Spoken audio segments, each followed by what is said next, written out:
Oop. Oh, what? Oh. Chatbot, please. Hmm.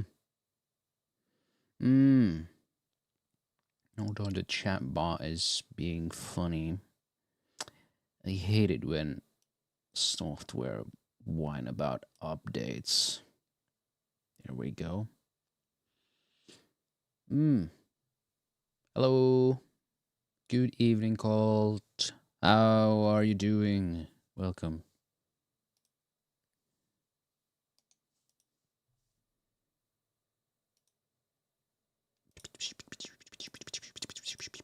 Excuse me while I write a going live tweet.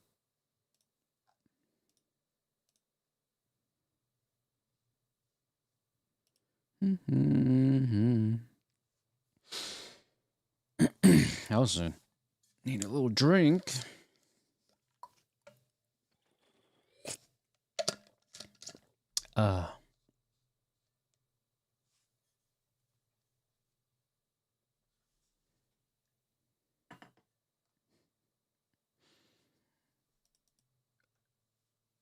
Reading a book and I can't tell if I'm enjoying it or not. How come? I just watched Interloper F. Never expected hydrogen bomb being a solution to all the problems in ARG, but somehow it makes a lot of sense actually. Violence is never the answer, it is the question, and the answer is always yes.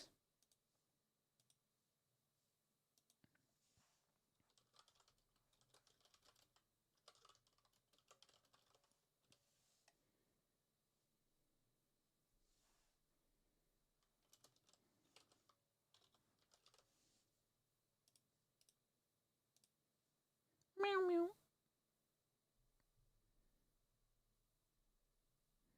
Spell says hello.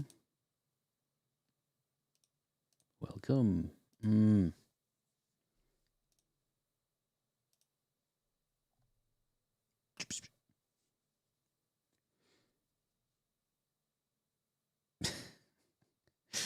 Okay.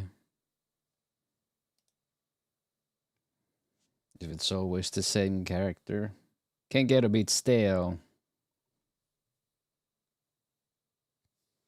Let's see here.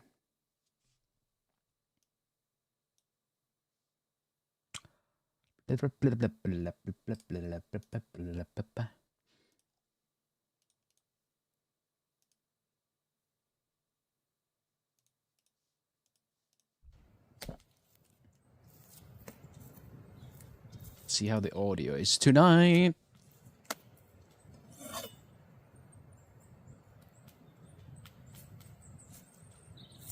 Lemon Rush.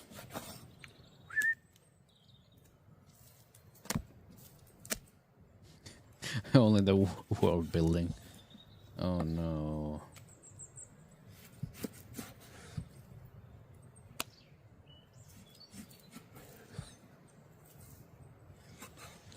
I skirt the problem of having the same main character every time by making multiple main characters.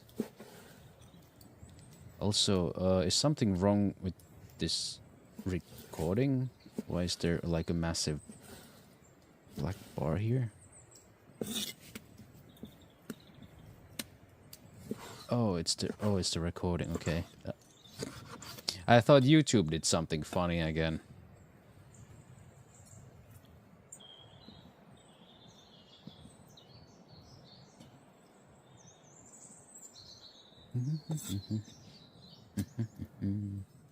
Puppy.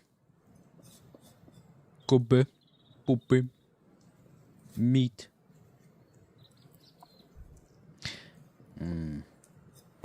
Sleeping schedule, pipe dream. I'm sure many internet dwellers can relate to that feeling.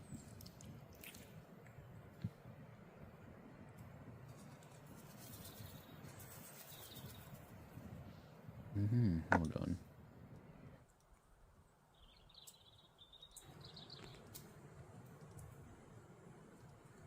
I saw a tweet and from Twitch, and it's kind of like,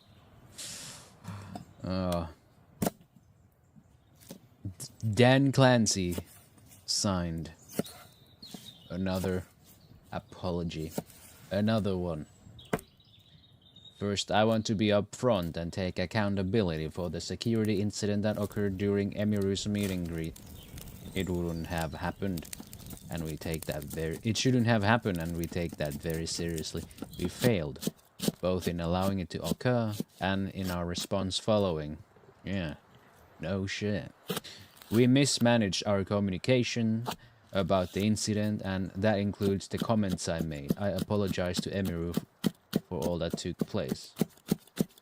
It seems like Dan's a little afraid of some lawsuit upcoming here. What are we doing moving forward? For meet and greets, we've begun a complete analysis of the incident that took place, as well as other issues that came to our attention after TwitchCon concluded. We're examining everything from how we do signups to the layout to increase security controls, which is, again, can we replace Dan or Jesus Christ? Everyone's calling for it. It would be wonderful. Dan is just kind of doing whatever, and this is reactive and not proactive. Once again, they said, oh, we'll have great security and armed people guarding, and yeah, I didn't see any evidence of that.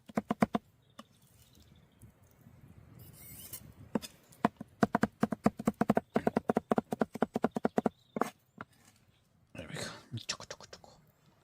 But yeah, like I said, this is all like reactive, and now it's just all empty words. Like, it was already promised that the security was gonna be good, and it wasn't. And now he's saying the security is gonna be good, and it probably isn't going to be. We're also doing comprehensive review of overall event safety and security, and we'll be making updates for future TwitchCons. The future TwitchCons, who in their right mind is still going to attend after this? They said big words about the safety and the way they handled it, and it was all lies. It was all shoddy. It was all ridiculously terrible. This has been the worst TwitchCon, possibly.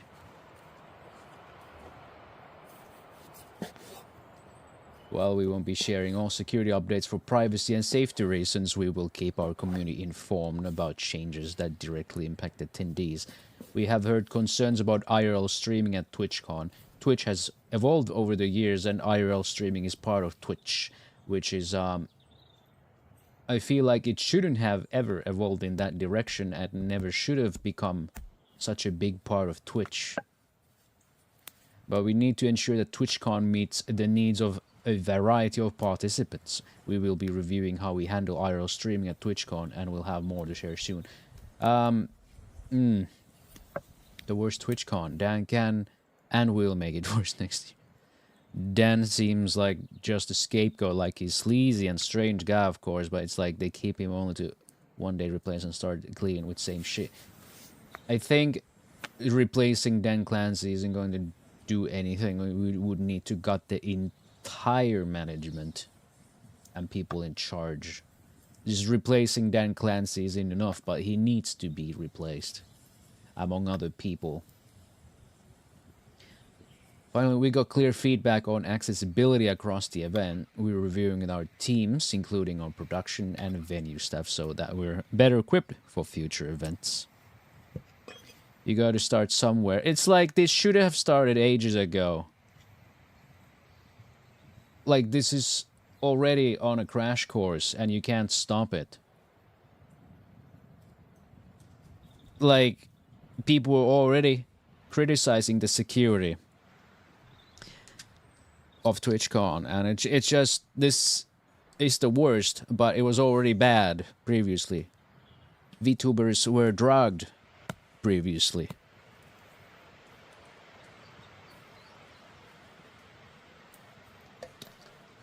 We know you gotta start somewhere, but the problem is they don't do shit.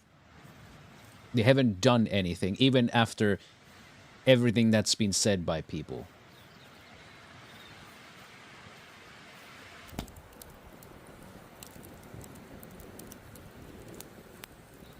Of course, Amazon will put another talking head there.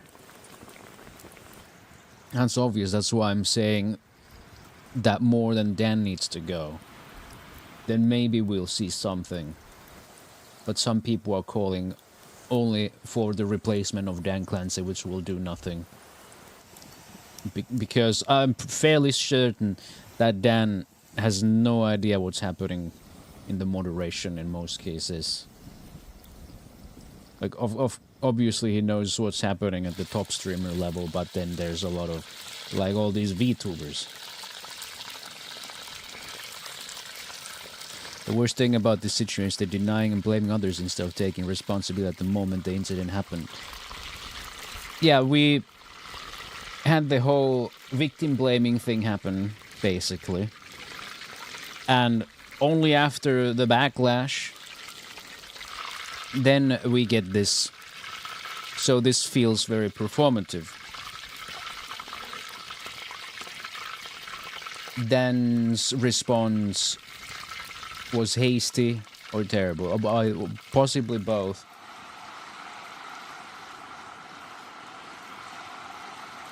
Oh, we didn't know actually. Thanks, government. We'll fire him. I'm afraid they'll just fire Dan and nothing will change. Because Dan isn't out there just personally firing, not banning all the VTubers or whatever, right? There's something wrong with the moderation as well. But we are talking about this new Twitch apology written by Dan Clancy. You put a lot of trust in us by attending TwitchCon, and yeah, people put a lot of trust into the management of Twitch, and they betrayed all of their trust. Shareholders are the only ones holding the power. Yeah. What we can do is go elsewhere, right? I mean, I still stream on Twitch, so... But I'm also planning to branch out to Kick, so... And I am on YouTube, so... If next CEO would be like, oh, that's a shithole, I need to fix everything, he'll certainly get replaced instead with reasoning of not being fit for position, actually. What the next CEO needs to do is to bring in some profits. That's the only way. Like, if he's not fit for position, it's probably because he's not doing better than Dan. But if he actually turns a platform around and manages to bring in more profits, then that's all that matters to shareholders. We can go elsewhere, but sadly most places aren't any better. I know most of my viewers enjoy the chatting experience on Twitch. And I personally, I don't know what to really think about Kick. Like, it's... People criticize it's full of loonies and whatever, and people do bad shit over there, but people do bad shit over on Twitch as well.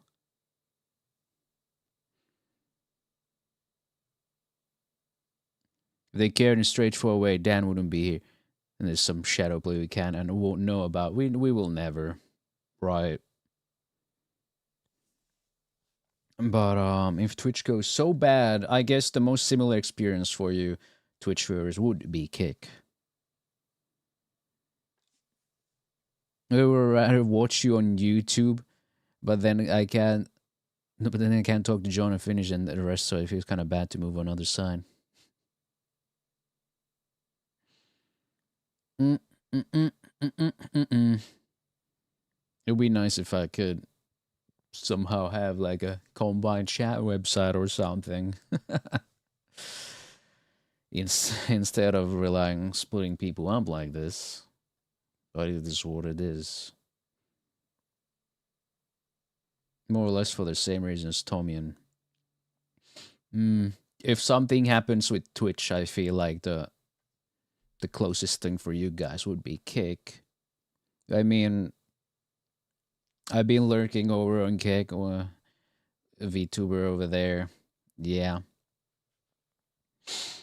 Although I don't think it's gonna be all that crazy. VTubers have their own category over there. And you get way more emote slots, and you get way more emotes without paying. It's really weird to look up VTubers on Kick. Well, I'll do multi-streaming, so we'll see how it goes. But if Twitch ever does anything funny, then yeah, I'll be there too. Unless you guys want to use the YouTube, which is also a possibility. But YouTube would be wonderful if they would kind of do something about the chatting experience there too. Kind of lacks on the moderation tools. The only things you can do is delete and hide. Kind of limited. And some of the things, but all platforms have their ups and downs, right?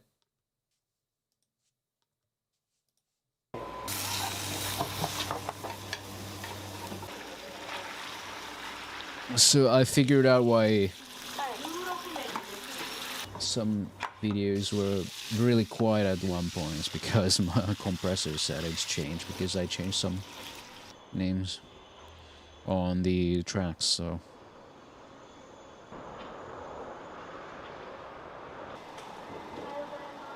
I hope you have the CPU and RAM for that, Tommy. Because YouTube is also very notorious for just eating your CPU because of the chat. I don't know if they ever fixed that.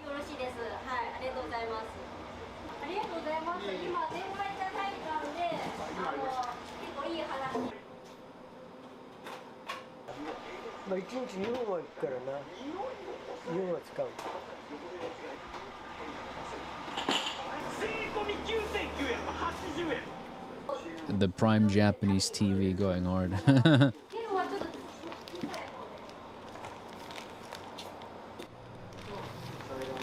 83-year-old couple runs a restaurant loved for their giant pork steaks.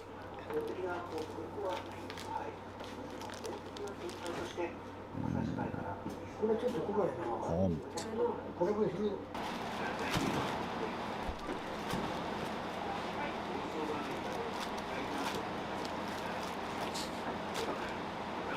He older than my dad was. God damn.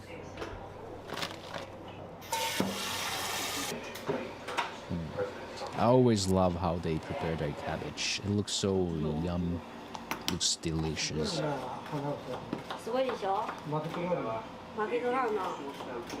Like a lot of Japanese dishes are just, great, fantastic. It's always the cabbages end up looking so nice. The way they shred it looks very fluffy.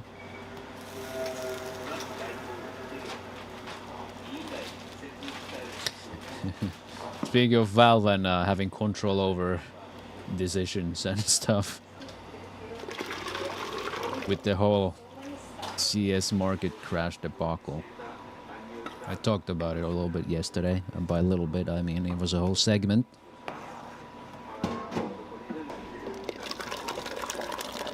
Oh man.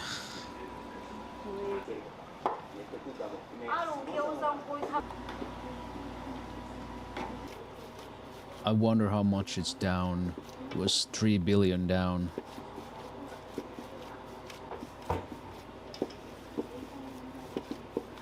But overall, I think it's healthy for the game itself.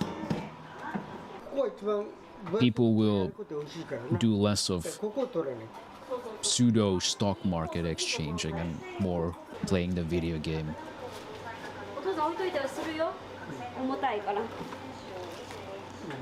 You can clearly understand why.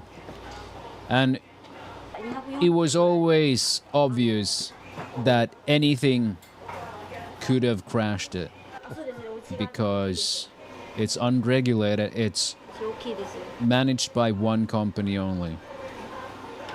So it's rather baffling to me, like in hindsight, because I don't really think about it, because I invest in the actual market, right? So if one corporation does something stupid or goes bankrupt, it doesn't immediately destroy my portfolio. That's not the same thing when it comes to Counter-Strike market.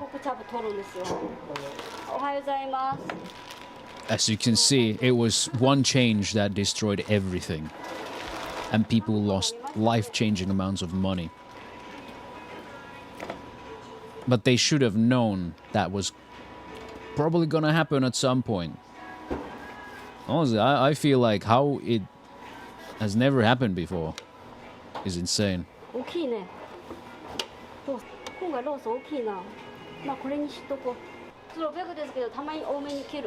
It is, yeah, it's not Valve's fault.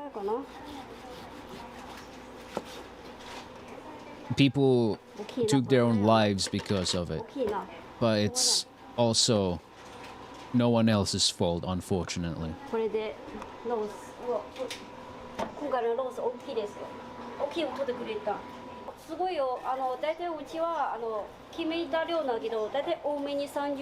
Like I thought about those Chinese students yesterday who took loans just to buy more skins.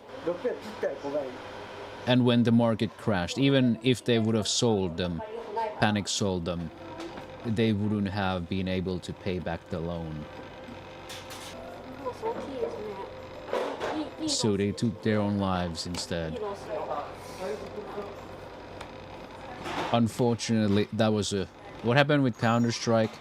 So there's a trade-up system in Counter-Strike where you can trade, I think it was 5 weapons of lower value to 1 higher value. In the past, the max you could trade to was red.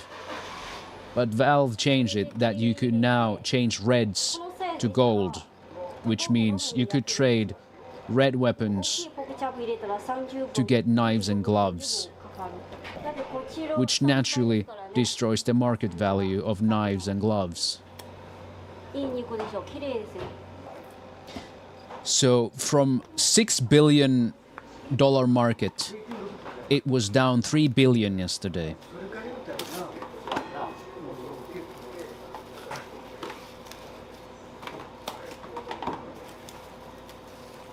Yes, basically in a single day. For example, my golden coil was about over 80 euros and now it's 44. You can only imagine how much a knife has gone down in value, because you can trade up to that level, so you can just get knives now by trading reds. Worth pointing out that knives are allowed to be sold. At first people thought that it's restricted, but actually no. I've seen a lot of people blaming and shitting on Valve, but honestly I'm surprised by the amount of rational discussion there. Like, it's not Valve fans defending the decision, but code analysis. I believe it was, well, a great decision on the long term from Valve for the future of Counter-Strike.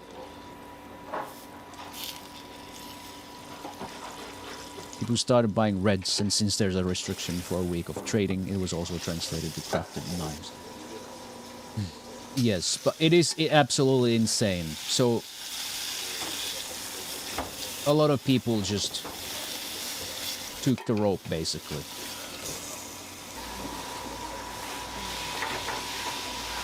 Much like some people would when there's a market crash and they're doing day trading, right?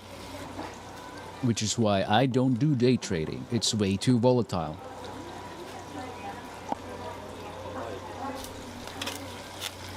I can't even tell that move helps or Counter-Strike's profits. I do not think Valve really cares about that too much.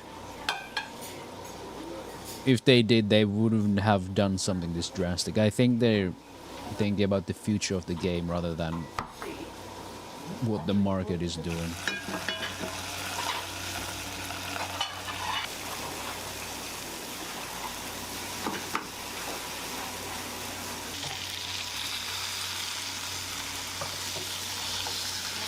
It could be said that Valve should have been slow with that, like announce the changes, but in reality I think it would create a more volatile situation. Imagine the panic if Valve announced in advance. Yeah, that would, like, imagine the panic selling.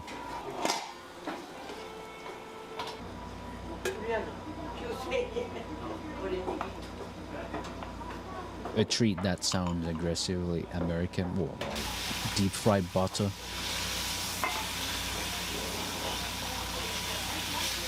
But like I said yesterday, this is a lesson about two fundamentals in investing. One is that you should never invest an amount that you are not ready to lose.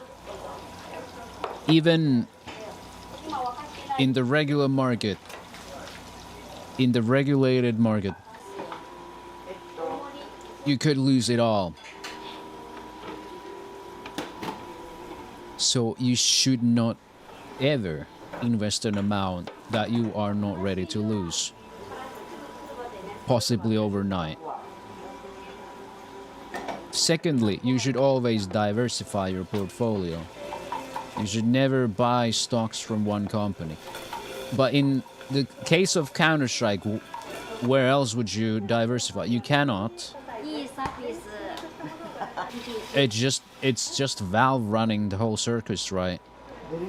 So if they make a change like this, yeah, obviously, there is no safety net there.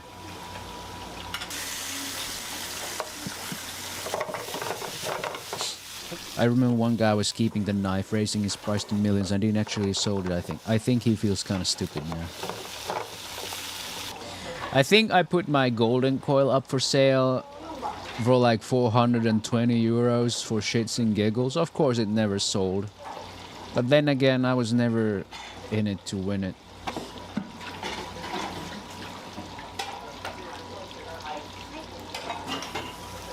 Greek yogurt and chocolate pudding. Enough chocolate milk powder to cover it all and mix till you can't tell them apart. It has so much sugar and it's a good point to say I'm lactose intolerant. Greek yogurt though.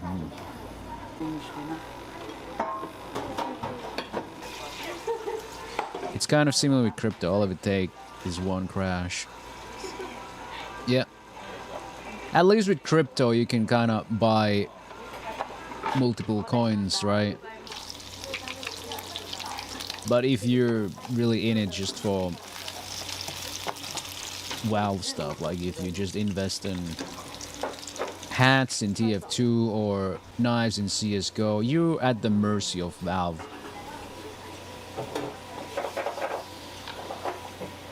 It always takes just one crash, but in the case of CSGO,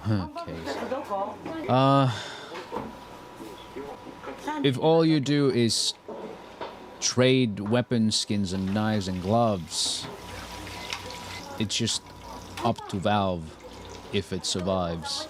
But if you trade stocks, you can pick other companies too. So if one company goes under or something, other terrible things happen to that company that tanks their value, then you lose the amount that you have invested in that company. I mean, I feel like every time nowadays someone becomes a meme star, they start a fucking meme coin. There's a few possible first US2 portfolio divers buying the red sponge a bunch of cases to since they raise in price quite drastically over time. Yeah, you can do that. But still at a mercy of Valve, right? Blessing cute creatures. Argo Dragon, hi. Hope you're doing well.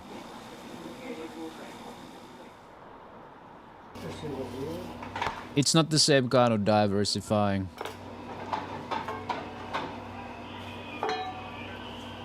It's like you would be buying stocks just from Valve. Different sectors of Valve, but it only takes one decision from them.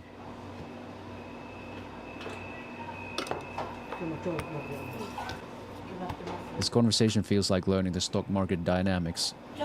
Because it kind of mirrors it. A little bit.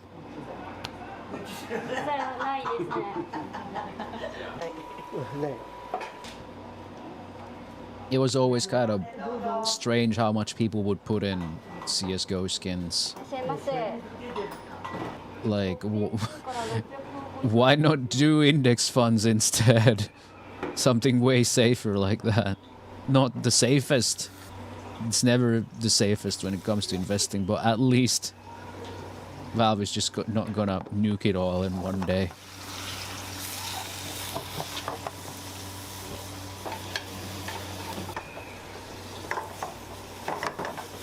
So if there were no legitimately big crashes. The thing is that so...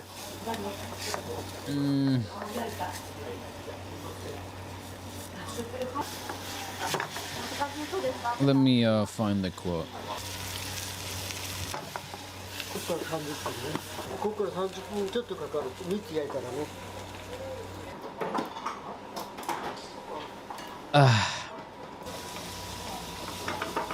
So this is the quote. Past performance is not indicative of future results. Just because there were no legitimately big crashes in the past, does not there will never be.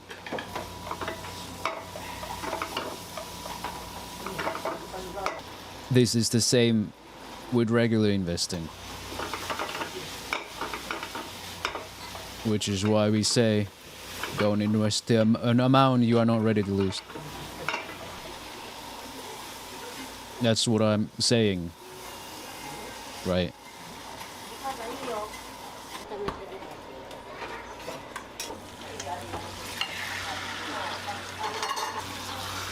You said, but so far there were no legitimate big crashes, as if because in the past there were none.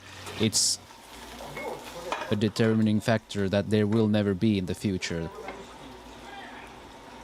But yeah.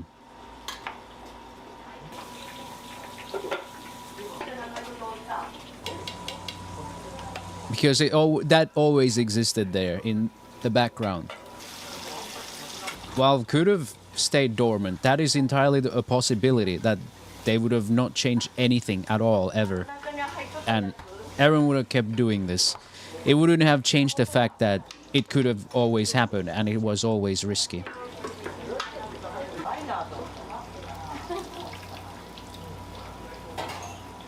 But now that Valve did something, yeah.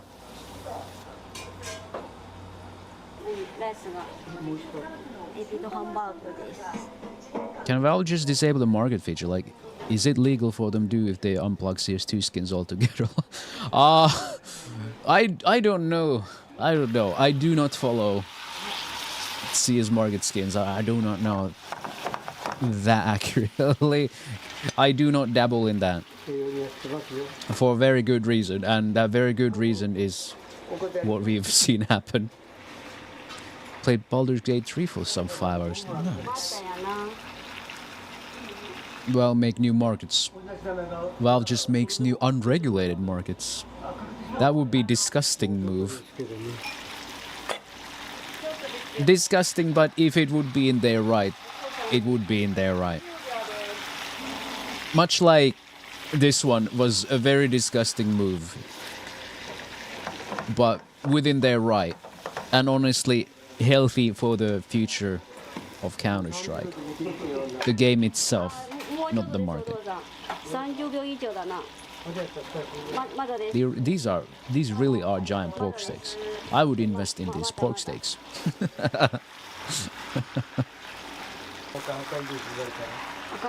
But yes, I feel like Valve had the right to do this, and people should have known that Valve had the right to do this all this time.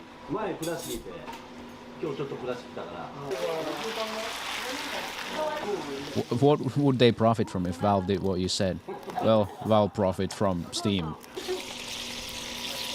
I don't know numbers like how much profit they make from the Steam market. Precisely the Counter-Strike part of the market, I do not know.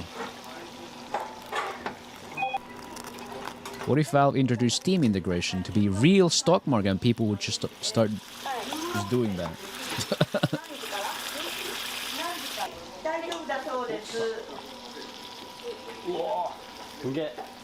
Valve like Microsoft without concurrency, it's game. It's only game. I have to be mad. I don't know about certs.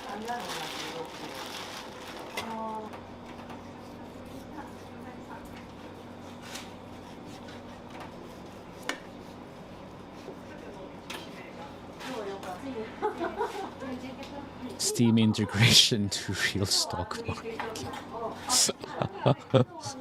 That would be insane though.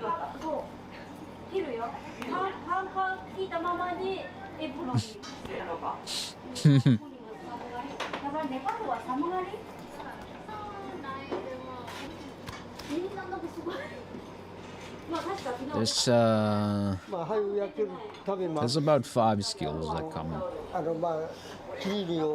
when it comes to investing, and very, very simple ones anyone can learn. What Counter-Strike players did was basically day trading on an unregulated market. Like, why would you invest in that shit knowing that Valve would just unplug it all and be like, oh no, Mr. Small Businessman, your money is now ours. Nice skins, by the way, though you can keep them. That's kind of what I'm saying. Even if they wouldn't be able to pull the plug entirely, I don't know why anyone would invest this much money.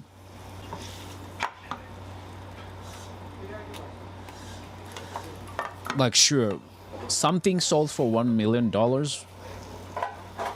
I don't remember what it was. I think it was one of those blue knives, blue guns. Because it was a really rare pattern, like insanely rare pattern to get. I think it was an AK. It was just really blue. And then we get the specific of like these texture seeds, right? I don't remember what they're exactly called. Sapphire AK, yeah. Because they have, well, the weapons, you know, they have the skin, but then the skin also has a texture. And it's not the entire texture UV wrapped onto the weapon. It's like just a small part of it, right? And then in that AK's whole texture, there's a part that's a nice blue hue.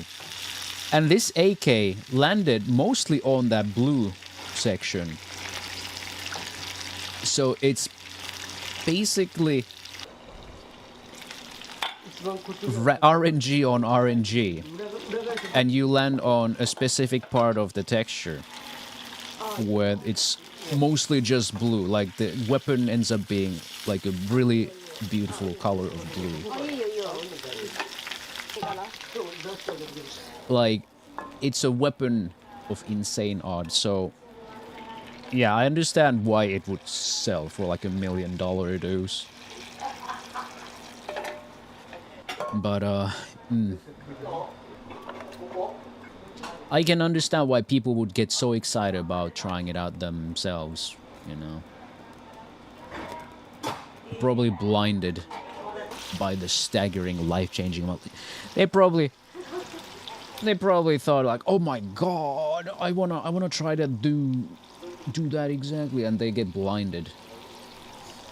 It's like, oh, it's my favorite game, I could just do that, and then it just,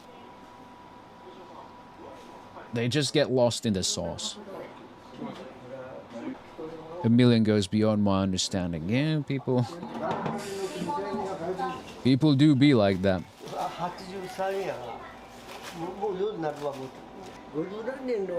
But then, like, the TF2 market and workshop have their own kind of worms. I won't touch that. Like, even the real market is kind of a can of worms.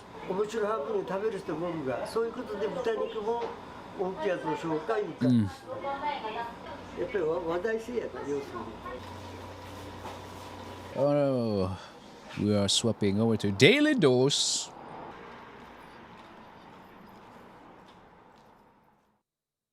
Hello everyone, this is your Daily Dose of Internet. Hello. They managed to get out of the way just in time. Hey! Hey! Hey! Oh my god!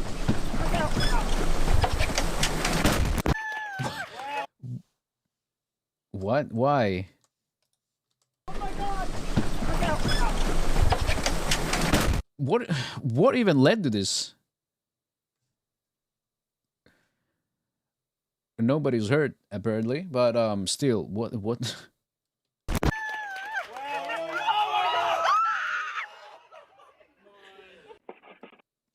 She didn't even care. She didn't even care about that. Air catching, was she hot? She...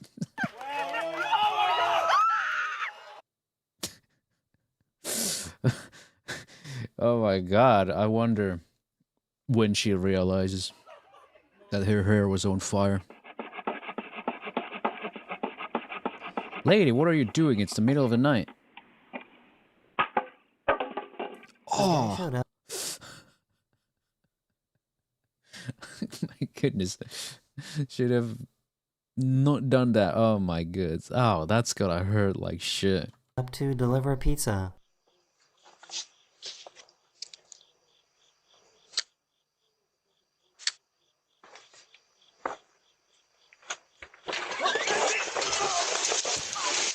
Oh. You okay?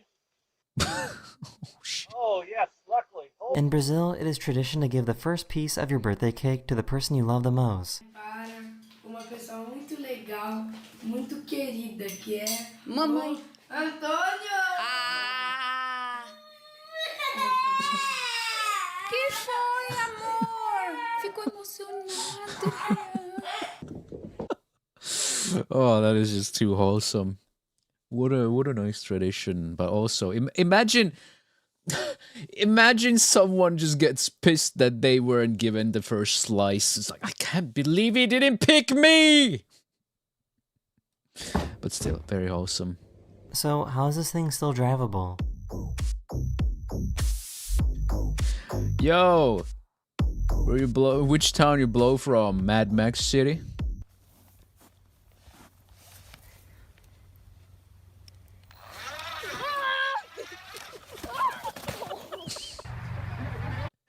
Normalize doing wacky shit like this.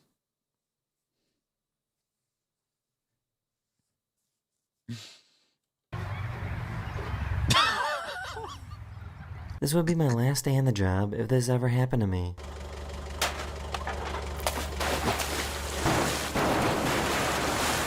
Bro, it just...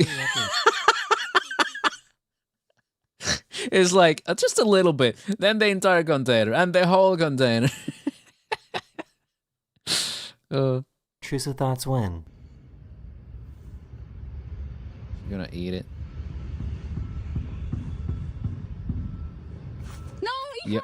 He somehow got a suitcase. Dragon Maid moment.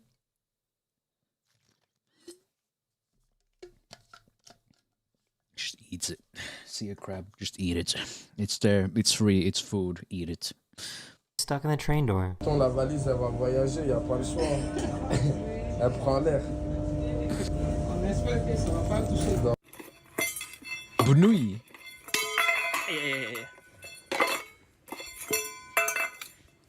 Angie.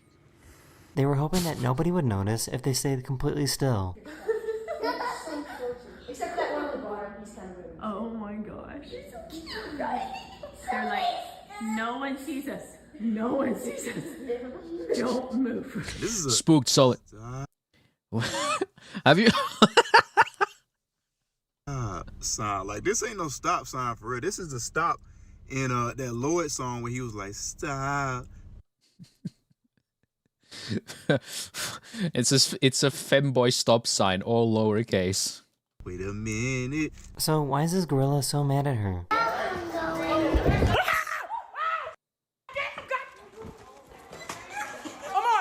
Amar, he following me. Jesus. What did I do to you? I'm only throw, but no accuracy.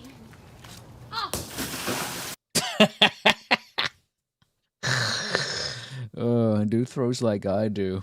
Completely off target. But still lethal. Cody, make a scary sound. Hey! Do it again. Hey! Girl, I swear to God, this. She didn't know that you're only supposed to take a small sip of the wine at church.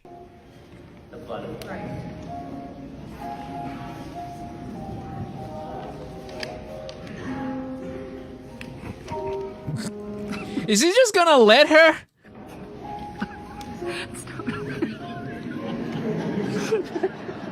This poor Is she finished? fat raccoon got stuck and needed some help. Oh. All right, buddy, hang on. Come on, let's get your fat out of here. Oh. Come on. You did it. This dog Aw. bit into a battery while the owners were away and it started a fire.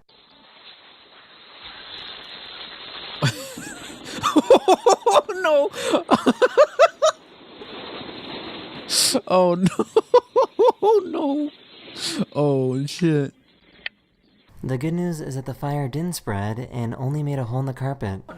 Oh, thank goodness! I'm thankful the entire apartment didn't burn down.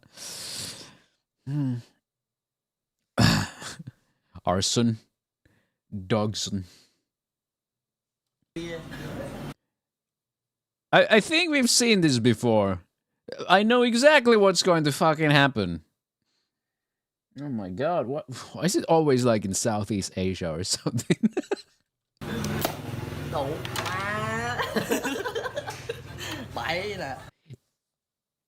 Quit while you're ahead, boy. Oh my god.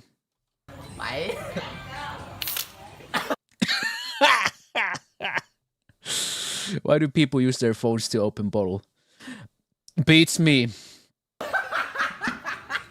She helped her potato-shaped dog get out of this hole. Daily dose. What kind of a description is that? She helped her potato-shaped dog get out of this hole. Her potato-shaped dog. I mean, it's not wrong, but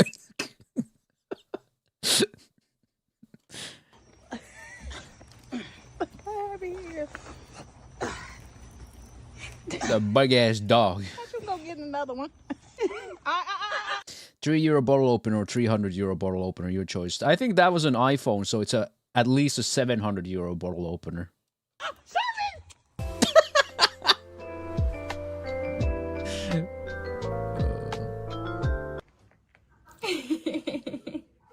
It's a beautiful color.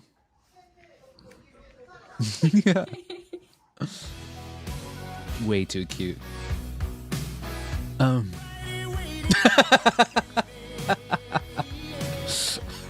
The warning signs were all around them, and they still chose to eat outside.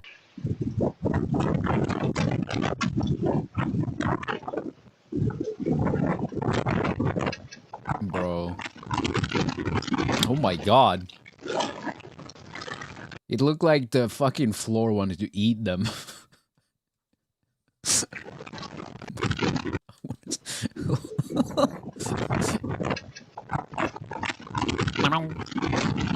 And it's... You think we should go inside? Nah. They didn't give a shit until nature was like, you will give a shit. Don't you ignore me. People parking on his driveway, so he set up an automatic sprinkler system.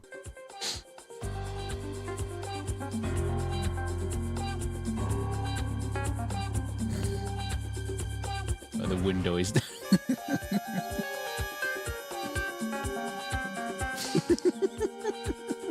It must have been his first time ever seeing bubbles.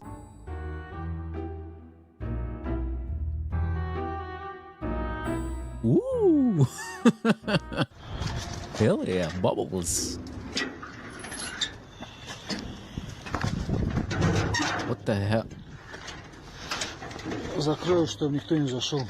Oh, that explains everything. Mini start. Oh, shoot. Oh, So, why is this so satisfying to watch?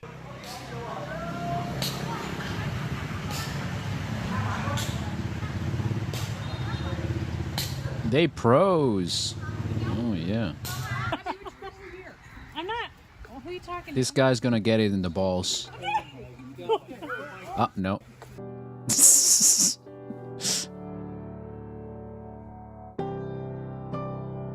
For some weird reason, these ducks wanted to chase after this ball. So the ducks want to play catch.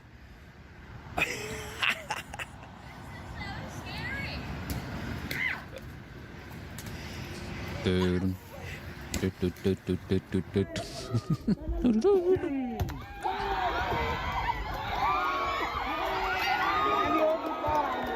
Whoa. Figured out a This goalie needs to go to the championships. quick way to get the exact size that he needs.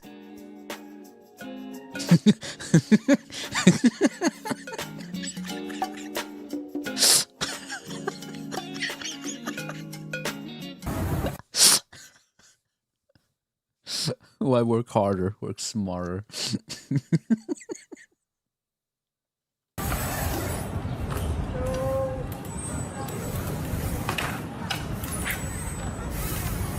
Tenk om vi så like lys, Linja.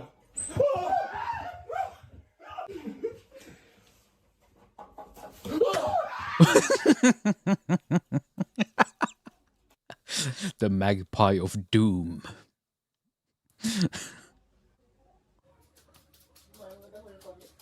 I just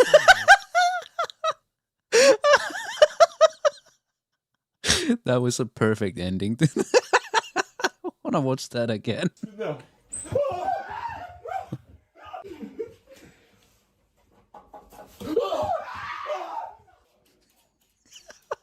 Come on, magpie's kinda cute though. I just found out that The couple was never seen again. Ever again. haunted car washes exist.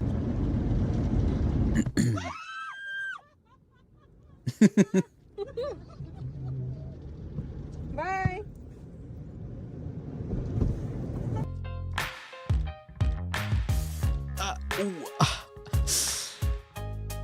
That is the end of this video. Hopefully I made your day just a little better. And I'll see you guys again very, very soon. Later. Hello everyone, this is your daily dose of internet. Hello. I wanted to see if their dad would fall for this prank.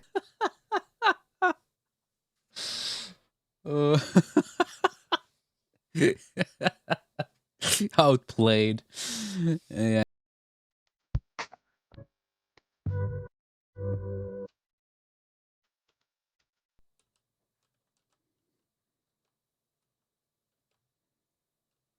That's editing, bro. Longer lady.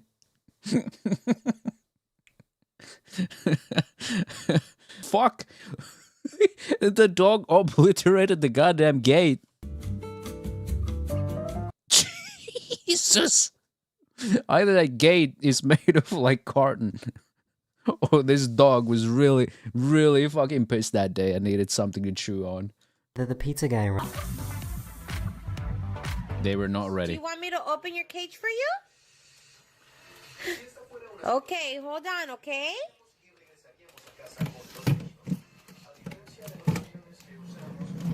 There you go, mommy. A little bit more? Do you want me to open it more? Okay. There you go. Here's a good video showing that avalanches can appear randomly out of nowhere.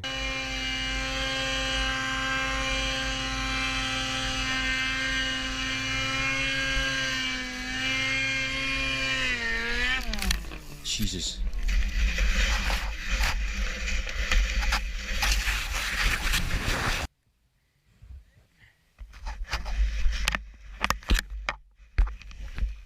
Holy sh, that's scary. Ебанись. Стакан. Долбоёбка, скажи что-нибудь. Тигруня! They wanted to get... It's both a dog and they're just yelling something in Slavic. The guy was driving a motorized vehicle there. Yeah, that's kind of what I thought. It's like, that wasn't very out of nowhere. There was a motorized vehicle. Right there. How could this occur? Close to see some big waves.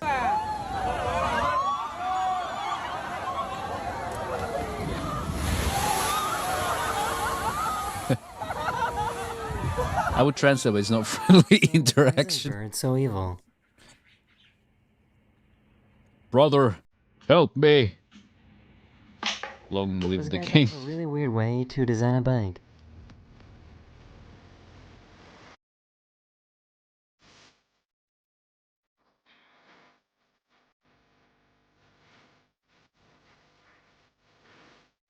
This trailer detached from a truck and started rolling away. Köp smart internet. Uh-oh. These two passengers spent the whole time fighting over this window.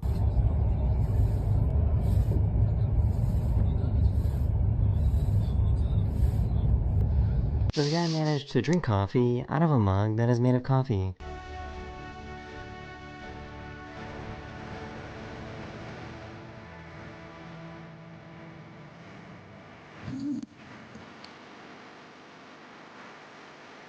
Now that's addiction. Imagine stepping outside of your house and seeing this. We in Egypt? What is this?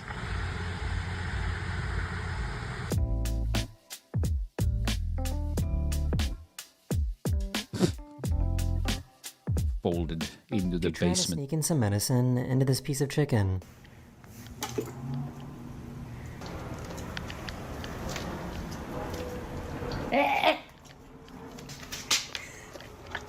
A few days ago, a giant piece of space junk landed in Australia. At the moment, they're investigating to try and find out where it came from.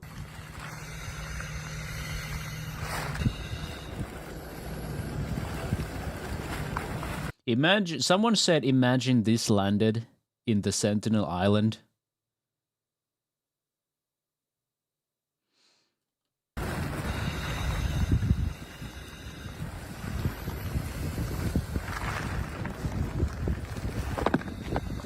This is a beginning to a horror game or movie. Yeah.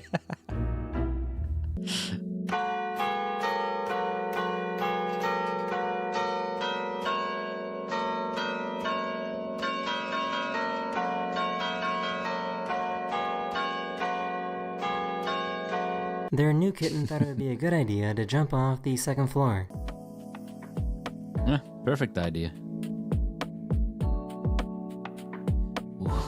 A few years ago, this bull destroyed this car that was on the street. Why do that? Oh shit.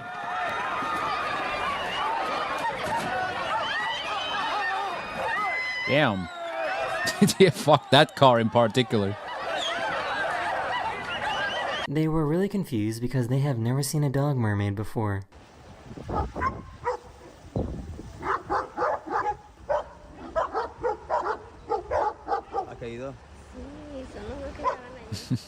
Does anyone know how this pigeon is floating?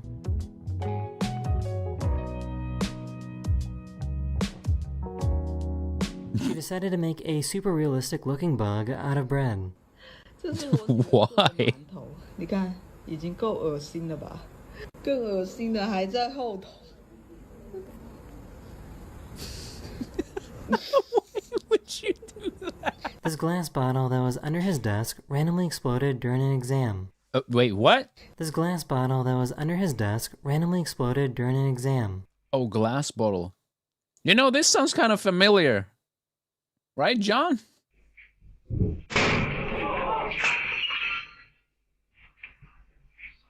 This is me? Yeah. Bro's dick exploded. Bottle that was under his desk randomly exploded during an exam.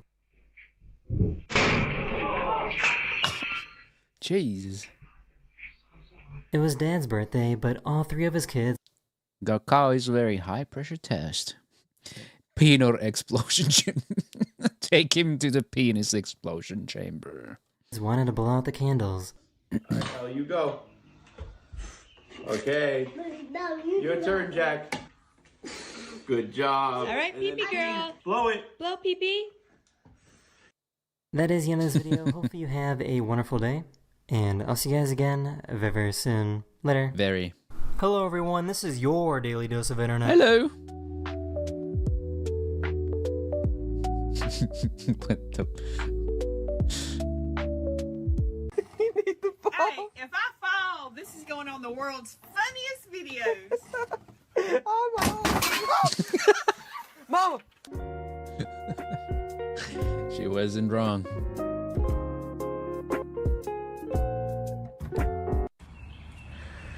There's LeBron. 1 second on the clock. Oh my god, I've never seen someone shatter that thing.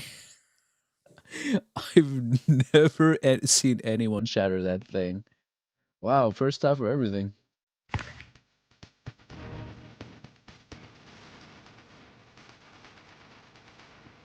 Oh no.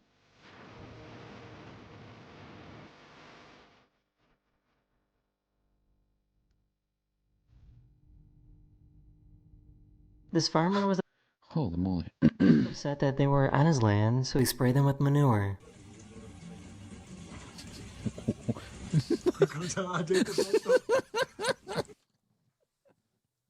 That's some shit. Te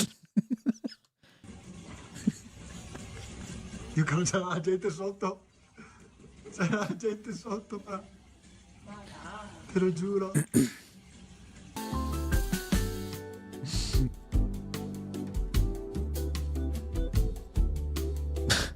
I just found out that Florida has wild monkeys that live in the jungle. Florida? These are all monkeys jumping in. Oh my god, it's raining monkeys. Monkey! This is like crazy.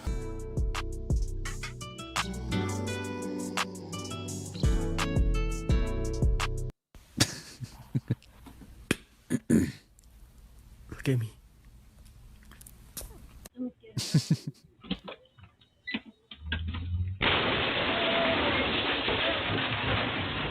For some weird reason, this cat knows how to speak.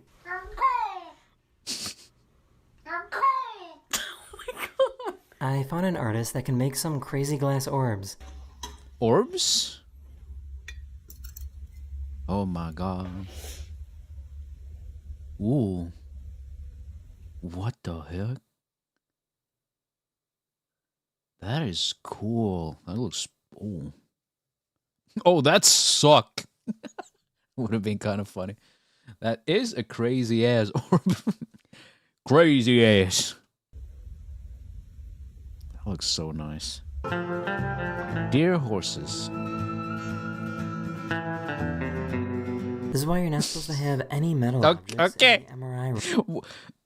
What was that caption? This is why you're not supposed to have any metal objects in the MRI room. You What the fuck? For some reason, his elephant keeps throwing rocks at people. What the fuck?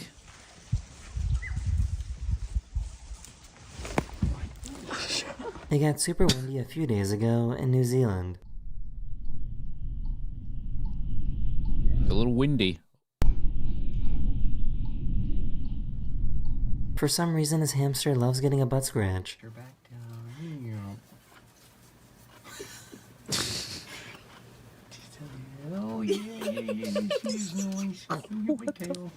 They heard a loud metal sound in the forest and went to go investigate what it was.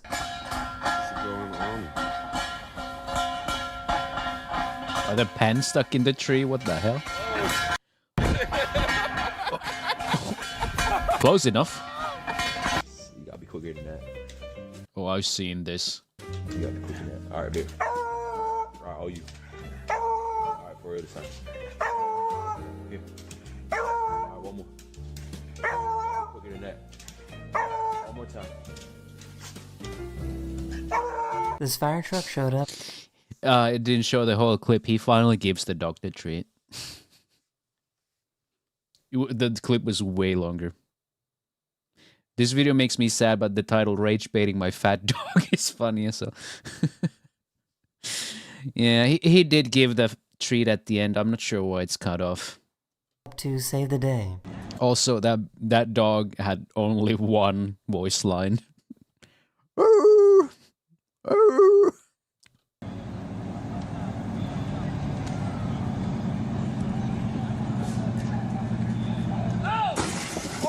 What the fuck? That started me already.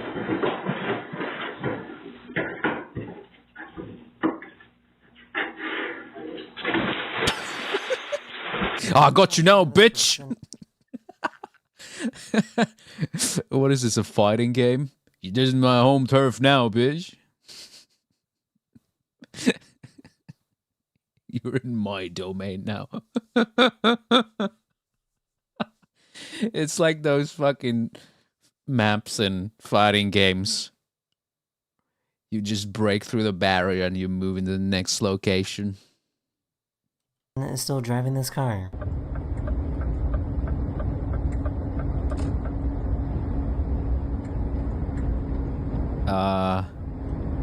The sky changed into a crazy color during a storm.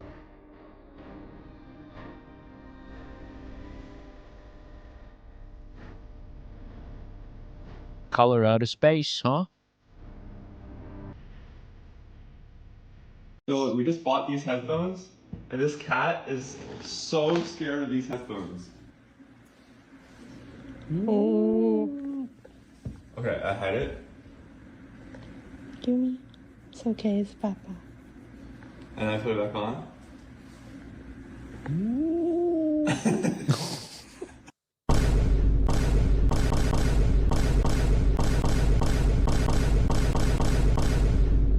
It's the guy.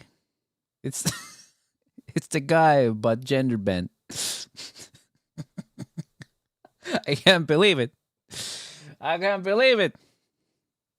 Is this his wife? You know the guy. Hold on.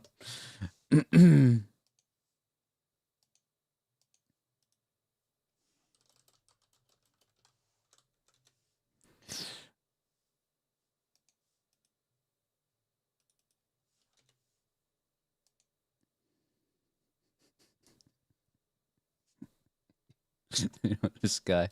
Look, lady, whatever you're selling, I ain't buying, yo. Well, my name is Skylar White, yo. My husband is Walter White, yo. Uh-huh.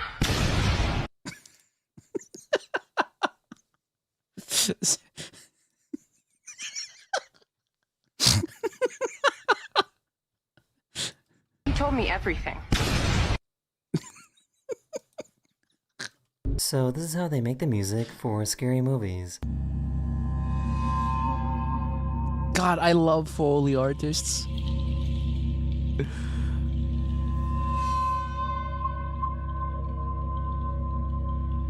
Oh.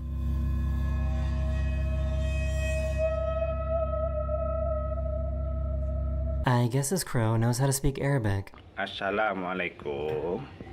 Assalamualaikum. Assalamualaikum. These children always get scared when they go past his house.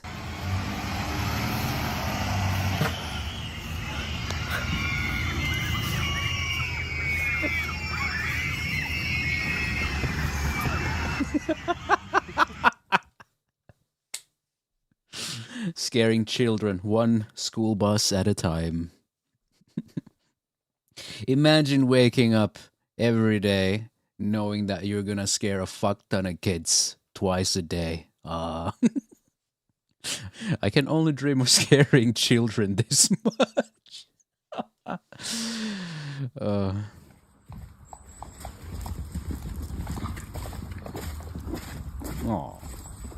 majestic. Most dogs are scared of vacuums, but this dog loves them.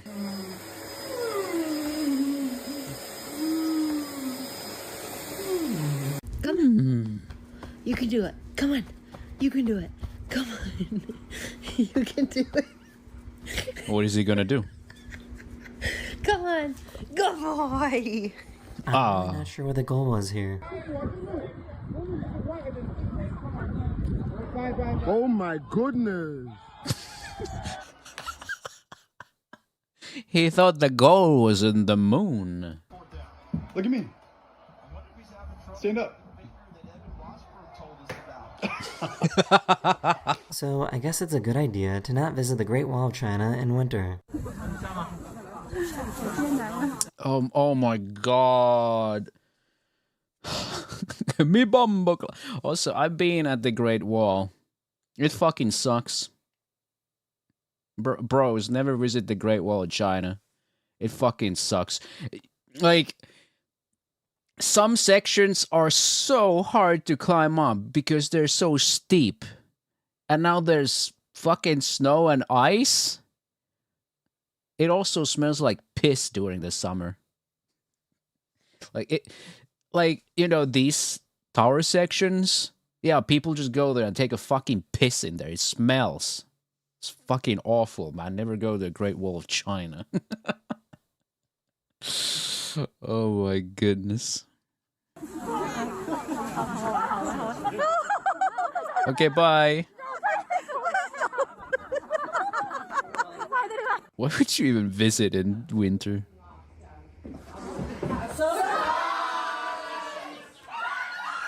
Oh no. Her legs stopped working, so she had to complete the rest of the marathon by crawling.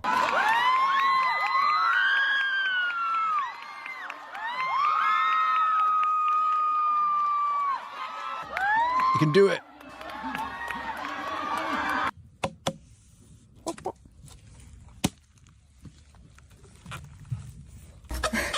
the hell? Aw.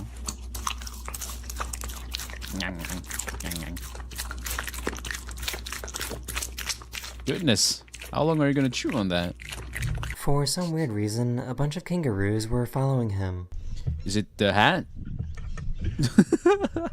The hell?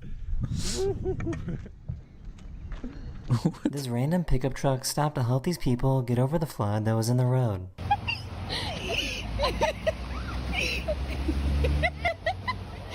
Is the flood that bad? I just found out that Japan has some really goofy trains.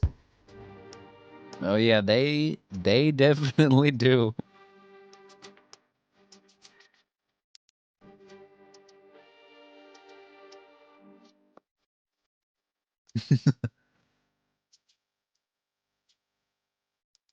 That is the end of this video. I hope you enjoyed. And I'll see you guys again very, very soon. Later. Guess who next? That's right. It's everyone's favorite. Googers are the four treasures of the sea. Together, they are a symbol of prosperity, health, longevity, and luxury. And on today's video, I'm doing something that no one has ever done before. Guga, no one has ever done anything you do on your videos. I swear to fucking God. Also, the most dangerous steak experiment. Oh, so the mad honey wasn't dangerous enough for you? all because I was challenged by one person. And I'll be honest with you, this will go down as one of the most memorable experiments of my life. And here's why. Our first Cantonese treasure of the sea is this, dried abalone. At one point, this was only for emperors, a symbol of wealth and blessing. Some top-graded abalone can cost more than gold per pound. As you can clearly see, this is dry, and we must bring it back to life. And here's how you do that. You first add a bunch of water to a container, then immediately throw all of them in. You want to let them soak for a while, at least 24 hours. The next day, take a look. They're coming back to life, but we're not even close yet, as now you want to remove them from honestly, I think they're still dead. Hot water. We're not trying to cook them. We're just trying to bring them back to life. After a few minutes, remove them and take a look. Bring me to life. You can clearly see that they have absorbed a lot of the water, but they wake me up. So into clean water they go, and they remain there for a few more days. Because check it out. Uncle Roger's gonna be livid reacting to this.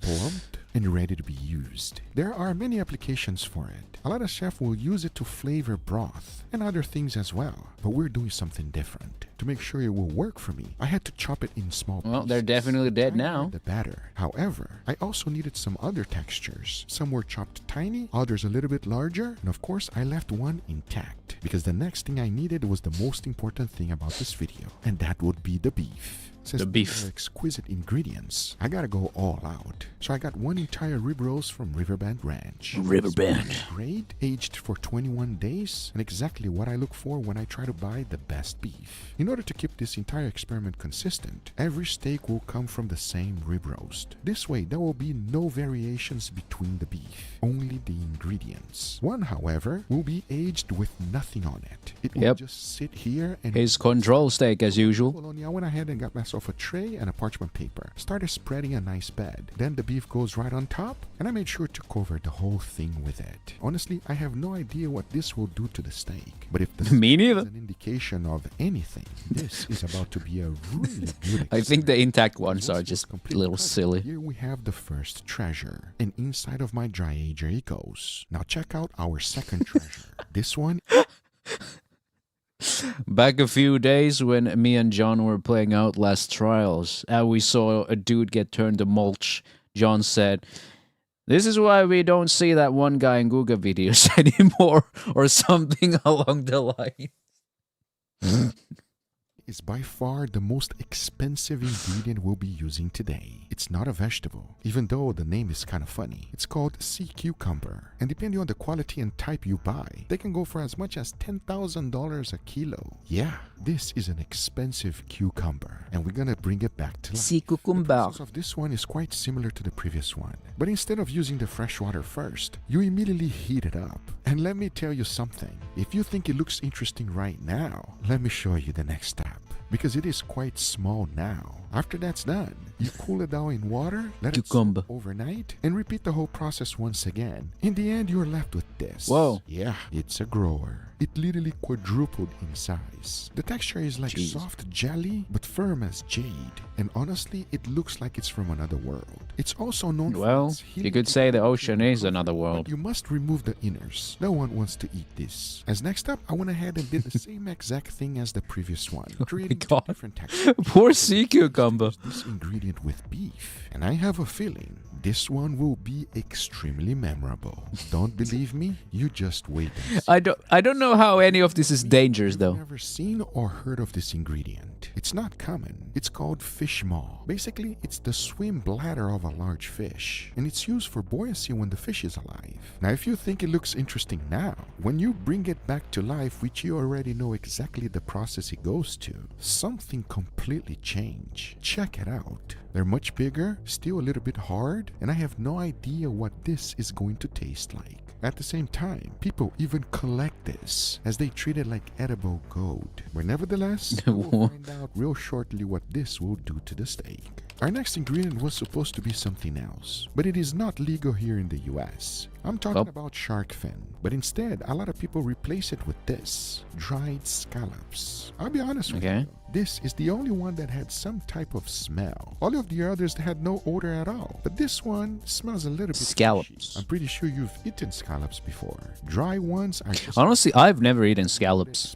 When you bring it back to life, it smells very fishy, but it's supposed to provide an incredible umami flavor to anything it touches without making it taste fishy, which doesn't sound right, but we will never know until we try it. As now that all of them were ready, they'll be staying. So which of these is dangerous? Once the time was up, we're gonna start off with this one. Check it out. It actually preserved the steak more than I expected. I was thinking the beef was gonna be completely black, dried, but it seemed to do something else. Getting all of the stuff out was not easy, but it looked so nice. But the smell that it had was very powerful, extremely fishy, and not very pleasant. So I immediately went ahead and removed all of the crust out. This was just the first one, and I was worried. But once all of the crust was out, it looked like a beautiful normal steak. But let's see what happens with the flavor very shortly. Check out what happened to the abalone. This was also unexpected results, as it really seemed to preserve the beef quite well. Unlike the scallop, this one didn't have any smell at all. Something so powerful happened that once it was completely removed, even the steak didn't smell like steak. This was extremely tender, almost falling apart on me. But to keep things consistent, I went ahead and removed all of the crust. That way we will have a true comparison and see which one is actually going to be better. As now, take a look at this. The fish maw. This one was a disaster. Since the fish maw did not stick, things were not aged properly. And it was probably the hardest one to use. As I was removing the whole thing, you can clearly see this one looked like it was beat up by Mike Tyson. It also didn't smell like anything. This one actually scared me. But I went ahead and trimmed it just like the previous one to keep things consistent. And in the end, it was a reasonable steak, as this is not reasonable. I mean, just look at it. Oh God. Natto, but it's not natto. Would you even dare? And most importantly, no. This turns out to be the best steak in the world. One of the greatest discovery of my life. Would you actually try it? I agree with you. It's not the most appetizing thing at all. But as you already know, this was not there to be eaten. It was there for a different purpose. To provide flavor to the beef, tenderness, and most importantly, health benefits. Because I was cleaning the whole thing up, trimming it as nice as possible. Check it out. If I give this to you, you would never know what this steak actually went through. Well, of course no, I can't smell it. Side by side. Remember that I also had one. Okay, oh dear. It's gonna be quite interesting. It's the sea cucumber, the dangerous one here then.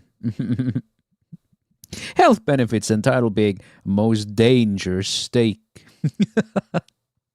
One that had nothing. For the seasoning, I kept it real simple because I want everyone that is going to be trying these steaks to feel some flavor. Hopefully, it's going to be good and not bad. And just in case things go Don't we all wish that, Guga? Advantage of my good friend Chef Brian Sal to make me a side dish, as this is what he made. Surprisingly, it's not that hard to do. You first start with the filling. Throw in some chopped up cabbage. Make sure it's nice and fine like this. Go ahead and strain as much water as possible out of it, because now you throw in some ground pork, followed by garlic, ginger, soy sauce, sesame oil, Shaoxing wine, scallions, some white pepper, and cabbage. Now mix that up real good and combine these ingredients together. But don't you forget about one thing, the king of flavor. Oh yes. Ajinomoto.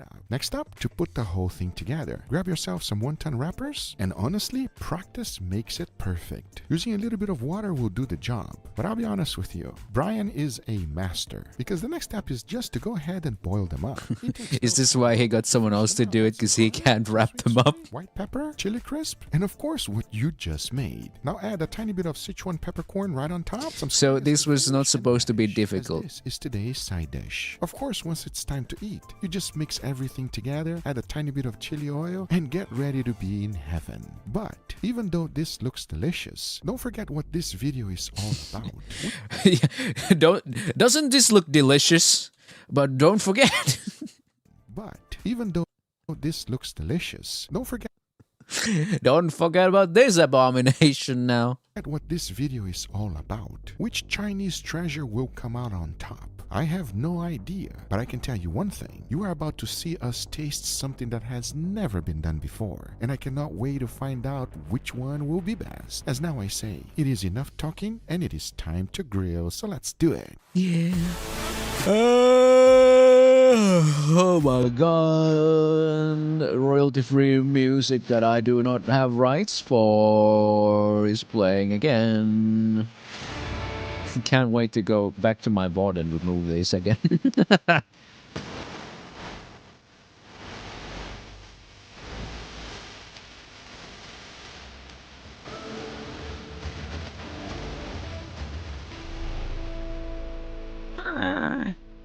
All right, everybody, and here we got our... What the fuck?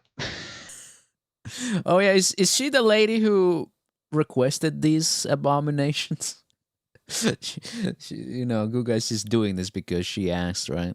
Oh my goodness. Beautiful feast. Thanks to you, Sophie. Thank you for allowing Yeah, it was her. me to use this amazing ingredient. Now, I already know you're not supposed to use them this way, but I'm a steak guy, Brian. You're doing this for steak science. Yes, I'm doing it for steak science. But I do have to preface that this is the antithesis of how you're supposed to be using the 4 treasures. Because my Chinese ancestors are going to roll in their graves because this is not exactly how you're supposed to be using the prized possessions of the ocean. Respectfully, all of the Chinese ancestors, please don't take me out.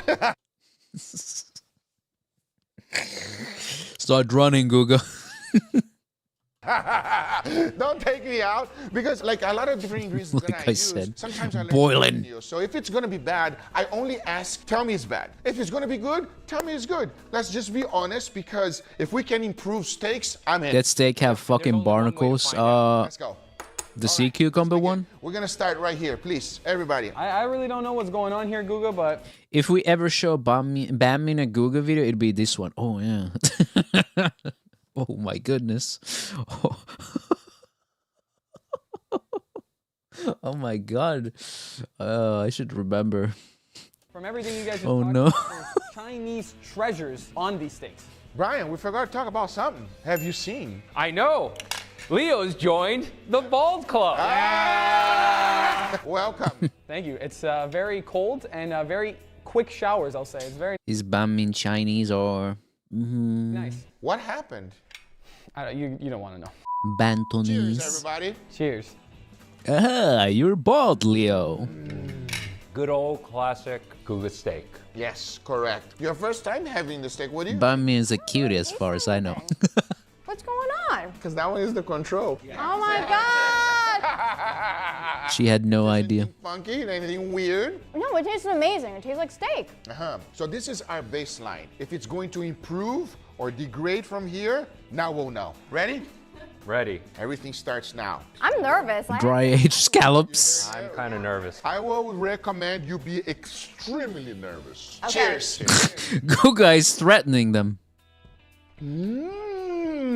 What? That's way better than the control. That was good. Really? Like a umami, like There a little is bit of so salty. much umami. Yes. Yeah. And after you swallow it, the flavor's still there. I feel like it's a little earthy. It's really deep. It adds a nice, beautiful. Oh god, Leo is yapping now. It's so perfect with The Leo yap has an begun. added savoriness and added umami-ness, and I feel like it just makes the steak more enjoyable. Unbelievable, and I'm gonna say that one's a success. Do you have any idea what this one might be?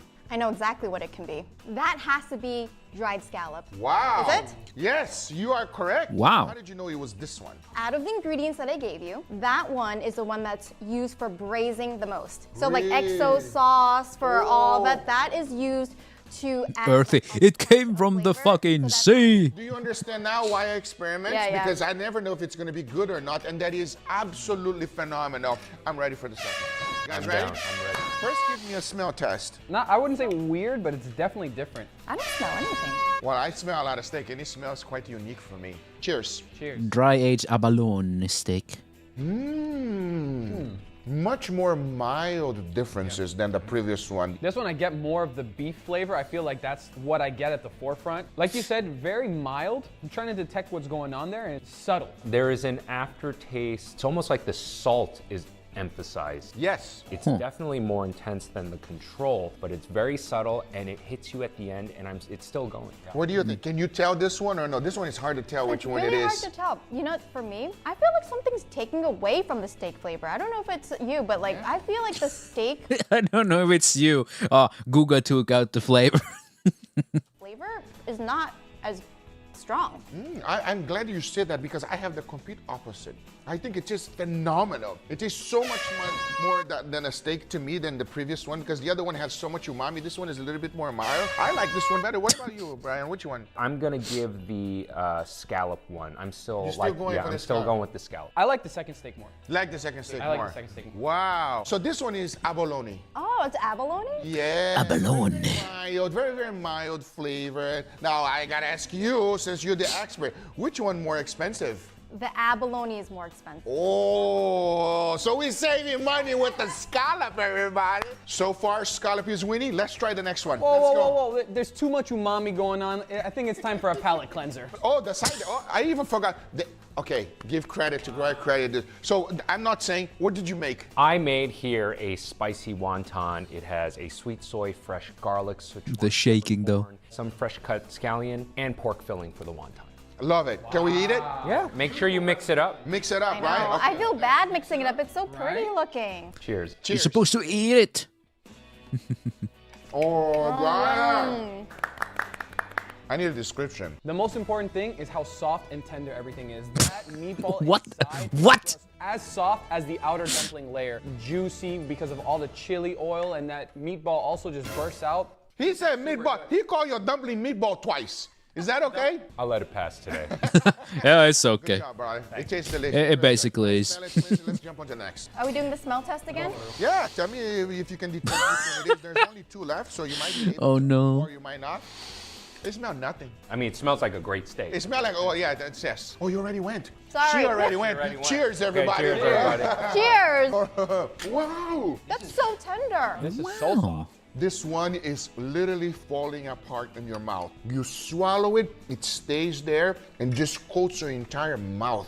This, the flavor, is the best of 2 and 3, but it's also has the added benefit of being more tender. Yes. It almost feels like A5 Wagyu, how soft that piece of meat is. That ingredient leveled up the steak, and it feels Wagyu, how soft that is. What does the expert think? Do you know which one this is? I think it's the sea cucumber. You are correct. Whoa. That was her stuff. Okay. It's very tender, very savory, and I'm gonna just say it right immediately. That one so far is my favorite. Yep, Which one? yep. Your favorite? Yes. Absolutely agree. Holy shit. Enough. Sea Let's go to the cucumber next actually one, goated. Let's dig in.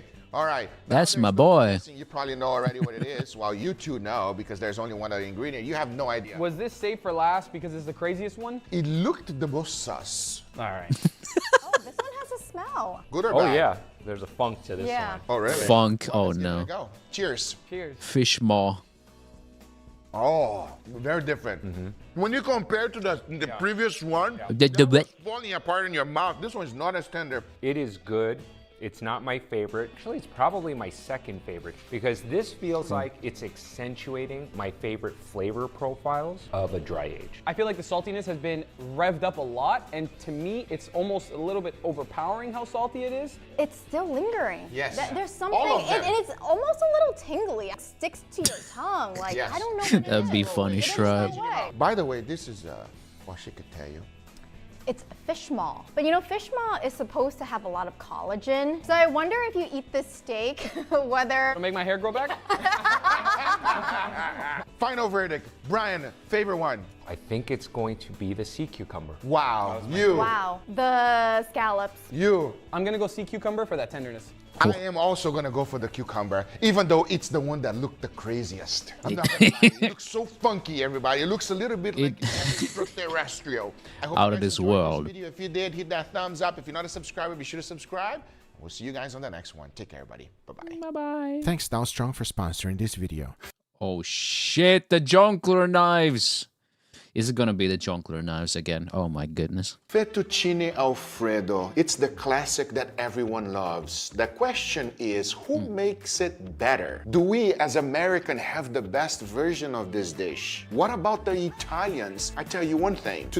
I don't trust the Italians. They're just being elitist all the time. Today we're gonna find out, as I'll show you different takes on this classic. This one is the American, and here's how it was done. Now get ready because you're gonna be seeing the different prices to make each dish. Take for example the American version. I got my chicken breast, my garlic, butter, Wait. Take for example the American version. I got my $10 for chicken breast. Whoa. Chicken breast, my garlic, butter, Parmesan cheese, thyme, pasta, and heavy cream. And I'll be adding all of these up to give you a portion cost when the dish is finally made. I started by cooking the pasta. Whenever you're buying pasta, you should look for one that has texture. So as the pasta was boiling, for the sauce I started with a generous amount of butter. Then I added heavy cream, something Italians hate. You want to What Italians like? What do they not hate? bring that to a simmer and stir it up real good. Now add a little bit of salt and black pepper. Mix that a little bit and immediately go in with Parmesan cheese. Keep the heat low and whisk everything together. As it's heating up, the sauce will start reducing, getting thicker and nice and creamy. That's when you know it's time to throw in the pasta. Now go ahead and mix that up real good. Make sure the pasta is nicely coated, and let's get on with the chicken. These cost $9.72. They are pricey. I seasoned them with salt and pepper, heated up a cast iron skillet with oil, and immediately why are they pricey? I get a nice sear on them. As soon as they start getting a little bit of color, I added butter, let that melt down, and threw in some garlic and thyme. Now the key is to produce more flavor, and you do that by basting. When you do this, here's what happens. The golden brown mixed solids of the butter will stick to the meat, producing an incredible flavor that is desirable by everyone. That is what you want, and the reason basting works. Everyone except vegans. Because as you can clearly see, it left me with a beautiful chicken. The only thing left to do now is to go ahead and plate the whole thing. Now this is called the American version, and if you go to any Italian-American restaurant, it's most likely what you will have. And here's the total cost per portion. The question is, how will this one rate against the others? Well, let's find out. I've been to Italy. I've tried the real deal. I've made the real deal a few times. There is nothing wrong with this one here, everybody. Do you like chicken Alfredo? Yes, I do. I do. Okay, very good, sir. Oh, this is for me. That's for you. Oh. I would like your true honest opinion. That is very good. Creamy, delicious, and I love the Even while they're watching YouTube and gaming, he's gonna be there. It's creamy, it's savory, forcing them to eat. super creamy, very delicious, and that chicken tastes awesome. So this is the American version, okay? 1 out of 10, go. 9. I'll give it an 8. I'm gonna give this one a 9. It's not perfect, but it's almost there. Now that is a really high score, but we're being honest, and even though it's not the traditional version, it's very good. Now I've been to Italy, specifically to this restaurant, where they have the original fettuccine Alfredo. I saw exactly how they make it there. It's a unique method we watched and this. very traditional. Let me show you how this is actually made. But first, we gotta get all of our ingredients together, and the price differences between them is quite shocking.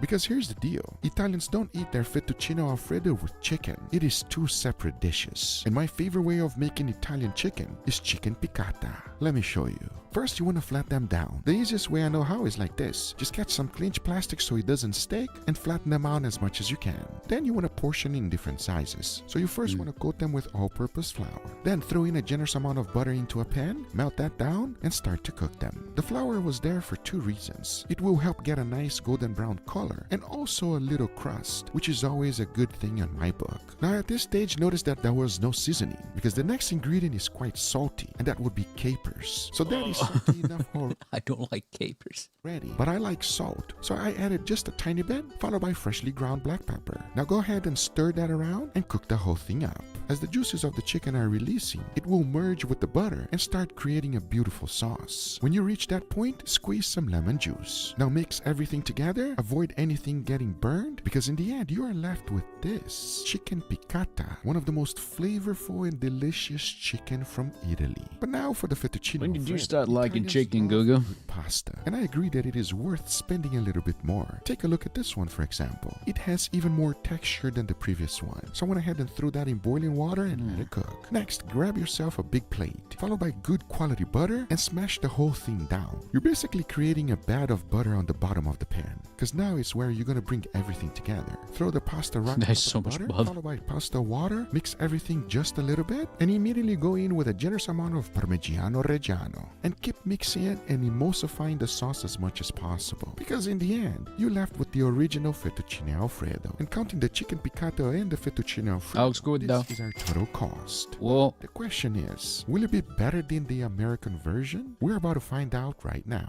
The Italian version. I'm not gonna lie, Roddy, bring back so many memories because I had a great time while I was there in Italy. And it's good, it's good. Italians chill out, all right? It is good, so, but let's be authentic. Yeah. It's good. However, I'm not gonna say it's better than the American one because they're completely different. Let me try some chicken. Chicken piccata. Wow, that chicken is a lot better than the American version. You ready for the Italian? Let's try it. Why is the chicken separate? Because Italian don't have chicken Alfredo, they have Alfredo. But I want to know your opinion. Dig in. Maybe this is me being biased, but I actually like the American version a little bit more. What? Yeah, it's kind of like, I don't know, grainy. Something about the sauce. It's a little bit chunkier. Dare I say mushy? Oh, that's actually a really good pasta. Very cheesy as well. The Parmesan. The Americans prefer the American chicken Alfredo, I would have Parmigiano guessed. Reggiano a lot. Too much? A little bit for me. They were hating on it? They were hating on it. No, I don't know why they're hating on it. It's actually pretty good. I don't like that. Chicken does look good though. Chicken piccata. Please, dig in, sir.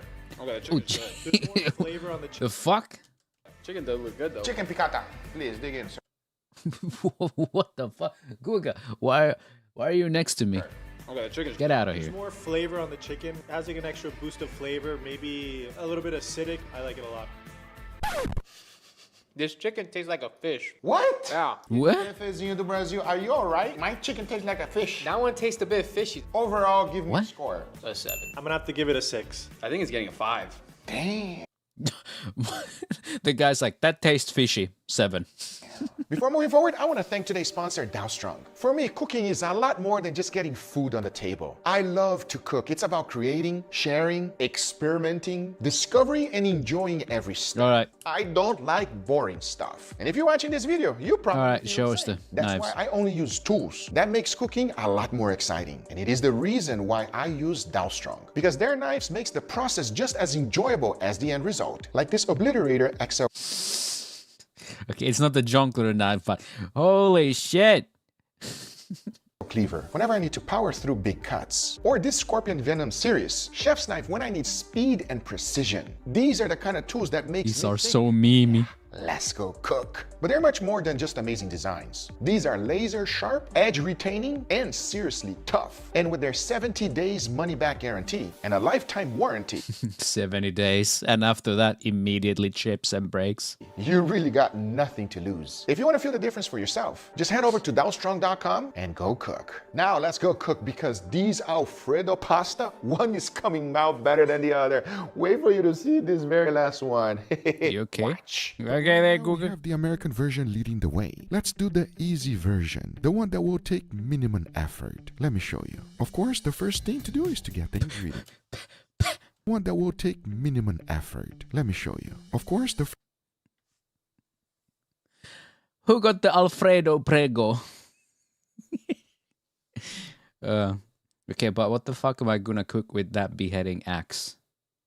The whole cow, probably. first thing to do is to get the ingredients. And I couldn't believe my eyes, because a fully cooked chicken is much cheaper than just buying raw chicken breast. I wasn't expecting that. But nevertheless, let me show you how easy this one is. Because you don't have to do anything with the chicken. You just gotta cut it up and plate it. Instead of making a sauce, well, here you go. Just put that thing in the pan. Cook your least expensive pasta. Throw it in there and mix the whole thing together. Anyone can do this. Because once that's done, plate the whole thing up. But make sure you do an American portion. And surprisingly, this is the total cost. But how will this one stack up with the rest? Well, let's find out right now.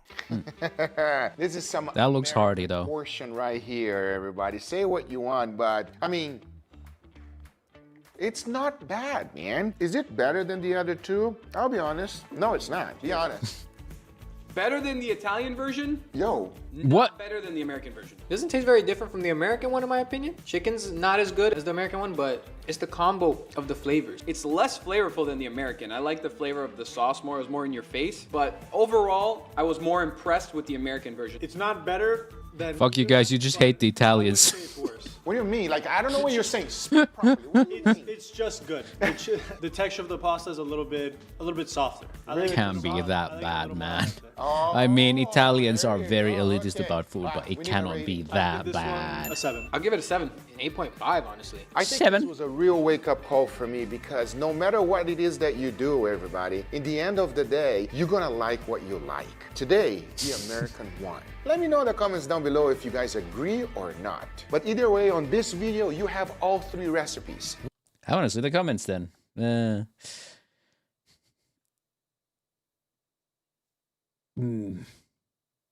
And prepare yourself, Guga. Vincenzo is coming for you. Believe that. The Italians are gonna come for you for that broken sauce, Guga. Guga, fix your scores. Your editor forgot to arrange score dishes. American 26, Italian 18, budget 22.5.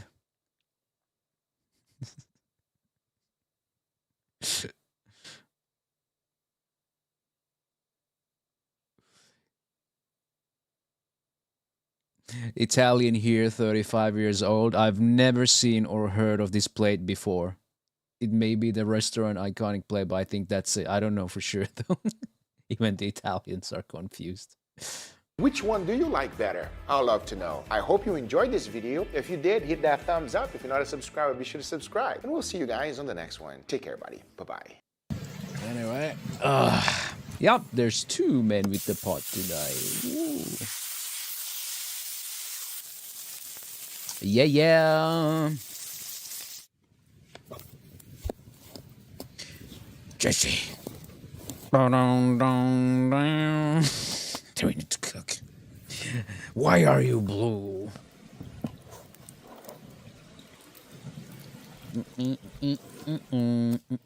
Poopy.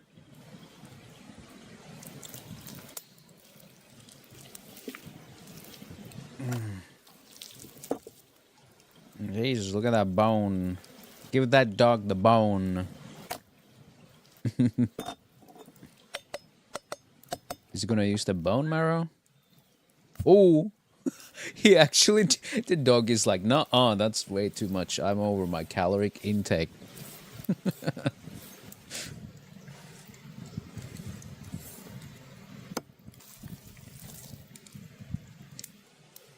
That dog is gonna feast if he will actually feast, you know.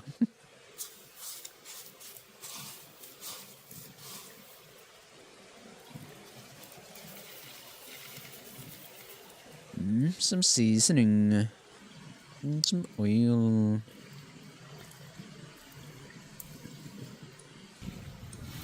Some orange.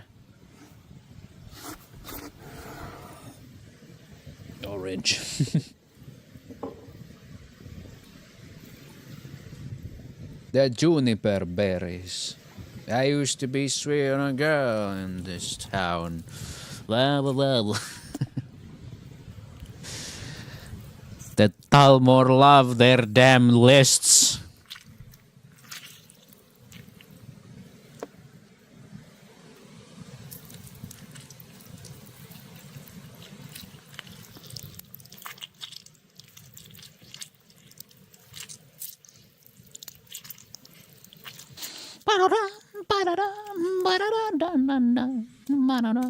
It's a ladybug.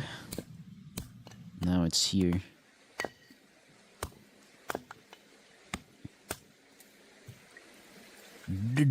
Drone shot.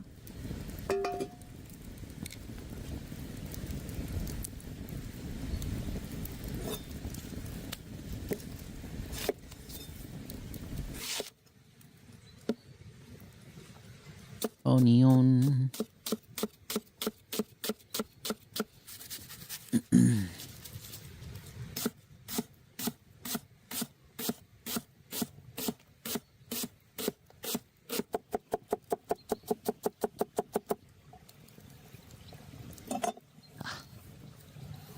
Oh yeah. Oh. Damn.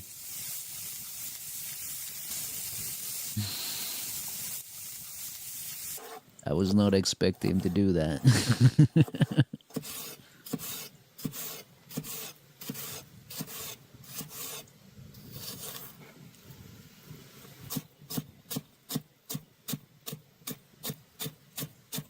He's got such a good technique though.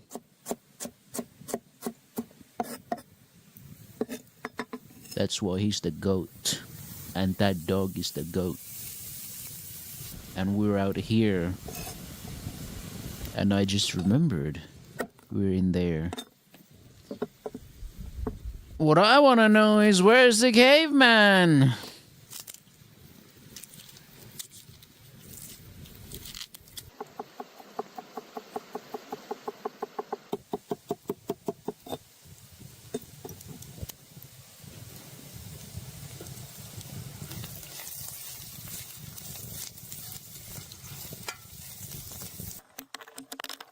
nuts. Nuts. Nuts. No, nuts. Now I want some rotisserie chicken. Make some Alfredo Prego with the chicken. Rotisserie Prego.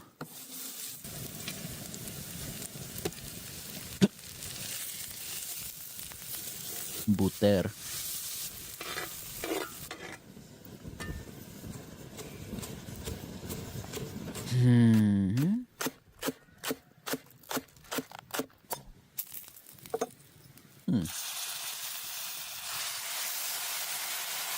Oh, that's it. That sauce gonna be good. He's cooking. More butter? You already put one in again? Oh my god! Holy moly. I feel my blood pressure rising.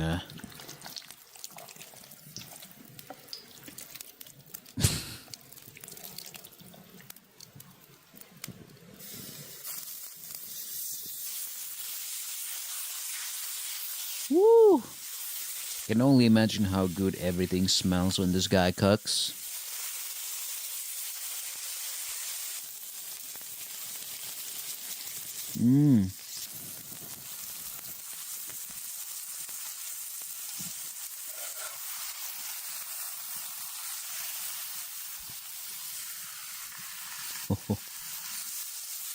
Screw steak from the bone, ladies and gentlemen.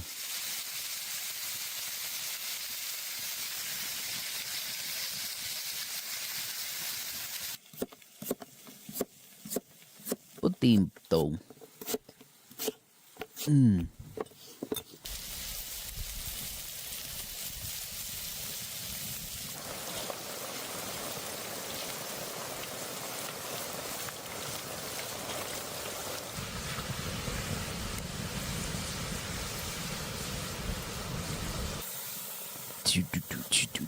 Apparently there's some funny thing going on with the Twitter algo. I think Elon broke it.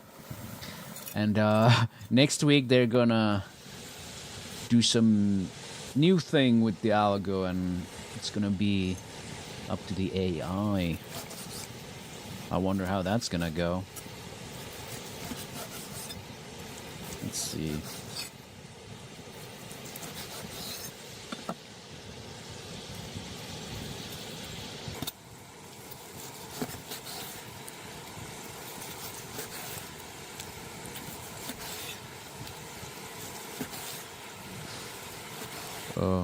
Also, Peepa retweeted this. I really love it when horror games do this. The main scary guy of the game, the guy who has 0.5% chance of spawning and instantly crashing your game if you go 9 miles out of bounds with the rare Globo Spittoon, only obtainable with cheats, and bring it to the top of a slightly off-colored tree.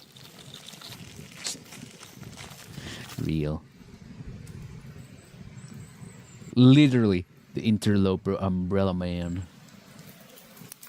You seen that guy who made the AI gameplay and said AI games are the future? Yeah, we watched it yesterday. Well, what, you want to see it again?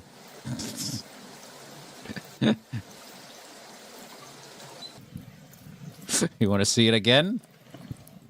The other day I started receiving messages... Shut up, Chris.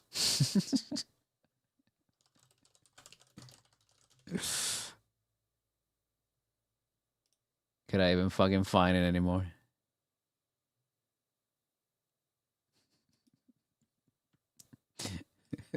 There it is.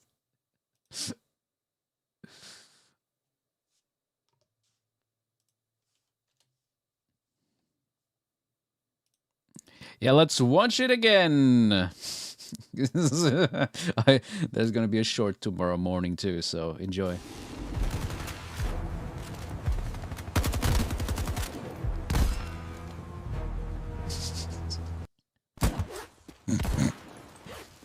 Yeah, this is the future of gaming. Nothing makes sense, and the audio plays like a single sound effect at a time. I love it. Take a shot every time some object in this shits out another object. I think this guy's taking even more shots than that. At nothing. This is probably like one of my favorite bits in this, like, this section particularly. Like, dude's got a laser sight, shoots him. The laser sight... the laser sight is now with this guy. And then he, for some reason, brings up like an interaction wheel that makes no goddamn sense. Yeah, the fucking air conditioner units that he just shoots at. He does something for some reason. And then a fucking trash can spawns from this van. Boom. And I like, what is even this chatter here? And you see like the weird ass radio pop up. Yeah, sure, or something. It's like an interactive dream. Yeah, that's what I said yesterday. Like it's like you're playing a dream. This is insane. And the ah, yes, let's climb a ladder. Mm-hmm.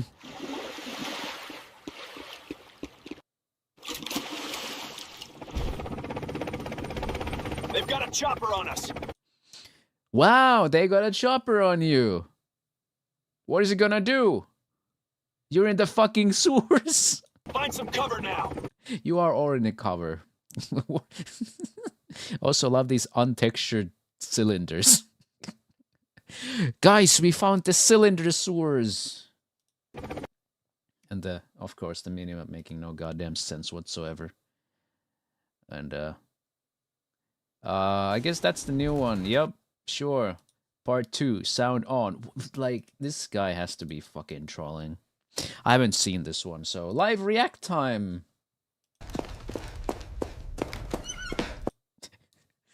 What's with the fucking iPhone UI there? Did this guy record this from a fucking iPhone?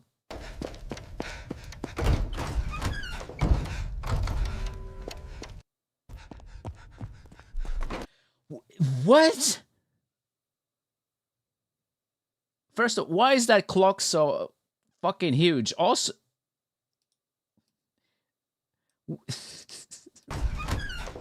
What? It's cause like the next scene has no context from the previous scene, and it just goes back. And there's stairs where there was a hallway previously. What? What is going? He's going down. It said climb. What?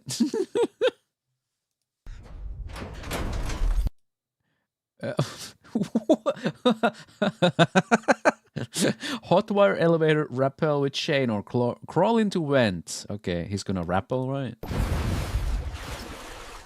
So where's the... He didn't even do that! How is this worse than the previous one? Wait, what? Why'd he just spawn another right arm? For what reason? This is supposed to be a horror game. Short out the mechanism. What mechanism? What are we...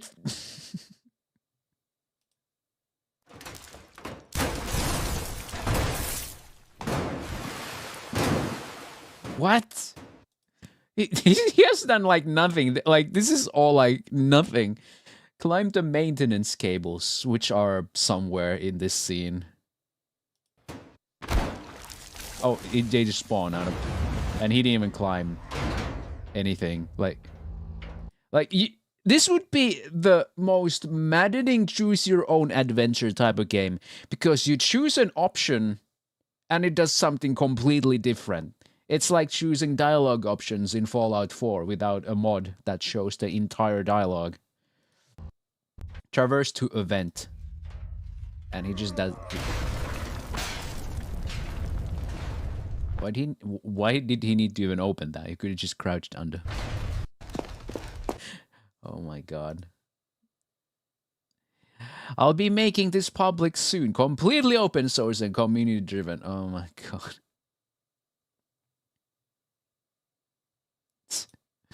This one plays like a fever dream. Some clarifications based on the reaction to my last video. This is not production ready, obviously, nor do I intend to build it into something that is. It's purely a glimpse into what the future of gaming might look like.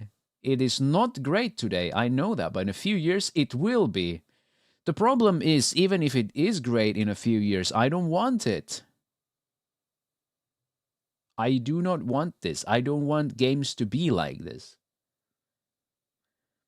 What I want is better physics and people to just stop circle jerking graphics.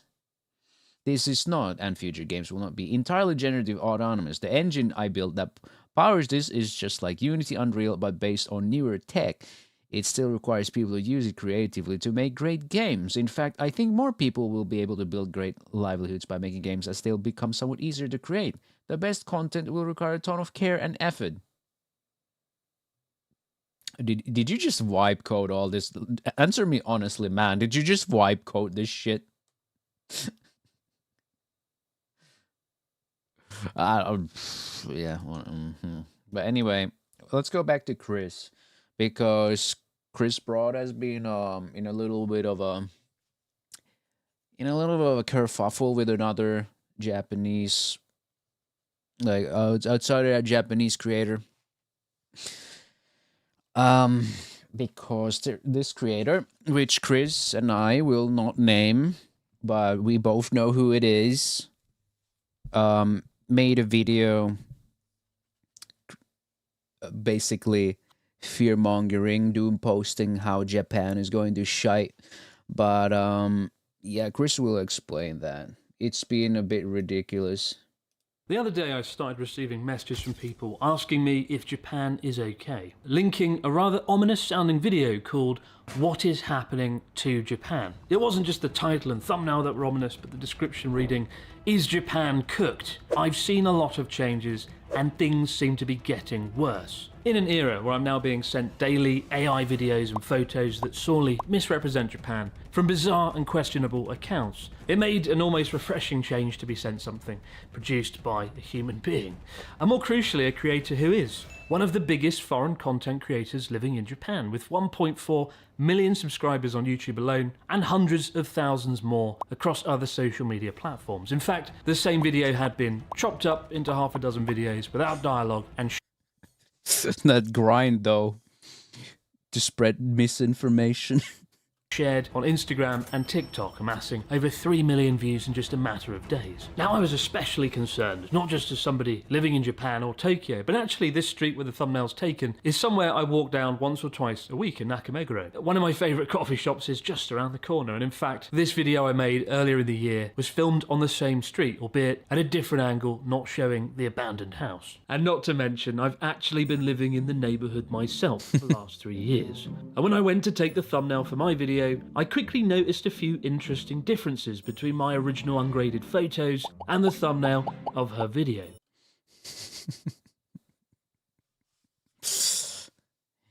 Yay! We love clickbaiting. We love photoshopping things to make them look worse.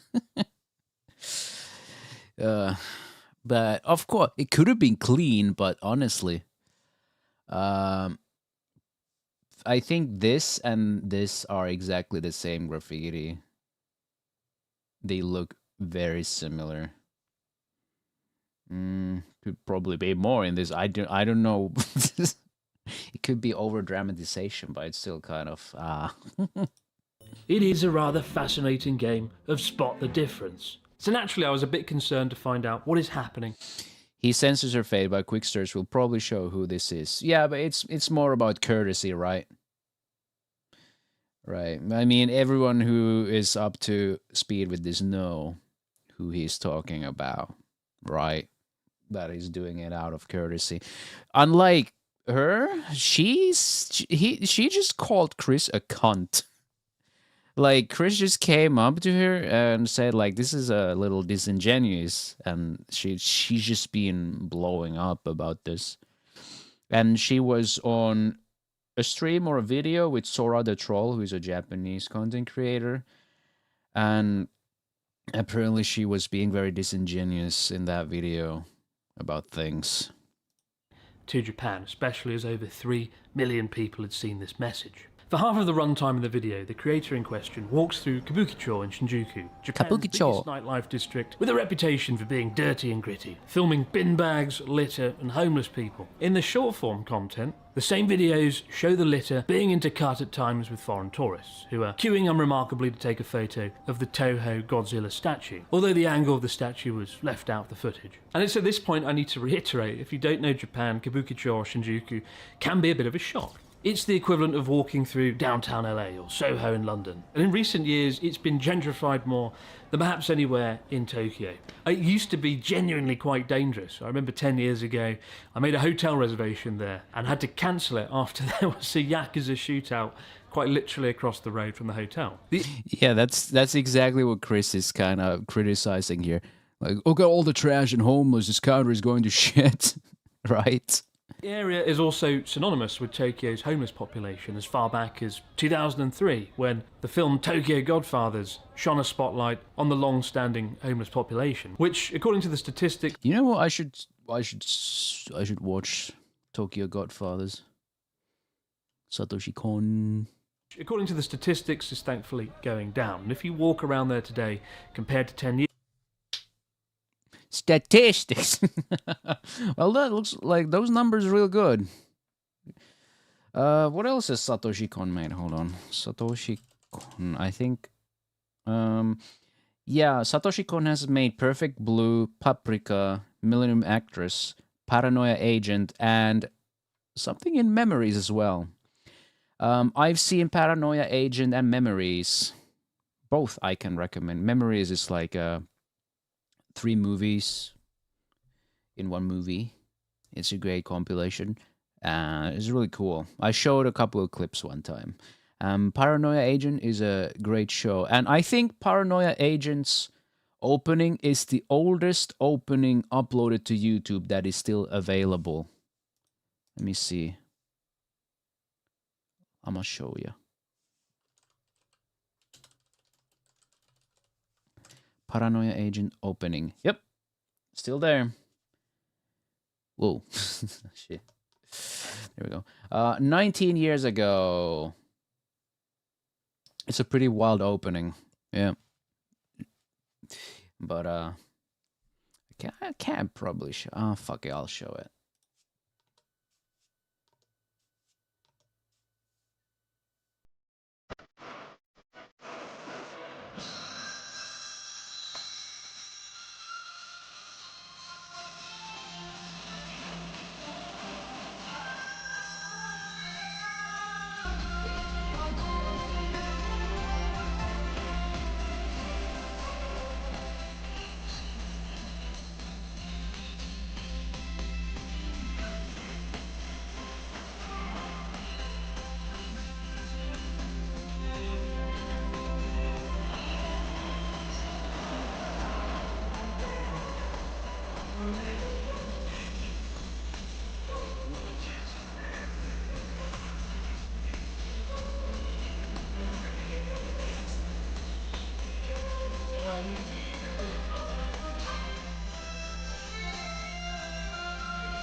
But yeah, that's the oldest anime opening you can watch on YouTube right now, 19 years ago. But John, if you like Tokyo Godfathers, you might like Paranoia Agent because Satoshi Kon. That's it. That's the only thing. Like, if you like Satoshi Kon, then you might just like all of his stuff he's made because they're all kind of. How do I explain it? Sorry, vastly better job selling the show to me. I mean, yeah, because Satoshi Kon, it's like the guy makes stuff like what? Good morning, Maxi. How you going?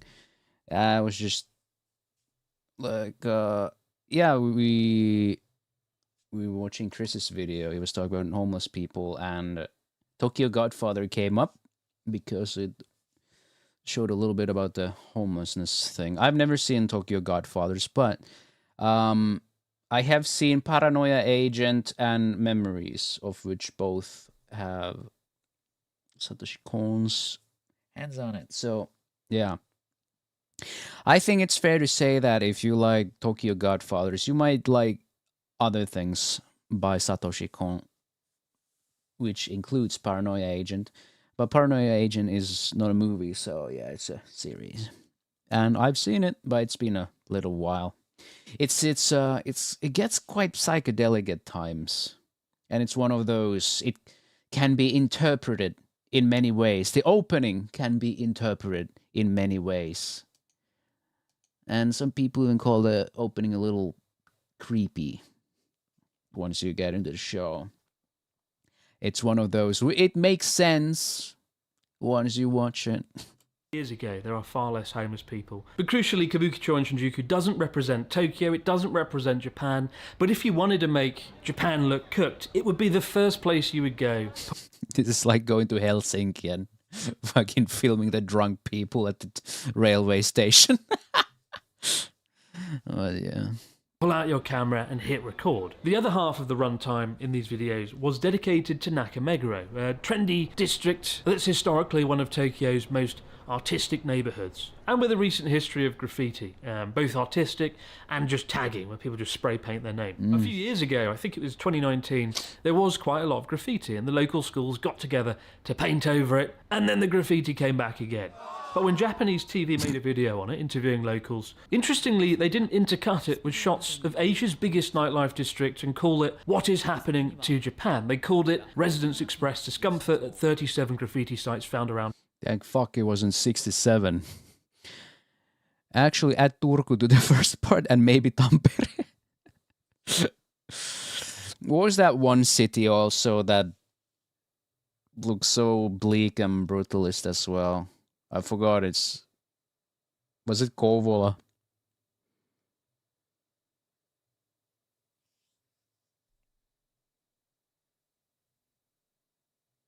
Yeah, Kouvola. Yeah, I think what I'm thinking of is Kouvola. Nakameguro station. And maybe that's why, despite having... Dude, we're just listing like all the cities in Finland. And it's like, oh shit, maybe we are cooked. Twice the number of subscribers, they only got 100,000 views, instead of almost 500,000. Silly traditional media, attempting to present news in an objective manner in 2025. And so at this point you might be... It's fine, Tomion, because Finland doesn't exist. It's fine. Thinking, okay, right, so what's happened to Japan? What happened next? Is Japan cooked? Lean in. Come closer, come over. That was it. That was literally it. In a country of 120 million people, they were all cooked because of some bin bags in a red light district and some spray paint on a bewildered bear in Hokkaido. Not him! Wall down 6 or 7 streets in the capital. Yeah. Like, I think everywhere there's some graffiti and bin bags.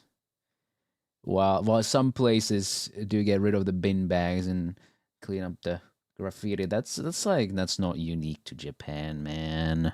City. And while the YouTube video was 15 long, stupid minutes I'll never get back, it was the short form content that really concerned me. We live in a scary time when more people now than ever before learn things about countries and cultures from 30 to 60 second videos without context, and where the more sensational...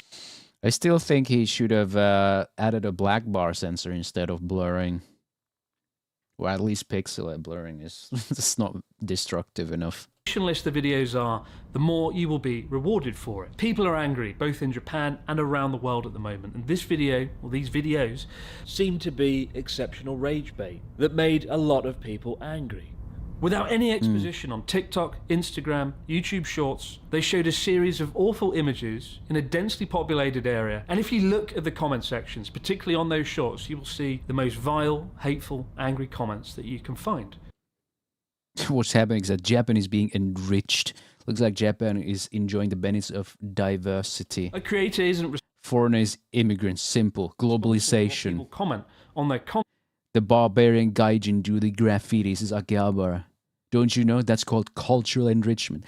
Mass immigration is what's happening in Japan. It needs to stop. Content, but subtle choices, the way the images and clips are cut and edited together, with the message that goes with it, can have a very powerful effect. As somebody who's edited over 300 videos, I'm more aware of that than anyone. The most unsettling thing is it's never been easier to monetize sensationalist slop content. And if you do it, you'll be richly rewarded for it.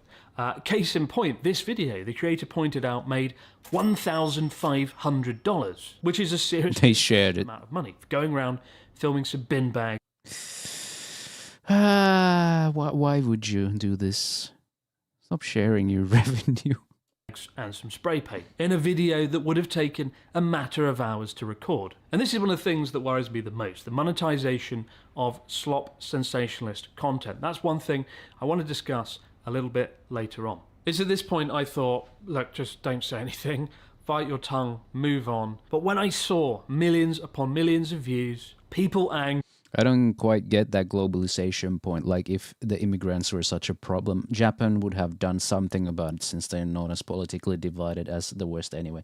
Well, that's the thing. It was one comment from a person who knows nothing about what's going on, and they were baited by this rage bait content she has made, showing Japan in worse light than things actually are over there.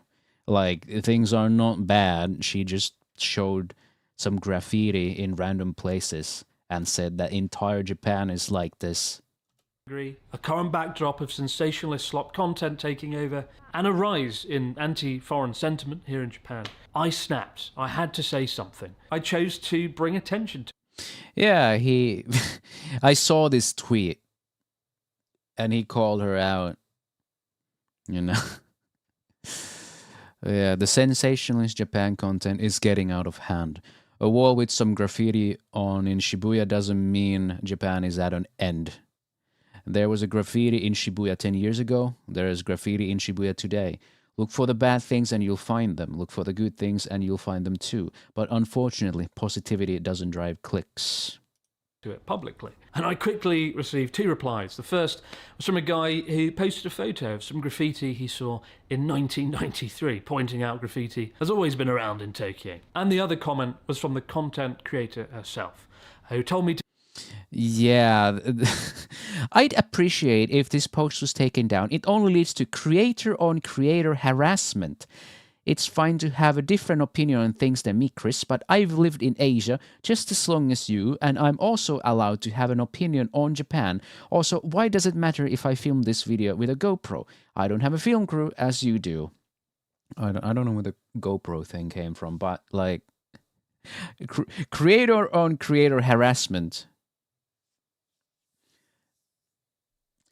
It's like you're not allowed to critique. You're like, she posted, anyone could have said this.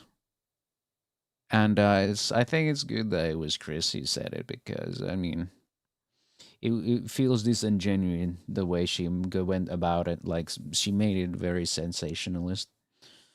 And it sounds like she doesn't want to be critiqued over the way she presented this thing.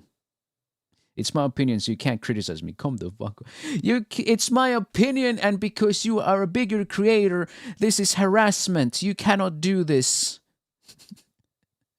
It's also my opinion. I need to have an opinion, and you know, Chris also had an opinion. So, people, like, what is the problem? Like, if you don't want people to have opinions about your thing, don't post them. You will be criticized if you are being disingenuous, or criticized even if you aren't. That's just how things are online. Like, this was I don't know, creator on creator harassment. If two creators have a in good faith argument with each other, then it's probably fine.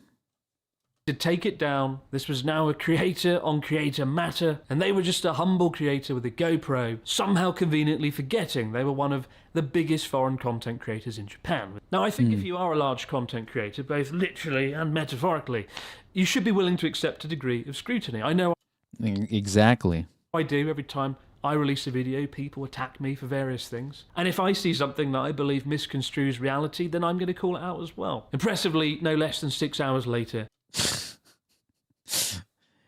Yeah, I do like how she takes this approach and Chris takes his approach with this.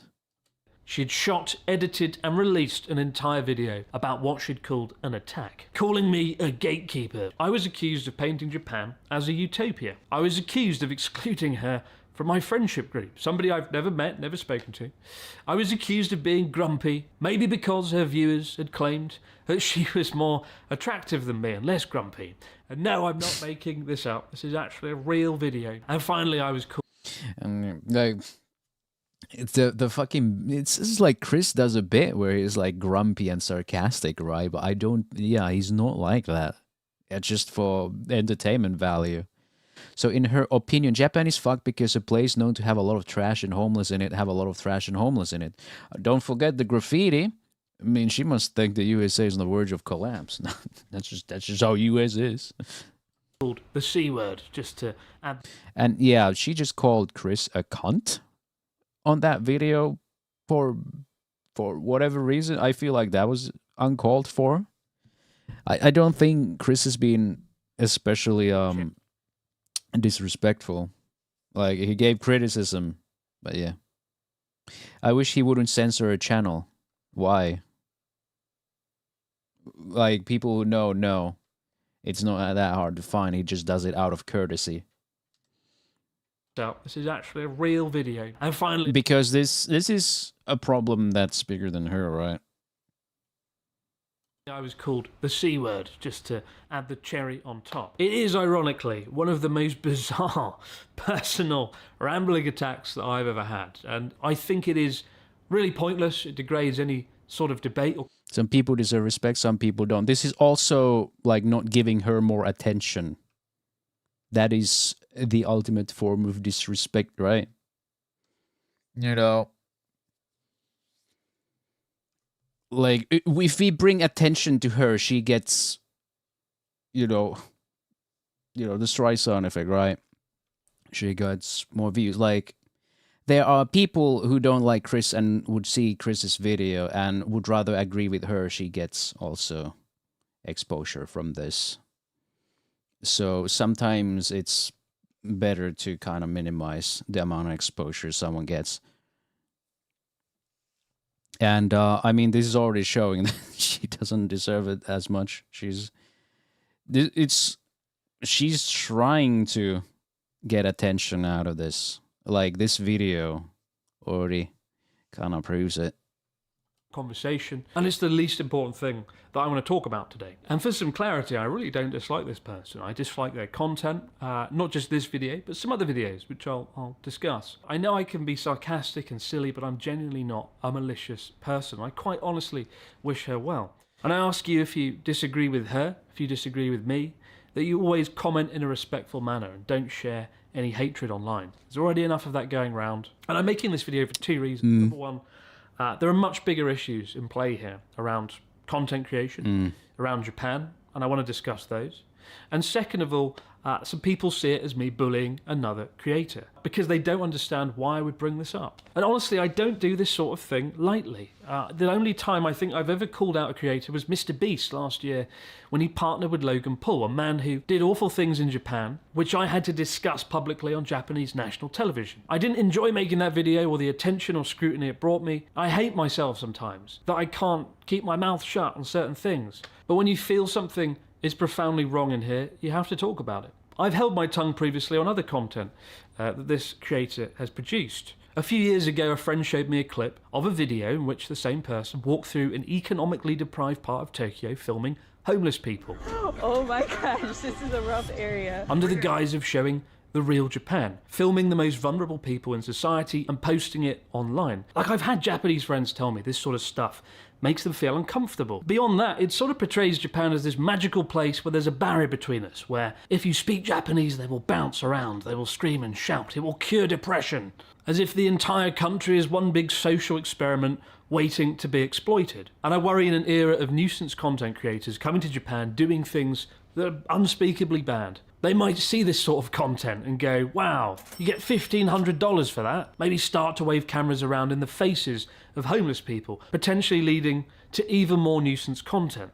And when the cost of making such content is nothing, but the profits are extraordinary, the only real thing stopping you from doing that is morals. And as we've seen time and again with streamers in Japan, morals are often in short supply. And coupled with the fact there's rising anti-foreign sentiment in Japan, it makes me concerned and uncomfortable. So what are the real issues facing Japan? What is happening to Japan?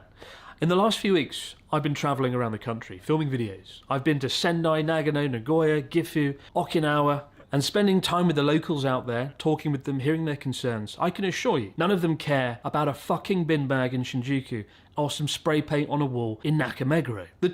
It's that profitable. I'm gonna start walking around drug neighborhoods in my country and declare the dead in the water nation, inspired by her. Yeah, I mean, if you package it right, yeah, it could be that easy. The most notable things are depopulation, That's the thing, right? cost of living, crisis. And funnily enough, while this stuff was happening, I was on an island in Okinawa interviewing the locals on how depopulation has affected their island, where once... Well, that's oversimplifying it, but really, if you just make things that make people feel, you know, any kind of emotion, it's probably going to be successful, right? If you make people angry, if you make them happy, you know, that kind of stuff. Like, especially with short form content, if you just make people feel any certain way, it's a good short. And it's probably going to do well, right? There were hundreds of people today, there are 50, and this has obviously affected island life. And quite honestly, I would much rather be editing that video than talking about this. But it will take me weeks to edit that video and do the islanders' story justice. And I really like Chris's videos. They're shot well, and they're entertaining in their own right, you know? This takes me to the real crux of the matter, the thing that worries me the most. In the same time that it will take to produce this video, I could go out and film 50 of these videos, make a lot more money with a lot less effort. It is increasingly hard to compete when you're producing videos to a higher standard. You could see this as like, I don't do this thing, even if I could, but I'm, you know, like, it does make sense. I do this. I could do this. I just don't wanna, because I want to do things that I like making, that make people feel good and stuff. I don't want to make shit that, you know, all this doom posting shit or clickbaiting shit. Because God knows we have enough of those on this platform. I just want to make something nice and genuine. So it's, yeah. When you have to fact check everything. The creator of this video claimed it took 50 hours to produce this video. A claim I find to be, quite frankly, baffling. I'm not sure where the 50 hours went. And you might think, well, he does sound kind of jealous now. Maybe she's right. Maybe he's just not getting the views. And I say far from it. I could go out and make this content in one afternoon in Tokyo. What I'm saying is social media platforms don't care. They don't reward accuracy. They don't reward nuance or objective reason. They reward clicks, they reward... 50 hours for a 15 minutes video? Seriously? I would understand if it was, you know, had more production value, but like... 5 hours went to filming, the remaining were spent doing drugs. Oh, God. Attention, they reward sensationalism. Journalistic integrity really doesn't count for much online, unfortunately, to an almost dystopian degree. Some criticisms levelled at me is that I also make sensationalist content and that I only show the nice side of Japan, the squeaky clean, rose-tinted spectacle. That's not really true, is it? Like, he has the fucking Mr. Beast face on thumbnails and all. version of the country. But otherwise, his content does have some, you know, wholesome morals and such. Like, it's a good balance. He just doesn't make doom and gloom shit all the time. Like, oh, Japan is cooked. He shows a lot of different sides of Japan. He and Connor went to the shittiest hotels in Japan, though. Yeah, they went to like love hotels. I think that might be on Connor's channel, maybe. And even though these videos he showed, they still have a good time. Yeah, like they're entertaining, but he doesn't go around and say Japan is cooked. Like every country has shitty hotels. Japan is not an exception, right? But it's just made to show that these are the worst hotels in Japan, right? That I would say there's a big difference between sensationalist content and clickbait titles and thumbnails. I hate having to pull a stupid face. I hate my thumbnails and titles. But it is simply a matter of survival on an increasingly crowded platform that doesn't share your content unless it has a high click-through rate. And I try to make up for the stupid faces and titles by delivering content that does the subject matter justice. And the claim that I show only the over-romanticised utopian version of Japan is simply ridiculous. Does this look romanticised? Is this a utopia? Does that look romanticised? Is this a utopia? But do I walk through economically deprived parts of Tokyo and Osaka filming homeless people with a GoPro? No, I don't. And I'm sorry if that is the only definition of showing the dark side of Japan that you have. I cover the matters that I genuinely believe are affecting Japan the most. And that does look like utopia if you have 2,000 hours in Stalker. You know, every country, every society has its ups and downs. Japan is the same way, right? In fact, I've been speaking with a homeless shelter about doing a documentary, but it's a serious topic, and these are people's lives, and I need to tackle that carefully. If you want to watch something about Japan's homeless population, Life Where I'm From has made a fantastic documentary series on the subject. I would urge you to go and watch them. I will say, I've felt sort of disheartened this year in general about so many things, about the state of the world, and this is sort of to the side of this issue. As you may know, I've been living here over a decade now, about 13 years, and I've been extremely lucky to be here. And I've always tried to show Japan in a fair and balanced way, particularly more rural areas that I love, which I've been lucky to call home. And more I'm seeing comments and discourse online that I'm just a foreign guy living in Japan. I don't understand the culture. I'm a foreign guy exploiting Japan. And I've had that claim thrown at me more in the last 12 months than in the last 12 years combined. To the point, it has sort of sucked the energy out of me a bit and made me wonder, what am I doing? Does what I do matter anymore? No matter how many documentaries I make, no matter what I shine a spotlight on, no matter who I meet or what I do, just a foreign guy exploiting Japan. And I felt lost about what am I doing here? I was far happier as a smaller creator without the burden of expectations, without people overanalyzing everything I said or did. And to be frank, the only thing that's like the thing, right? If I ever make it like 3.3 million big YouTuber, then oh god. Good lord, that's gonna be something. The thing that keeps me doing this is knowing I'm very lucky to have an amazing audience of people. I know you're not just numbers on a view count, you're actually real people, and I'm grateful I've got to meet so many of you. I sort of need to know, if you're watching, that I'm not going mad here. If there's one thing to take away... I hope so, Chris. Also, great shot. Don't go mad, Chris.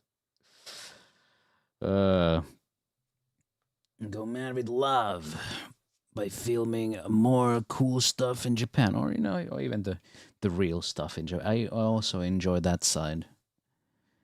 Take away from this video, it's to remember, on the road ahead, whatever the algorithm throws at you, it's never been more important to call out things that are fundamentally wrong. What you choose to click on has honestly never mattered more. And unfortunately, much of the time, you don't get a choice on what you click on some of the short form content. We can look at the awful things that are curated for us on screen and accept that as reality, or we can go out into the world and make sense of it for ourselves. But We must remember the bigger picture, because if we don't, I think bad things are going to happen. Beyond this.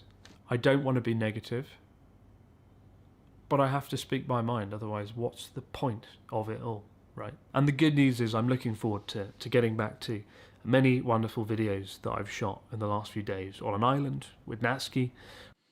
That's nice. No, no side of cooking anywhere. Except, hopefully, food. Rummaging through a forest. There's lots of great things to come, so thank you. Thank you as always. And here we go, Starbucks. Yakiniku is a Japanese style of grilled meat. In this video, we are going to try a luxurious omakase version of it in Malaysia. Oh, $350 though. But yeah, this shit was designed to be taken on with multiple players, and I am not multiple players. We have a grand menu. Inside got alcohol, non-alcohol drinks. If you turn around, got some side dishes.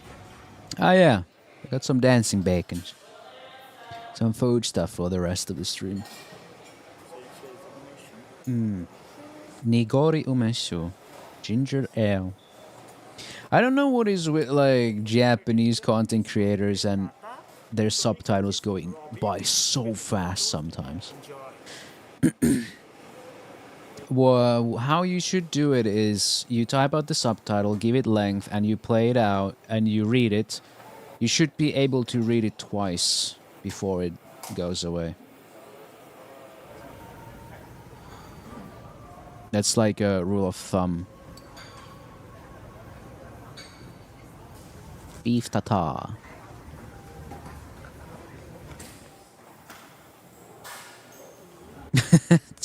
Wifey likey.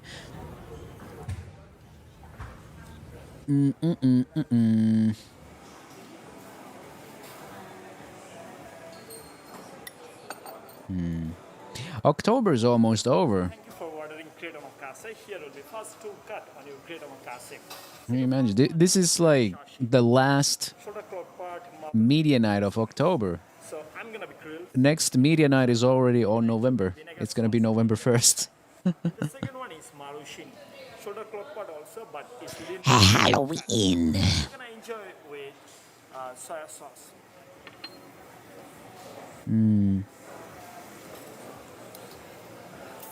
Maybe I'll figure out something cool for Halloween on Friday. Ichi, me, Sam, Let me check something. Nico, Nana.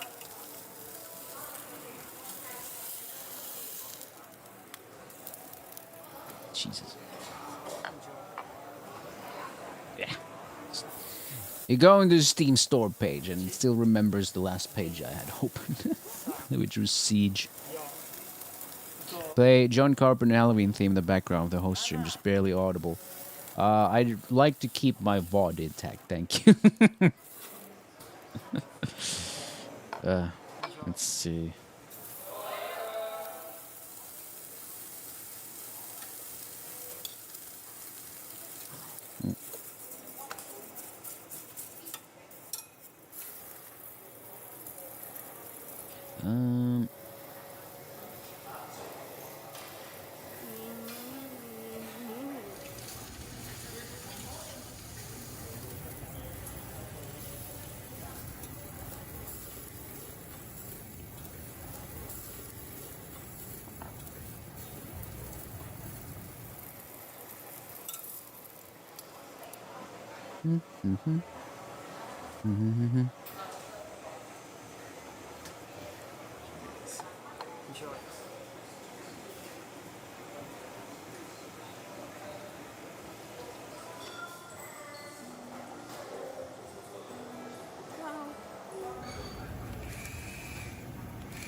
Check something on vegan real quick.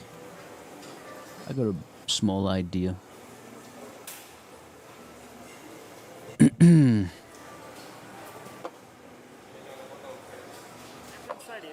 barbecue sauce, and right hand side is salt for the next meat. The sweet potato looked a little raw. What? So thank you for waiting. Here will be number 3, number 4 cut on your omakase. Number 3 will be Miss Omakase. Our number 1 top selling item. Everyday guest can order only 1 piece per day. One piece. Second one is Daisen Kaku, also shoulder club pot, but lean meat. So the taste will be a bit stronger. Both of them I'm gonna be grilled 3 seconds both sides. You're gonna enjoy barbecue sauce. If you like salt, you can add on more. Hi.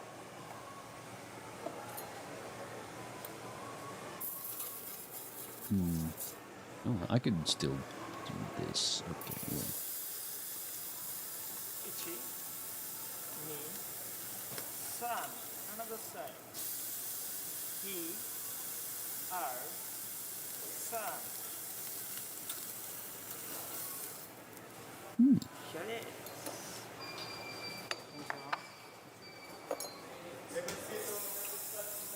One, two, san.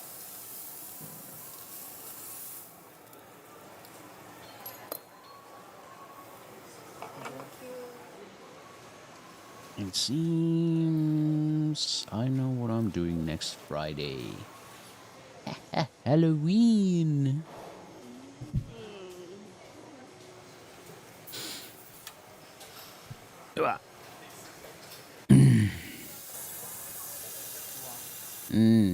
Meat.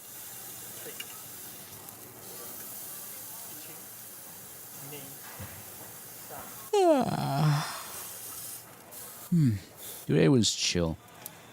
I basically did the shorts and played more Power Washing. Sim 2. Power Wash Sim 2.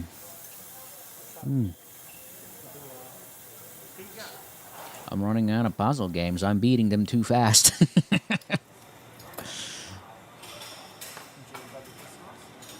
Nice Wagyu coast for Daisen Kaku. It was slightly more lean and produce a strong beef flavor. She making Googa faces here. So you know it's the meat's amazing. You could even say it's phenomenal. Clear jelly. Whoa. Mushroom in Japanese mushroom. So I'm gonna be grilled 2 minutes both sides. You're gonna enjoy with sake spray and salt. And this is the seafood of the day. Hokkaido is You're gonna enjoy with. Doing streaming dispatch? Well, no. I don't think that's something I would play. Right, that's the superhero game, right?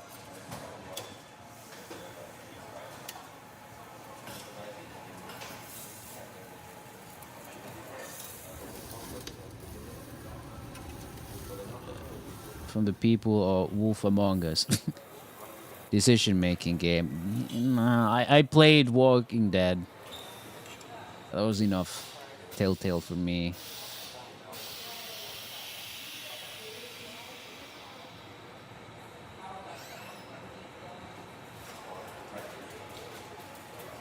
Recommended based on the games you play. Web fishing.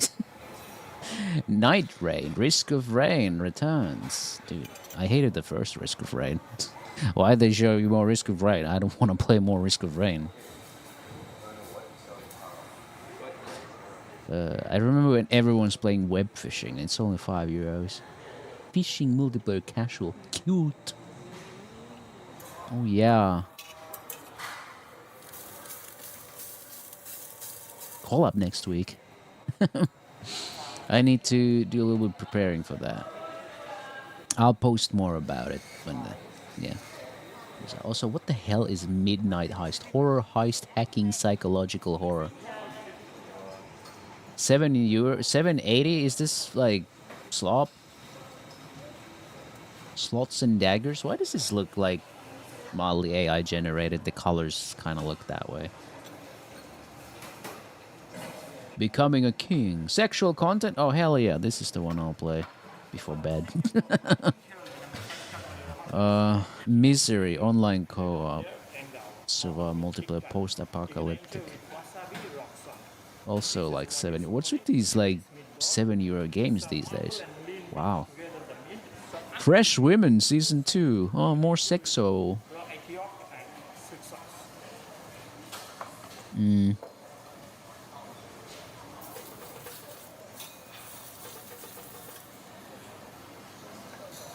How's the Vampire the Masquerade Bloodlines 2 is mixed. Also, everyone's been playing No, I'm Not a Human.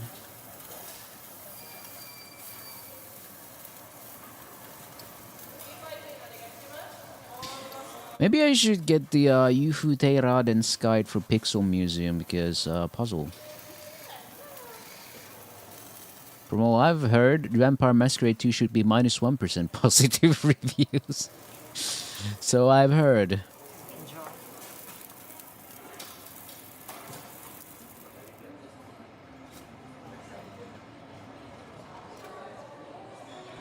Yeah, it's a Hololive game, but oh my god, it's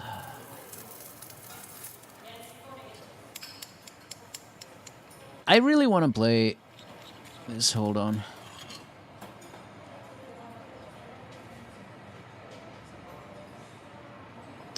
Because it has Yuhu Teiraden from Hololive. But it's it's 20 euros. Like, I paid pennies for similar puzzle games, so this better be like 500 hours long, but I so know it's not gonna be, right? Back to the food.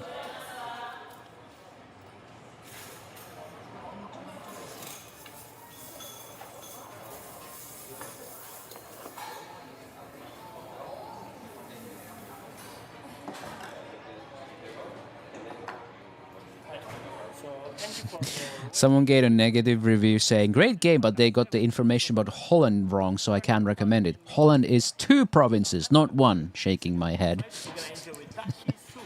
Which is called bonito fish soup. Inside dashi soup is spring onion and leek.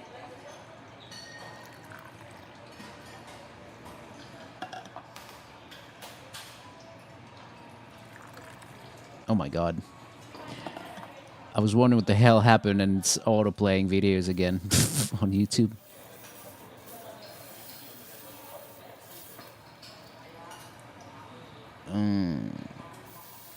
Picross puzzles. Okay, looking at people's hours in this, someone has 51 hours, 30 hours, 34 hours, 32, 65, 22... Someone said, fun, no idea who this Raden girl is, but she seems pretty cool. Oh yeah, hell yeah, Raden is the coolest. So, because the last puzzle game I finished in, hold on, let me see. Let's see, Museum Masterpieces took me 8.4 hours. It's like, nothing at all. And currently I'm doing Mosaic Retrospective. Which so far has taken me 2 hours. I'm quite at the start. I could play some Mosaic Retrospective. So the next will be our signature dish, which is uni biondon, and this is garlic butter sauce. It's a little bit like Picross and Minesweeper. I played one of the previous ones from the devs on stream a little bit. Sushi Ben has an update. What did they update? This is the premium part among the whole of Wagyu. So I'm gonna be Fixed lots of table tennis jank. Fixed player would occasionally teleport through the wall when Botan gives the key. And only I start grilling. Cheers.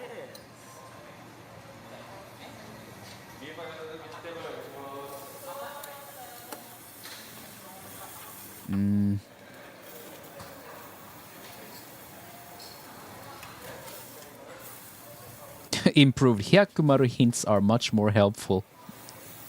My, like, 100 times 0 is still 0, though.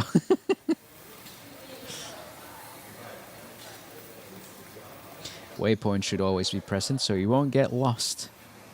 Main menu cursor is smoother. Fishing locations should be more consistent. Archer reticule is more usable. Yeah, hell yeah. Maybe I can finally finish that one side quest and that.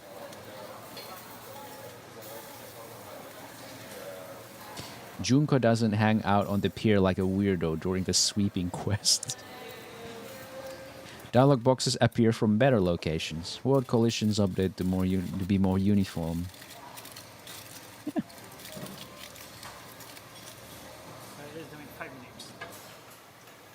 Looks like some good updates.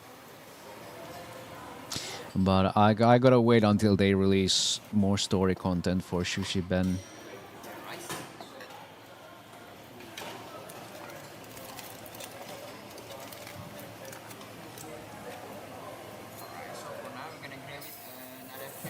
Also, looking at Buy Sweet Carol, oh my god, there's an achievement called Tightrope Girl. Never fail to keep your balance, which I got. It's 2.6% of players who have it. Holy fuck.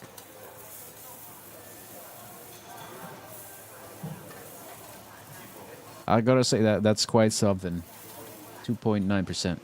I thought you fell once though. I never fell during the tightropes though. Have you seen the VR chat dev who got exposed? I mean, it's constantly on my recommendations, but I haven't watched it because I don't really care, do I?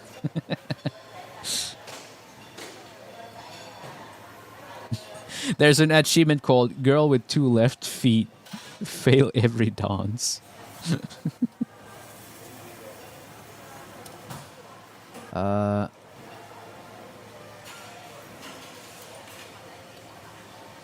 The global achievements display seems a little fucked though. It shows 0% for every achievement, right? That doesn't make any sense.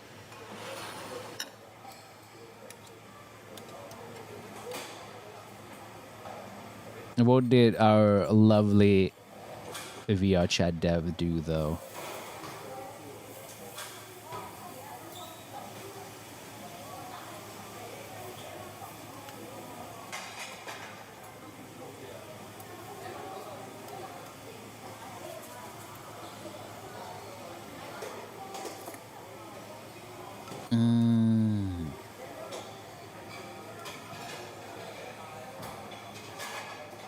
I want to play more RV there yet.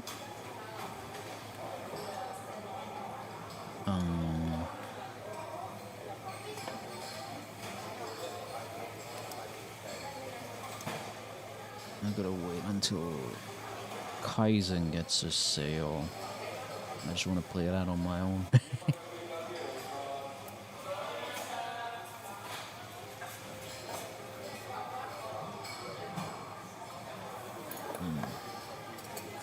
Yeah, for next week's collab, I gotta get my VR stuff sorted out again. Ooh, yum.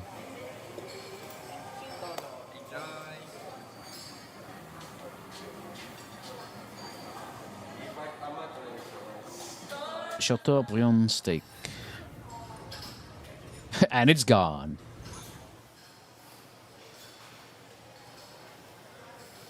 Really chewy.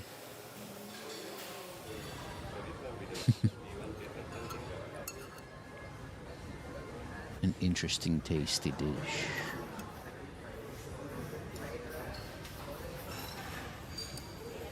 Looks nice. Super thick cut of Wagyu steak. For $350, hope so. What we got here? Something steamed? What? Oh. Alright, so let's go for your first. Okay, so thank you so much for riding. So this one will be the agodashi salmon burger. So how you enjoy? You take the noodle from here, put inside the agodashi soup. Then this one is a condiment that you can use. He bumped it a little too hard. Agodash somen. Oh, somen. Somen noodles. Cold noodle dish that you dip in salted dipping sauce right before you eat. Dude, this would be the end of me. I can't use chopsticks.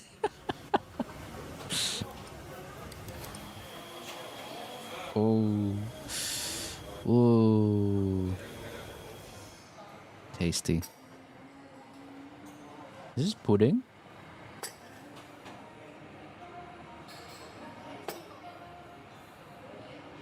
Alright, so thank you so much for ready.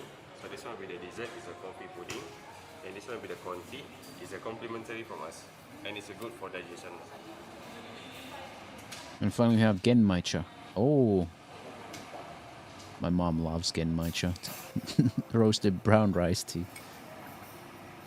You have 2 bits of coffee chocolate on top. It was creamy and smooth with a mild coffee flavor. Genmaicha.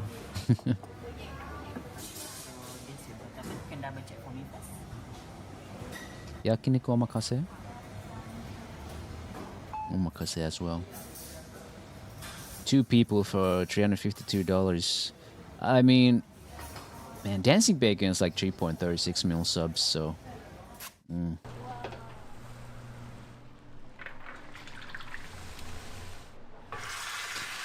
Whole chicken. Oh my god. This is the first title that's too long. And it doesn't fit on my screen up in the corner. Holy fuck. A YouTube title like an Amazon listing.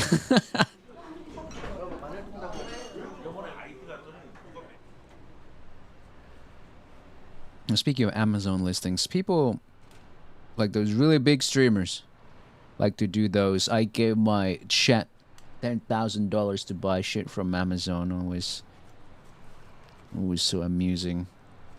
I personally would like to do viewer room reviews. That would be like the ultimate goal. That would be fun.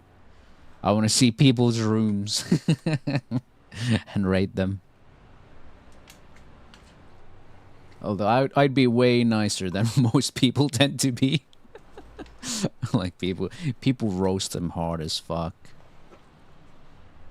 But it would be, I don't know, it would be kind of funny when it's me and I just basically never get shocked by anything. It's like, oh, that's nice, yeah. Got a little piss bottle collection there, yes.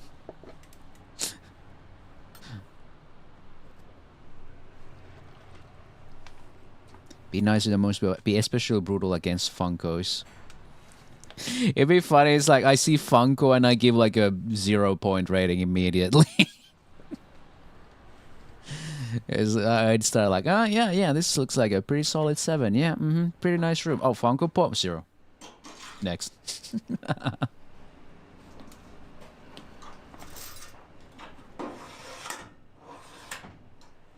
Wow, they got a whole system.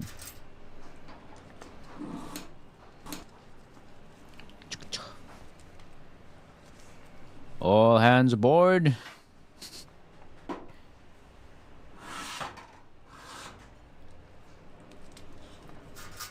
Chicken centipede. You have such a nice room. Unfortunately, Funko Pop 0. My god, it's the chicken centipede. Yeah, that one.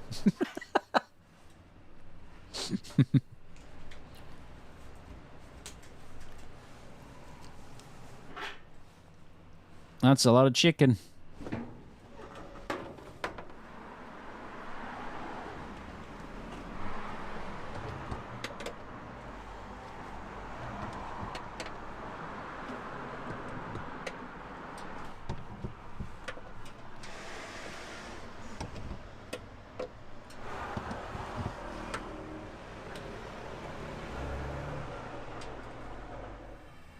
Rotisserie chicken.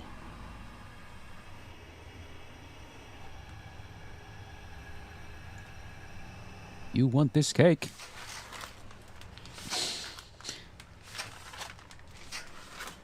That's a lot of pasta. You know, they would fit way better if you snapped them in half.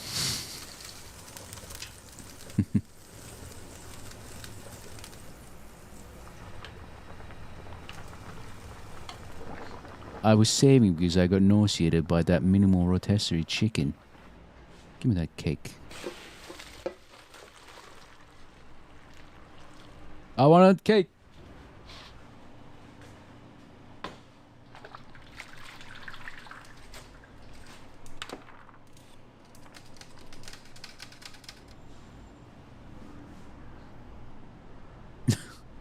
That's a lot of spaghetti.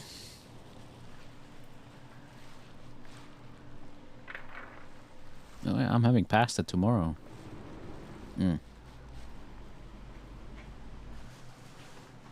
Chicken would go so hard. Make that prego Alfredo. Pregante Alfredo. Alberto Pregerto. Mamma mia, tutti mare. Frutti di fuck.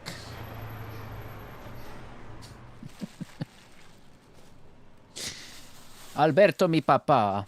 It's a me. Mario. Uncle Mario. Uncle Mario.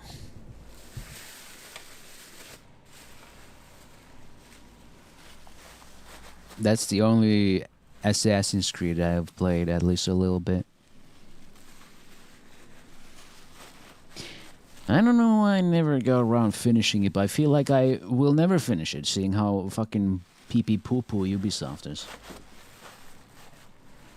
I shouldn't talk ill of my previous employer, but fuck Ubisoft.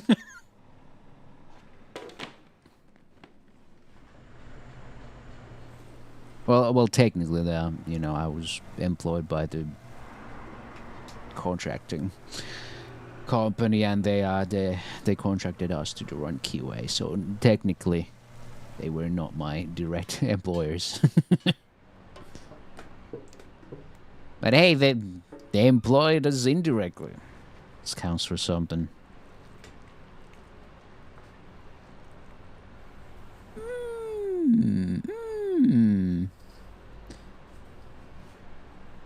It's gonna be a good sauce.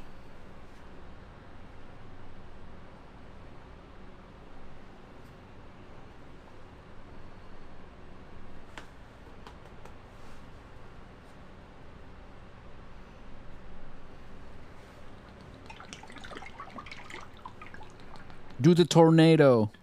Do the tornado.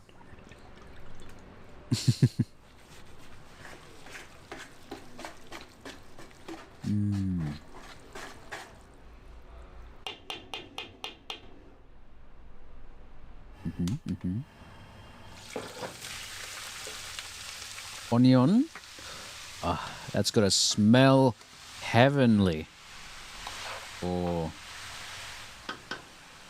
I've said it many times, there's nothing quite like sauteing some onions. That smell is fantastic. Oh.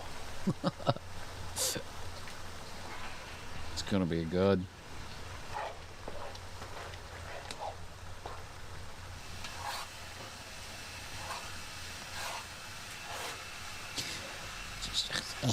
Fuck off.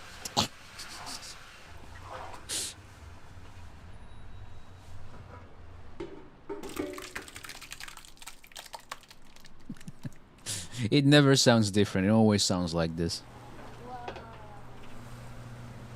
They look like pretzels, but chicken shaped. Or bacon, but chicken shaped. Either or. It's a nice golden brown. Oh my god, their heart's still beating.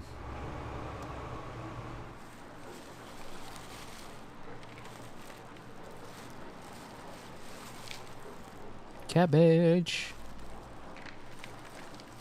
Not as finely chopped as Japanese like to make.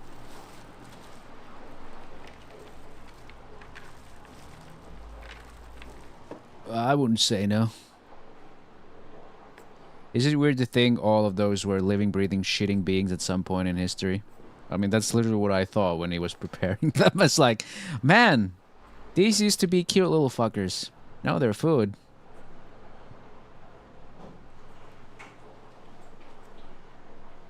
Survival of the shittest.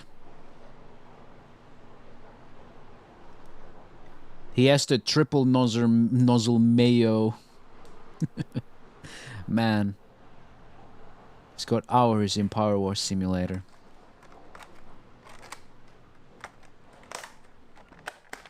I don't get it, just gets squished against the... Oh no. Now half the sauce is gonna be on that cover.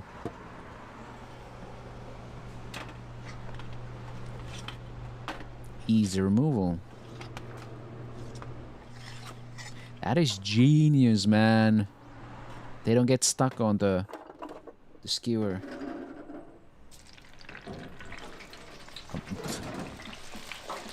Deep fried garlic? Oh, it's going into the chicken.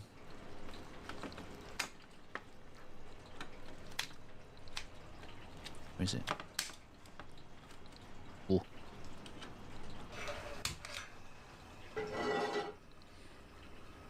Maybe they should have evolved to not taste so good if they wanted to survive better. Although, would they have survived this long in the wilds without humans helping them? Like the theory that cows would have gone extinct without human help.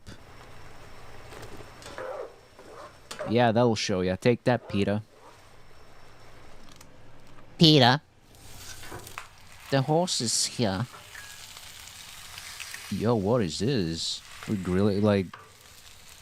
We frying it too?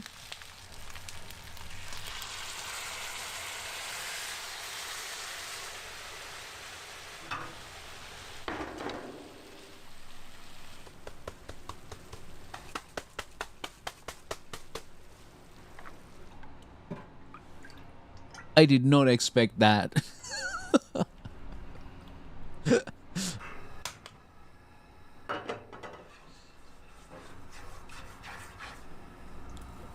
Oh, yes. Yes. Chicken pasta. Oh.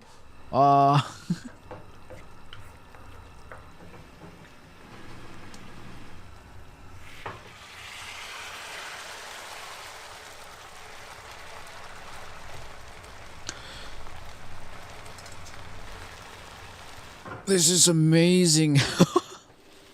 I love it. This is the one I would eat. Yeah. The whole fucking rotisserie. Oh my god, man. If that's like $10, imagine. I wonder how much it is. Dude, I'd pay anything for that. Jesus. My goodness.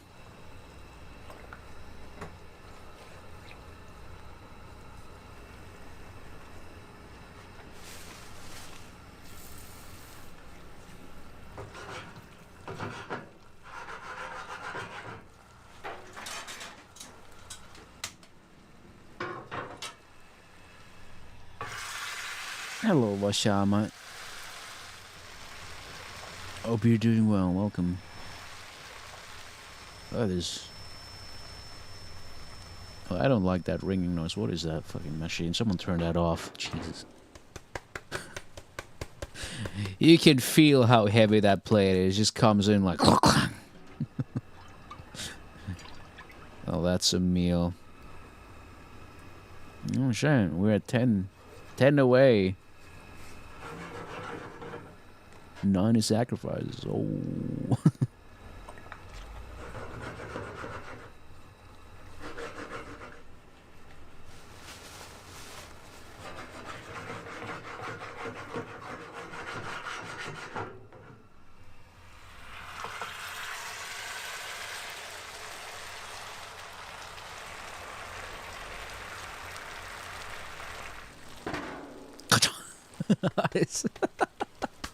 You can hear that. Oh my god, stop. I'm not swapping videos in the middle of it. Jesus.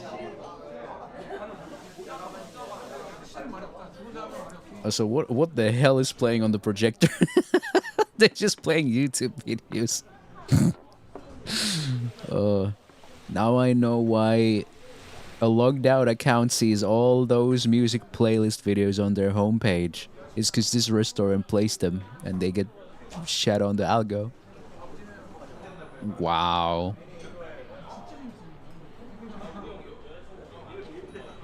It's a whole garlic. I wonder how that tastes. Like you just bite into a whole garlic. Oh my god, this is my favorite. It has to be. Oh. Pasta, ham, nice sauce, a whole rotisserie chicken. Welcome to the call. Thank you for the follow. What's your mark? Not sure why I said it like that.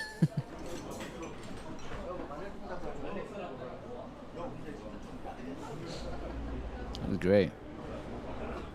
I'm out of videos. I could do some power washing or some Picross crap.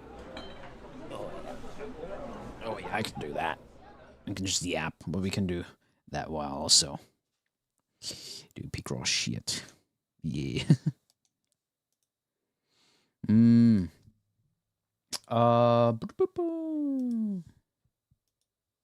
Let's see. Hang on.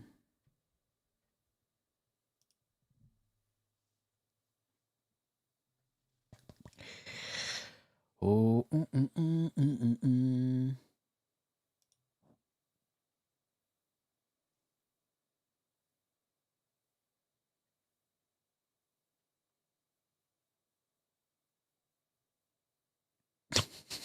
What the fuck?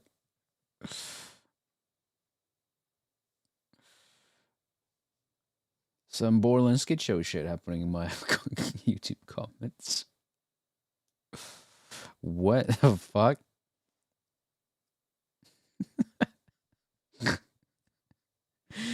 Someone has sent 5 comments in the last hour saying, what in the princess is this game? Is this a Disney game?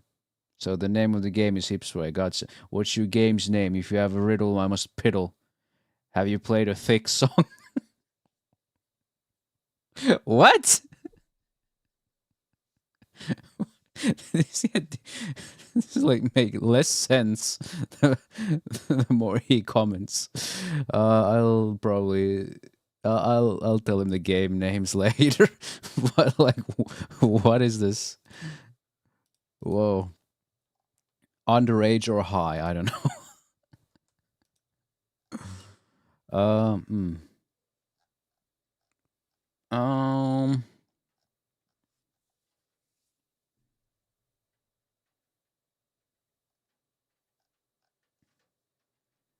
Okay, let me show the puzzle game I like. Puzzle game I like. This one is like 2024 retrospect themed, so it gives you like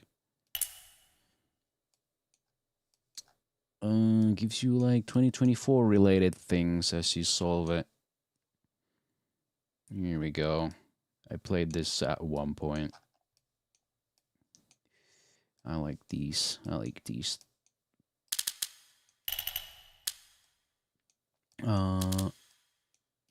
we hit something. Oh, I can't do that.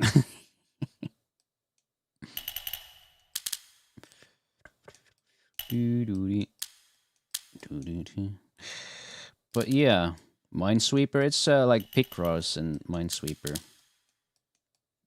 And they got multiple of these similar type of games. They got a new one coming. I'm excited. I'm excited for puzzle games. Am I getting old? I'm probably old at this point. Enjoying fucking puzzle games because they can't make good first-person shooters anymore, except like Battlefield 6. But Battlefield 6, you know, yeah, secure boot and all that. I can't do that. Gotta say I understand, but it sounds fun. Let's see. The number says how many squares are lit up in this 3x3 area around this number. So we got 1, 2, 3, 4 lit squares, and the rest are gonna be unlit. And then you just gotta figure out.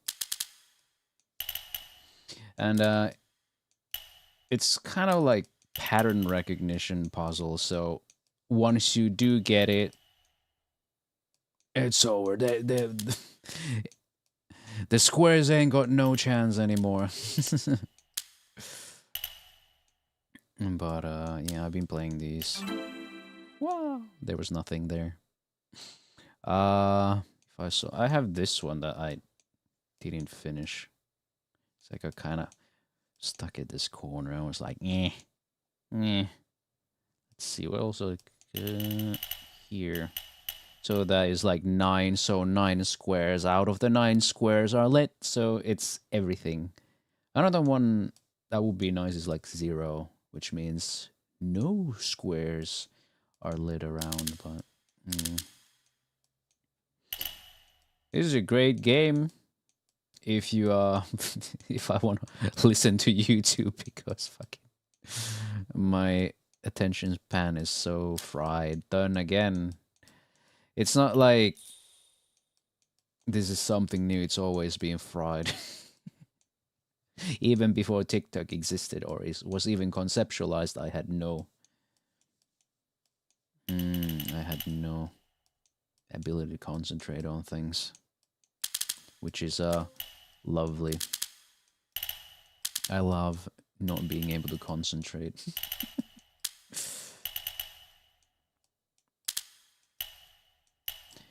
I watched one creator talk about ADHD medication and her experiences with it, and she described that it was so quiet when she started taking them first, that it was so quiet in her head that she even broke down in tears at one point because it was so quiet. Like, she wasn't used to it. And she was overtaken by so many thoughts. Like, you'd imagine things like, oh, is this how it has been for other people without ADHD? I can imagine if I actually have ADHD, if it ever gets diagnosed as such, and I try some meds like that, how I don't know how it would be, because it sounds so strange to imagine that you can just, like, there's nothing going on and you can just divert your attention anywhere you wanted and just do that thing. That sounds insane to me. Like, I can't imagine that. It's like you can just do a thing. Do a thing and just, like, what? I don't think they will ever have managed that temporary terms of autism. I genuinely wonder what it's like to have a normal head. You know, a nurse, I went to a nurse at some point and she was wondering if I had some sort of autism. We did some little questionnaires, but nothing pointed towards that, but she suspected because I'm very, like, conscious about, like, any symptoms that arise from, you know, any symptoms that arise in my body. But thank you for 4 months, Cheeky. Thank you. How are you? It's good to see you.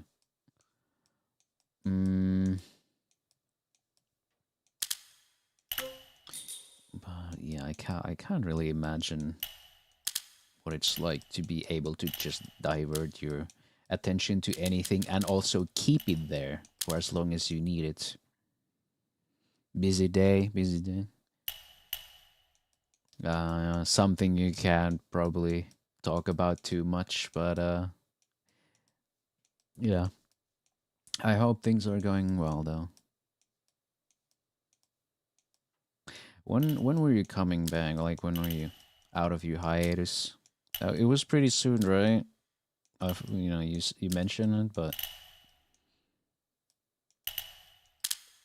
second week of December. Oh, okay. I feel like that'll be very soon. I mean, it's probably because, yeah. Yeah. I just felt a little bit like, oh, it doesn't feel like it's gonna be that long, but at least from my perspective, but it's like my perspective probably doesn't matter as much. It's probably more relevant how you feel about it rather than how I feel about it. Because I'm not there being isolated, right? So...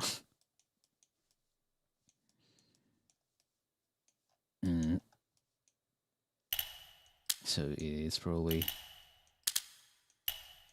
more about how you feel about it, right? But yeah.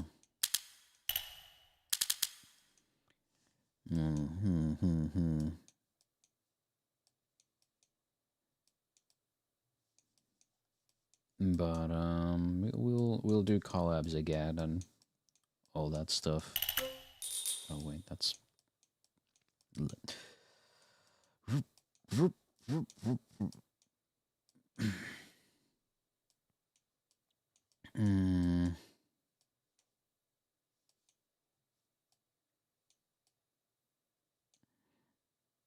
You have the hint system also, which is hidden behind my hair, but I don't want to use it all too often.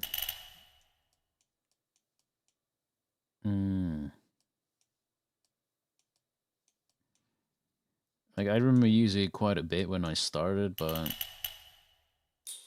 nowadays can do it pretty okay without.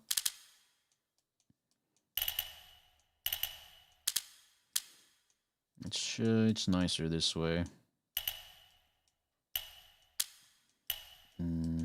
I want it to be cozy. I'm getting kind of tired of the... I don't know. How do I explain? I don't necessarily like it when people flirt with me. Like, even less than these days. It's becoming...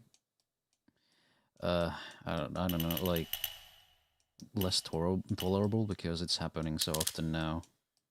Getting tired of it. Like, at this point, I don't know how to feel about it. Because when I make, like, a tweet and it's... people are making suggestive comments and I just roll my eyes these days.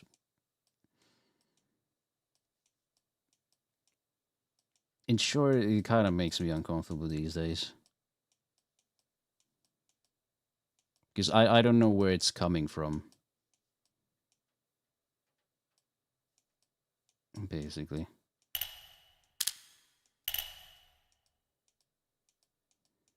It starts to feel like like that one situation with that one VTuber, but nothing that crazy.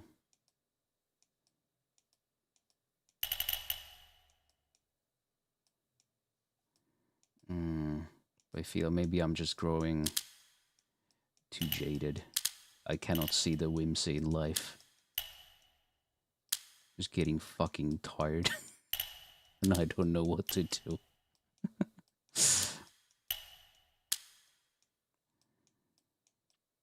Kind of why I've been trying to change the whole brand vibe so hard and doing the new model and all.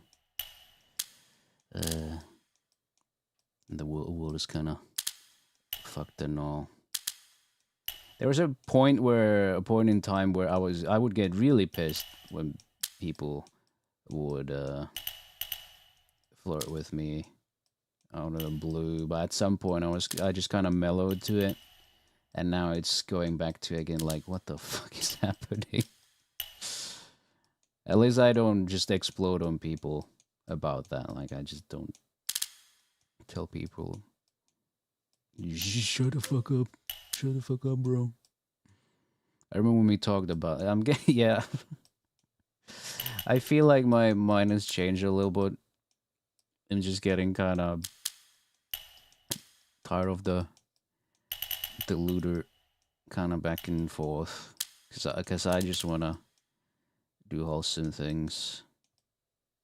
Even though I'm not the most wholesome person, but I just don't want that to be like every exchange. Like, if I want to talk about some stuff, I don't want people to suddenly make some innuendos or like suggestive comments. Like I just want to chill. I don't know.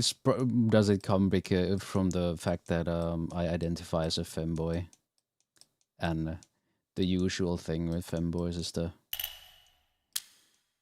kind of outwards going lewdness of it. I feel like that might be. Do I stop calling myself that? I mean, I could always do that. It doesn't change anything, but at least people wouldn't just look. Oh, it's femboy, so that means they are fine with just random flirting. That kind of thing.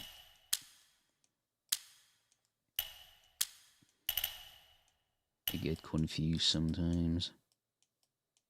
Because it's like, where does this come from? I have no idea. Am I autistic? I don't get it. Maybe I am. I don't know. The nurse said I am not. Like, the results never pointed towards that. If I was like, at most borderline, but it just never went over the test scores or whatever. Maybe I'm fucked up in some other ways. I don't know. Who knows? The way I interact doesn't bug you. Well, we'll not really know. I don't know where the Twitter interactions come from, but I assume that's just how you are with everyone. Right.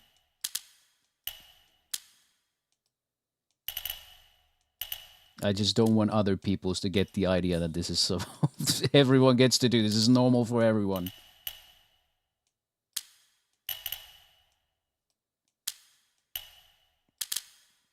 Like, oh yeah, this guy gets comments like these all the time, so we can do it too. Like, no, fuck you. Who the fuck are you?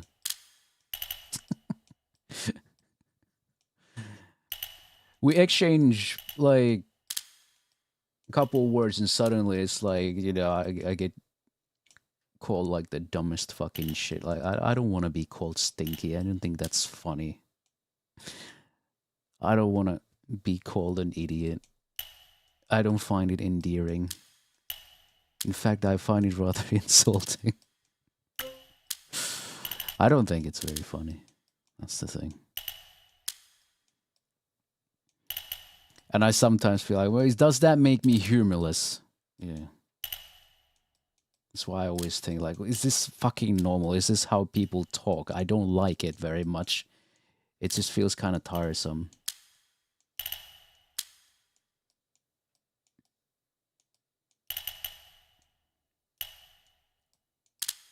Because I swear to God, if this keeps up, I'm gonna just start fucking blocking people. I swear to God. Like I said with the whole Salem F thing with that Hatsune Mizu VTuber.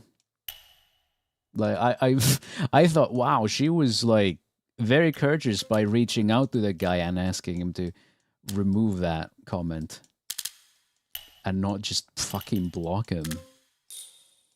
Because I fucking know I would have just blocked him for that. That was way appropriate for a tweet like that.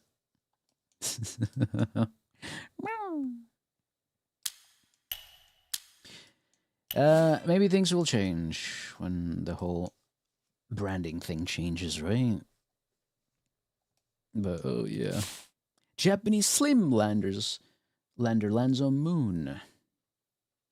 That happened in 2024. I wonder if they're gonna make a version for 2025, and it's gonna be like what it's gonna be there. What happened in 2025?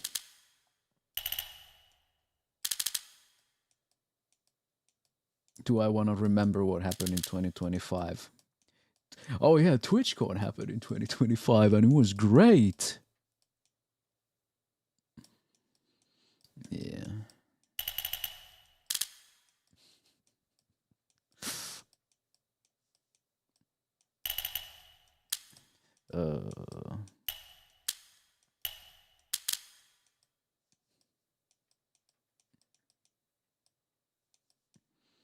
I really hope TwitchCon doesn't. I think they should just shut that shit down. That should not happen. They just keep making empty promises, I feel. It's like, oh, next time, like, you said that last time, for fuck's sake. You said the security was gonna be good this time around. As someone got sexually assaulted immediately on the first fucking day. I think it's over, just shut it down. I'm just like, who the fuck wants to go there anymore? Like, in the past, I thought it'd be cool to go there and meet, like, one of my longtime streamer friends there, but now it's like, what the fuck, man? There's just kick streamers running around harassing people for content, and then there's sexual assault and fucking knives sold there. VTuber gifts are being stolen by staff. That's, you know, that's not proven, but that is like just my tinfoil hat theory. It said South Park about it. We're sorry. Cat. After COVID, they should stop. Even early with COVID was a good time to stop too. I feel like maybe they didn't need to stop it, but they should have done way better. But they just keep doing way worse every year. It just keeps getting worse every year. I don't know. Shit's ass.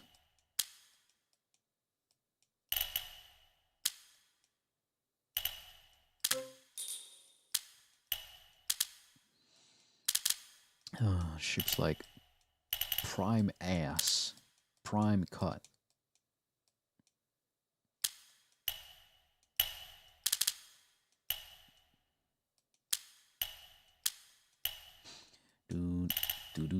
I'll solve this, and then for the last segment, I guess I'll just do some power washing. And yeah, I know I didn't change the category, but I don't think I will. So I think it's fine for just yapping, unless some Twitch moderator will just come in and ban me. But hey, that would be a great excuse to move the kick for the ban duration.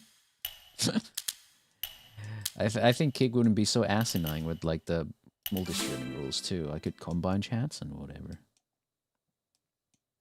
What if I just combine chats anyway, you know? What if I do it anyway?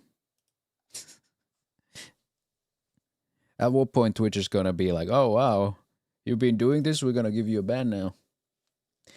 Except they shouldn't give you bans. They said they would first warn you beforehand, but who was it was that one tutorial guy who yeah.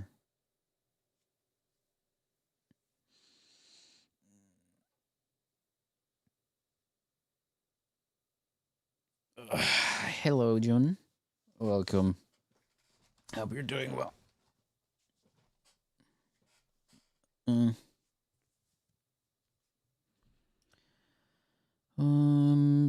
But yeah, some power washing. I'll just close Chrome in the background. So it doesn't seem my face tracking has crashed this time. Oh well, it's not face tracking, but the VBridger application itself. For some reason, it's been freezing and crashing. So I tried something a little different. I made the window maximized and also took off the GPU priority. But I was doing the airship.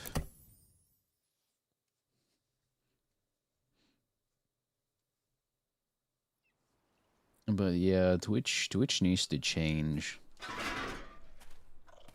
Needs to change a lot of things.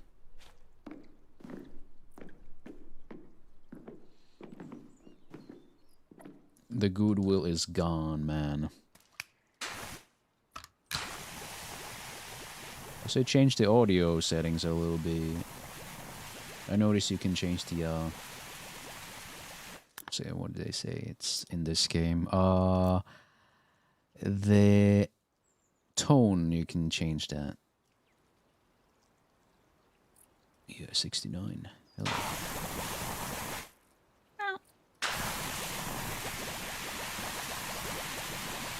Yeah, shit, but yeah. For the last 20 minutes or so, we'll just do power washing. I'm gonna change the category. If Twitch mods wanna come at me, then yeah.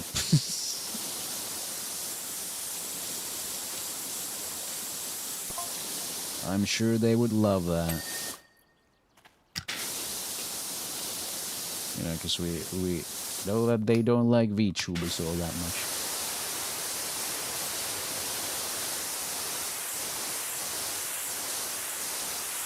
For some reason, I don't know. IRL's the way to go.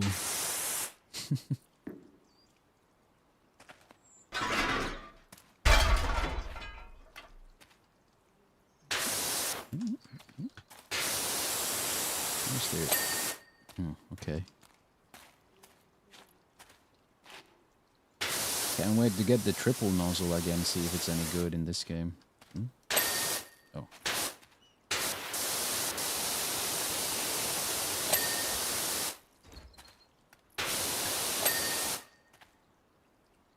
Yeah. Yes, yes. Okay, well, it's just pointing me to everything. Oh. Yes, what is it? Yeah.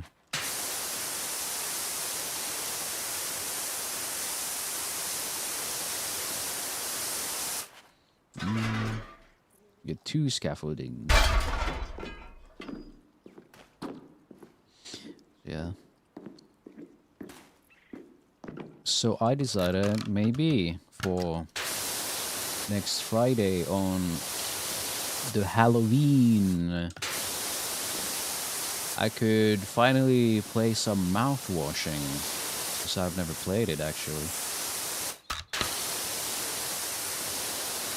In time, because they announced the Anya Nendoroid, and that pissed off a lot of people. I always pick the most controversial games, huh? I don't know much about mouthwashing, so it's gonna be good. Good first time experience. Wasn't there some controversy about that game? There's always some controversy about mouthwashing because the fans can never shut the fuck up about it. But yeah, this time it's the Nendoroid of the character Anya from the game. Because there's a swappable faceplate. And it's a pretty slightly gruesome one. And people didn't like it.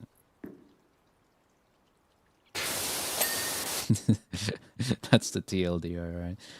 Similar situation to T-Qual. Yeah. I'm exactly drawing the same parallels. I was looking if I could get some kind of artwork done for that stream, but you know, it doesn't have the same kind of offering as Andy and Lele does. I could have totally got another PNG for that, but not this time. Typical case. Yeah. There's always the horror games that do this, right? I think people just can't consume horror anymore. It's like, why is this horror game so horrifying? Why does it have dark themes?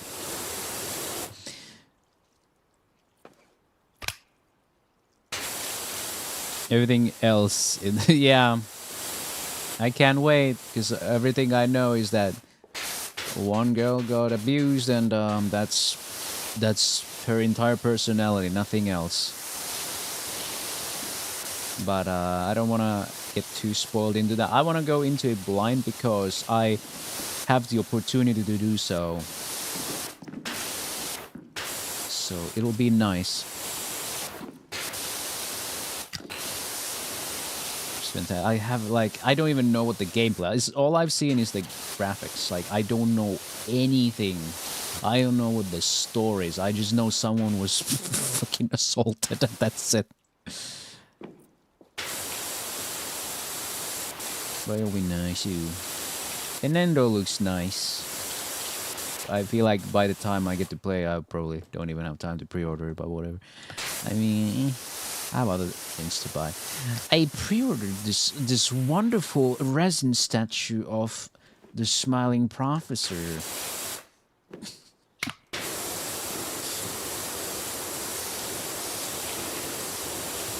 I need more Professor Nyanya in my life. Yes, I do. When will she be playable in Blue Archive? Huh? Gonna be another lifetime probably.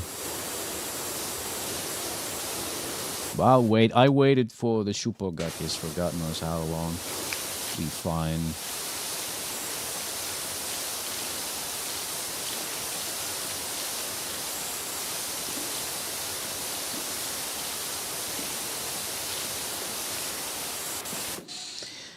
So there's a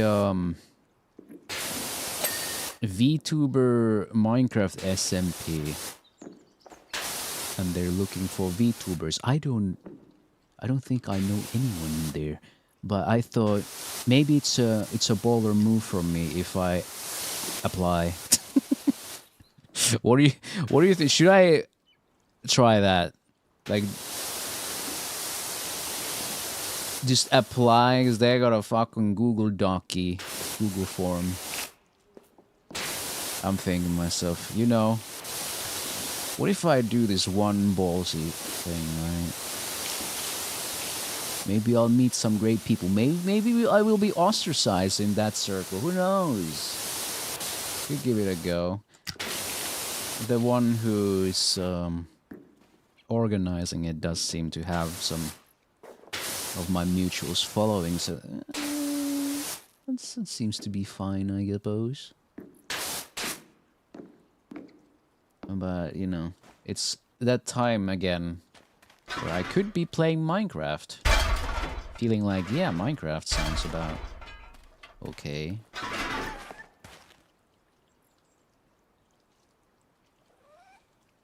Can you fucking... This fucking game. What am I... What the fuck am I climbing here?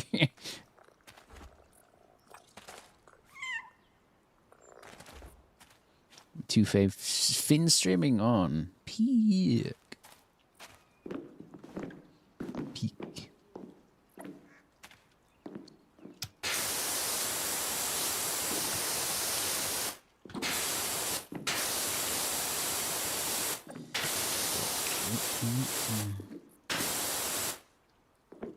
Oh fuck, it's the other wrong way. Ah! This fucking shit, bro. Doing my hardest to catch up and grind more rolls in Zenless. The idols have to be around the corner by now. Finish. That sounds like cope. We're all coping at this point. But yeah, true. Like, I gotta probably log in at some point again.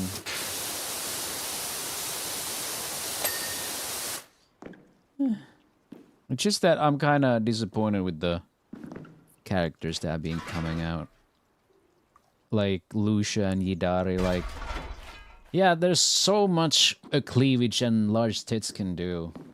If the design is kind of boring for me.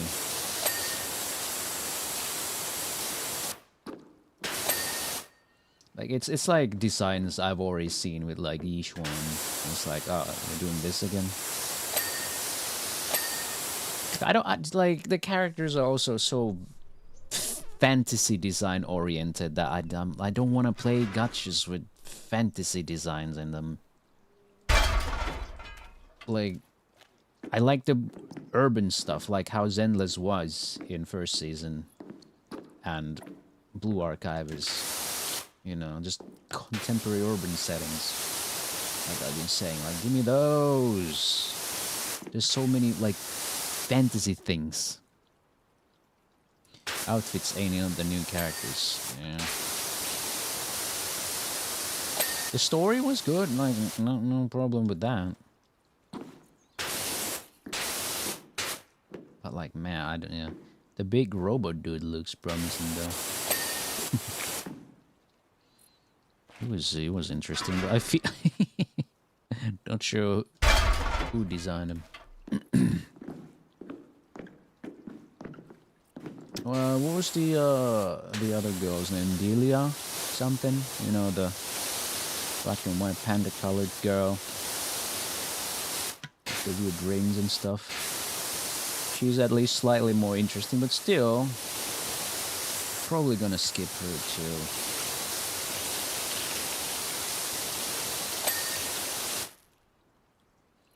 Envelope top panel.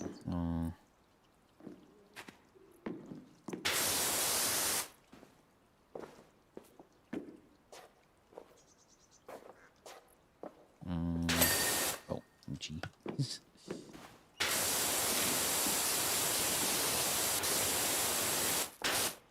I need some money. She took my money. Oh, tail panel. Oh, where though? Here.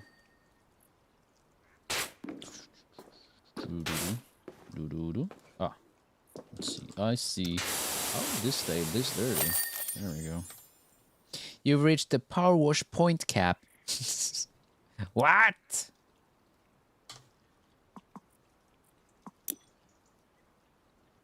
Oh no. Guess I gotta buy some goddamn furniture. There we go. Now stop bugging me.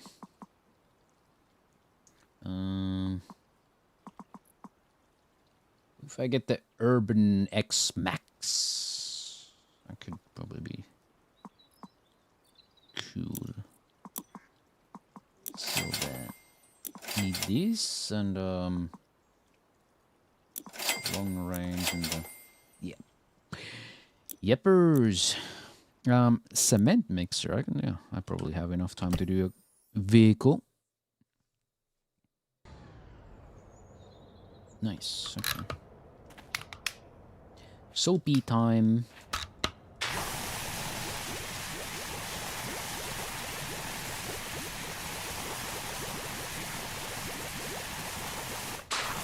I lowered the tone and it's much nicer now, like it doesn't get on my ears when I lowered it.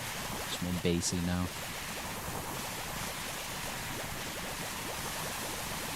Easier on the ears. I feel like at some point my ears started to fucking ring.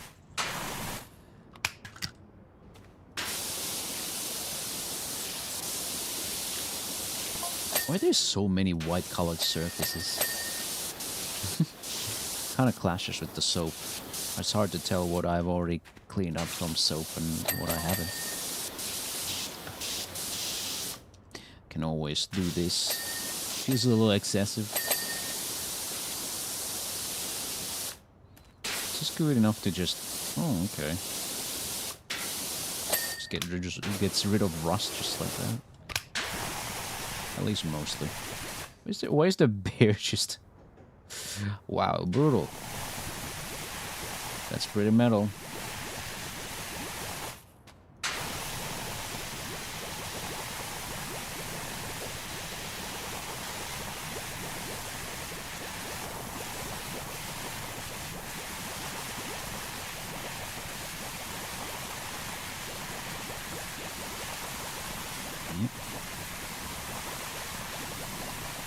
Get in there. Yeah. Cleany weenie. Okay.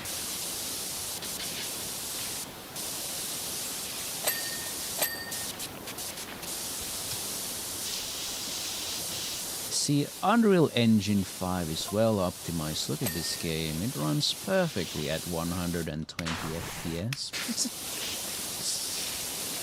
No cap.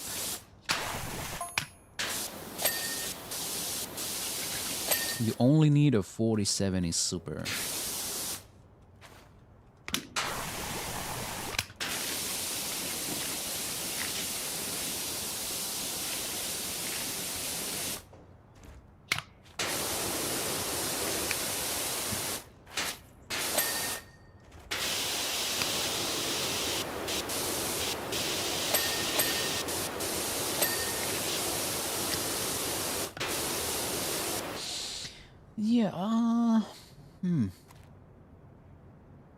There's a higher chance for summer shupos than the professor.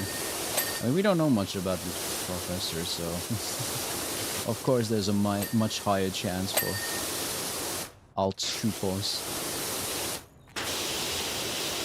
Just gotta wait for more story stuff involving her. Doesn't change the fact that I fucking love the professor.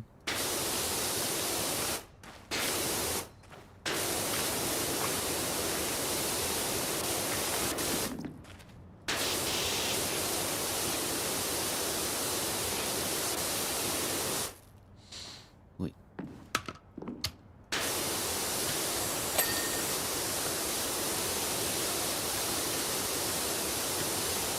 Professor is the best. Hua hua, fluffy, blonde. Wow.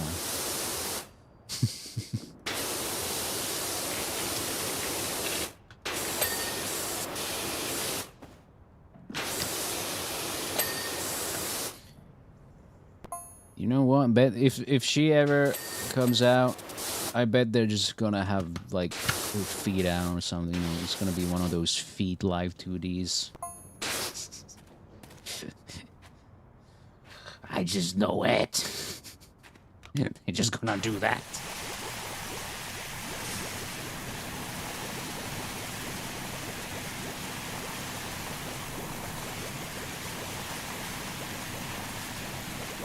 Well, it's like the rotisserie chicken.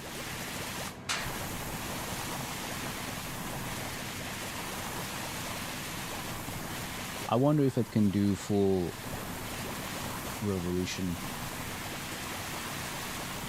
before the soap runs out.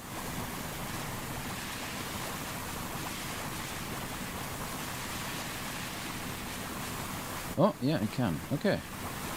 Nice.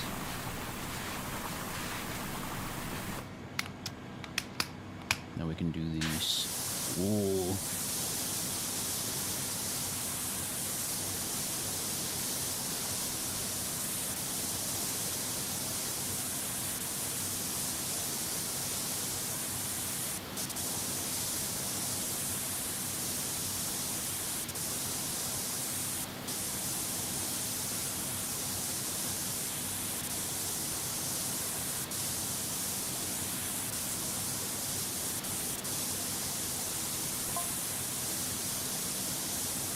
Oh, why am I getting text messages for? Get the fuck out of here. Axo Lumox.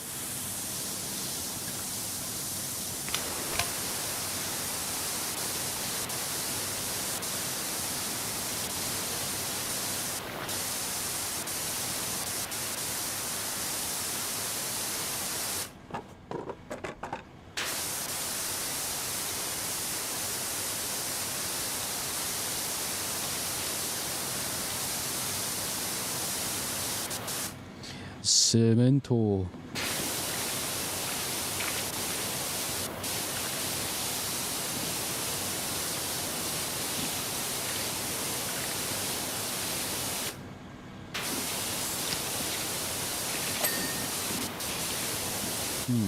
Yeah.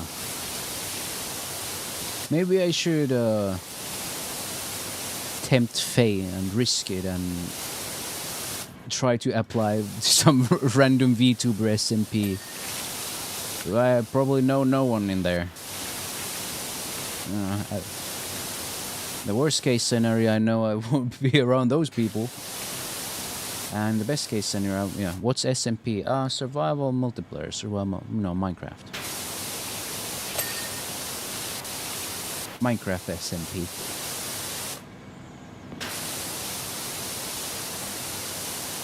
Minecraft. This is all true. It does sound like fun on paper, but then it comes down to, of course, like, the people gonna be nice? Because, I don't know, I just follow this VTuber. Not like the most massive, and, but they seem pretty chill. What's the worst that could happen? I mean, fuck's sake, I'm an adult. What the I'm gonna handle it like an adult.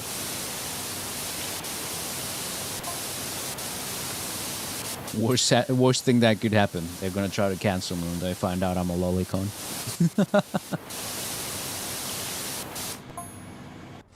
I mean, that sounds like a win situation, honestly.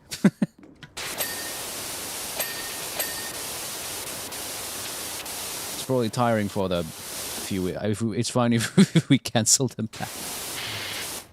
Go well, that's a Google Doc it with Cappy help. Sure, can't be on that too. That's like the funniest thing if you know the context. Oh, fucking shit.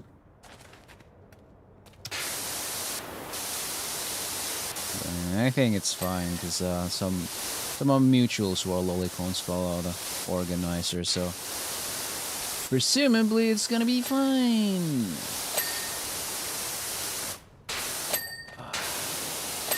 So I really just want to meet more people and do more stuff and do fun things, that's all.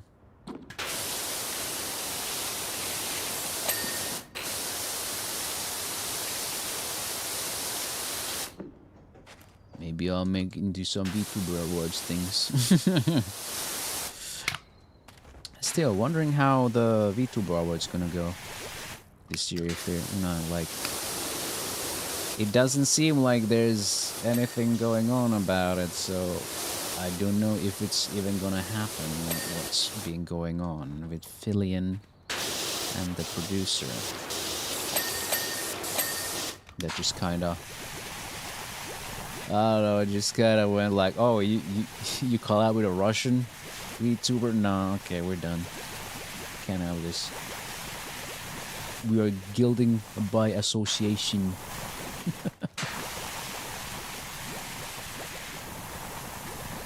So I thought, how cool would it have been if I got like Mr. VTuber or something? God, that was retarded. I don't know. Like Ukrainian company based in the US. I mean, come on.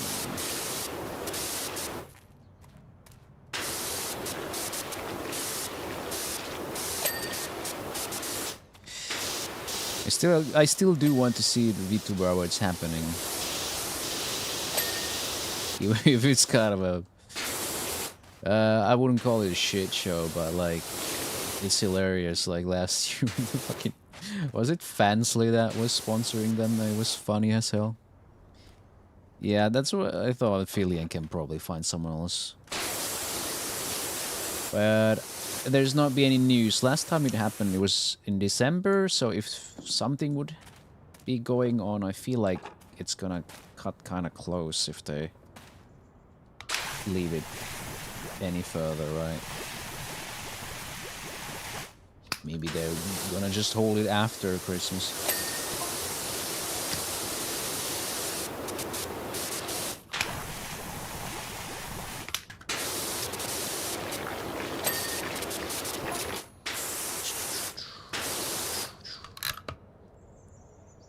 Super behind the scenes. The nominations would probably, I mean, aren't the nominations always public? Like, there's public voting for that. You know, I'm wondering about that. Like, I'm sure a lot does happen behind the scene, but I'm just wondering about if they want public nominations, then that's gonna be kind of tight schedule. Or maybe they just won't let anyone. Maybe they'll just nominate everyone themselves. Like no public voting. That would be boring as shit. That's just the Game Awards in that case. Fucking Game Awards.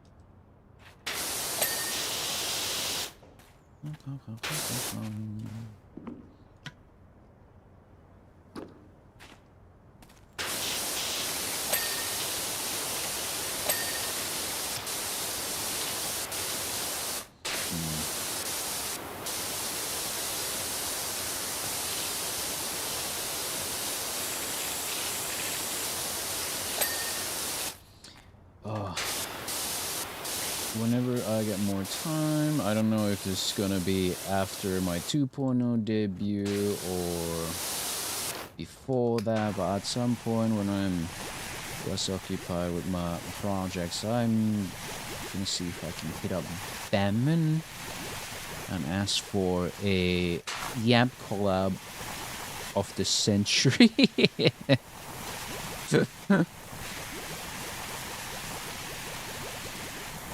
Oh my goodness.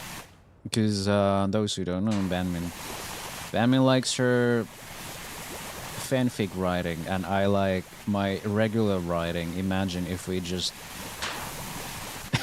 we just get together and yap about writing. I'm sure both of us would be very very happy and yappy about that.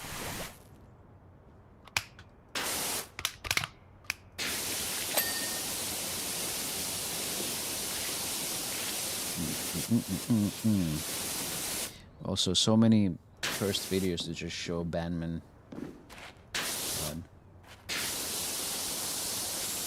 The one Guga experiment video today. Oh.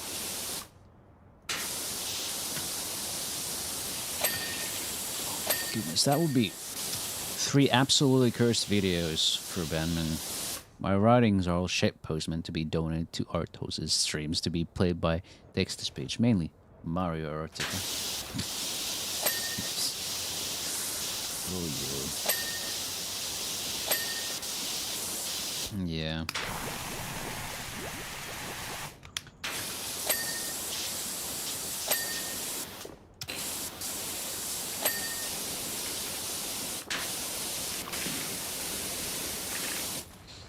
Just some ideas for the future. It feels like everyone's up to just torture Banman collabs. I mean, I torture everyone equally with the cursed food videos. Everyone wants to see that every time, so I just do it. But other than that,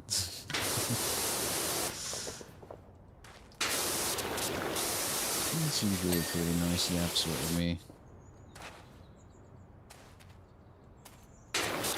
97%, yeah. It's almost done.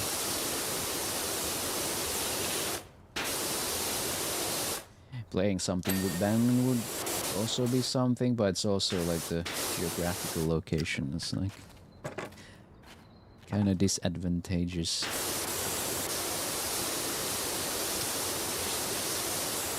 There's also the, you know, how's the timing for either of us. But I'm not in such a hurry, like this is not gonna happen like next week or something.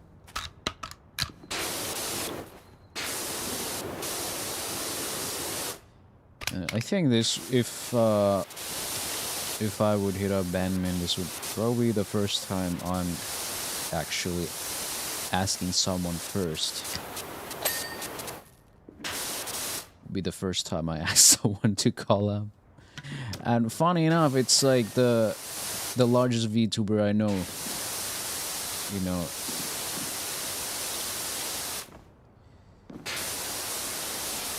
How do I say it though? As friends is, I wouldn't say that. We're still rather acquainted. So something like the largest VTuber I am able to ask for a collab without just being brushed off, possibly. That's the thing. I don't know whatever the hell I did to ever manage to get on Banman's radar, but well, I guess it was just because I replied to her tweets at one time. Be collab Banman Corvui and me when we've been having. I want my one-on-one. Those are the most important ones to me.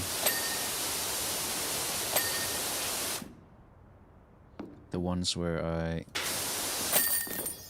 get to do one-on-ones because I like those the most.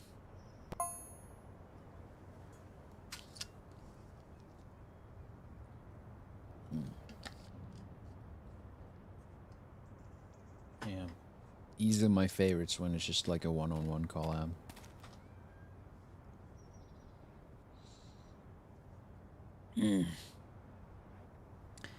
We imagine us playing Are We There Yet? Have you seen that game, Maxi? It's like the newest French slop, and I played it a little bit, and it's great. you totally should. It's not like crazy expensive either. It's like €7 over here. I don't know. How's it over there? People who say French slop don't have friends. It's just a stupid term. It's a fun co-op game. I hope they patch some collision measures though, because sometimes a little BS when you have your RV and then it just kind of breaks down without touching anything. Some could argue it's a little funny, but after some while it's like I just want to get some progress and the thing just breaks down by itself, sir. What's the more positive version of Friend Slop? Co-op game, I guess. That's what they are. They're co-op games.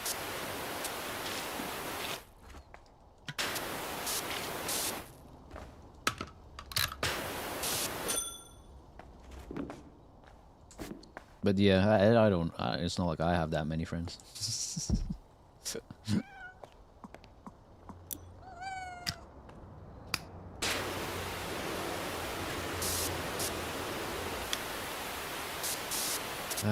I don't know. For games that are called Friend Slop, I'd rather play Friend Slop than AAA Slop.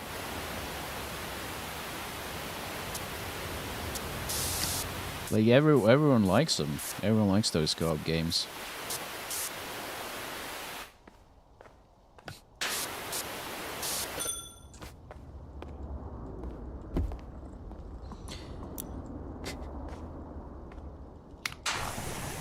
What's the deal, man?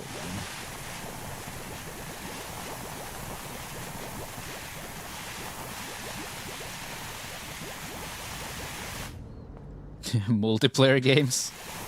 Co-op, multiplayer. Let's call them something. That's what they are. It's like, what does it matter if it's, you know, looks like I think the term comes from the fact that they're, you know, made by indies and have like limited visual fidelity, but what does it matter if it's fun? Like, that's the fucking point. You have fun in video games.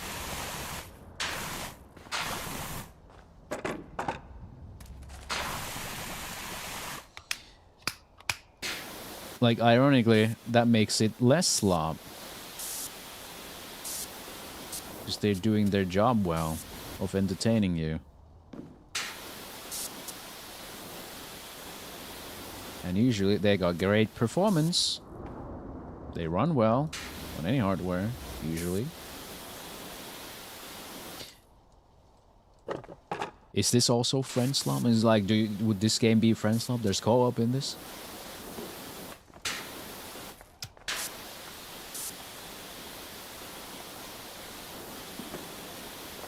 Stream slop.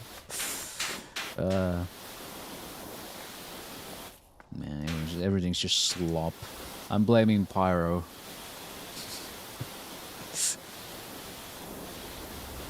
You can always blame Pyro.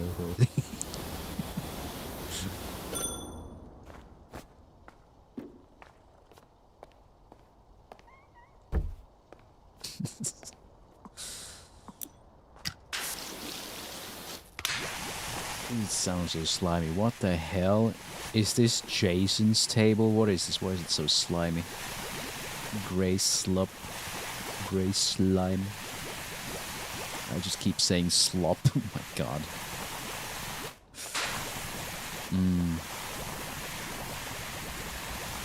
I didn't hit up my artist just yet. I feel like I'm gonna wait a little more because I feel like last time it was 2 weeks, and if I waited only 1 week and send it immediately, I feel like, oh god, I'm not giving them time.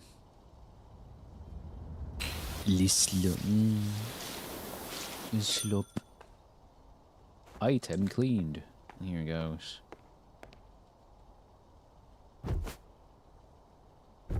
It's hard to tell when it's okay to drop it down. I think that system's done a little hastily. The game that I wouldn't comment for easy placement of equipment has problems when you place furniture. I'll be surprised. But yeah, I think next Friday for Halloween I'm gonna play some mouthwashing. And I guess I could do some blue archival somewhere. Because I wanna, I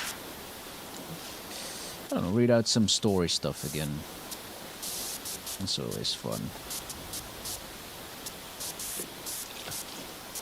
I oughta look into, I don't know, I should really probably look into doing more voice work stuff, like actual. Just people always like, hey, have you thought about voice acting? You know? It's,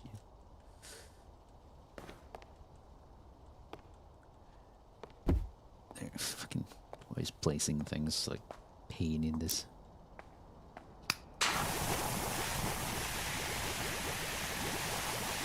At the very least, I could finally do some ASMR stuff. Though, I probably should do like another channel for it. Though I don't know if YouTube would like that. It's my I've got other secondary registered channels in YouTube. At some point, it's like, nah, too many on this number. You can't. I know why they do it, but it's still annoying.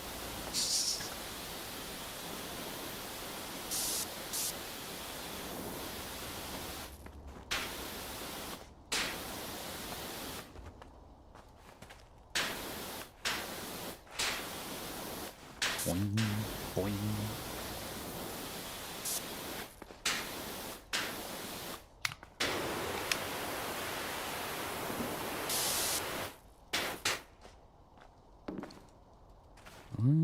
Oh, there. Can I crouch under? It's probably the legs, maybe. Oh, there's like crevices here.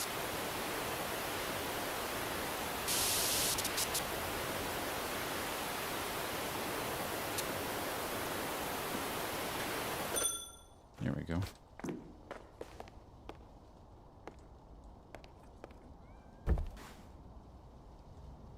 Yes. Amazing. My beautiful office.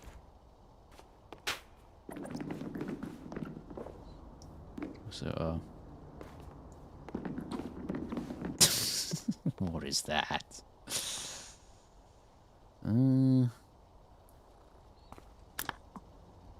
$500. I really wanna try the triple nozzle already. Wait, what the hell? In total, I should get like $12,500 to actually use it. But if it is as good as it was in the first game, then that's really all one is gonna need for the game. It's like that. That's it. Every cleaning, you just use triple nozzle. I really hope they haven't nerfed it though. But yeah, we'll find out later at some point. But that was a lot of yapping.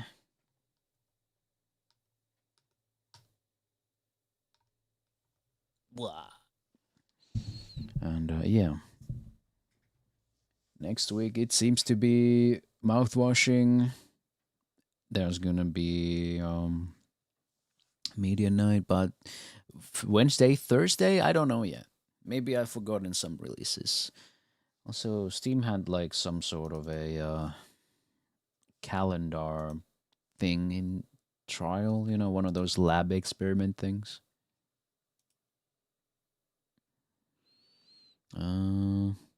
Special sections, maybe. Where is that? Steam Labs. Try personal calendar experiment, yeah. Released last month. Okay, yeah, this is the one. Upcoming. Oh, yeah. There's gonna be a Dimension game. I remember streaming a little bit of Dimension 2, so I'm gonna wonder how this is gonna be. Maybe I should try Dimension 2 again, though I remember it being really boring, though. Entertaining to watch, but kind of boring to play.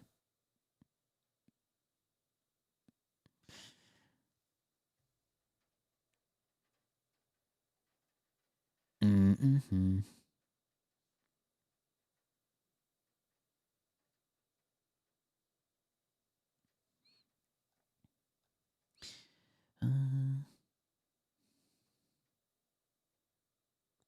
Yeah, there's some pretty cool ones here, actually, that I've never heard of.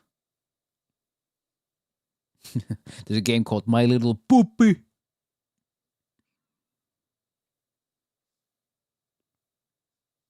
There's a SpongeBob game also in November.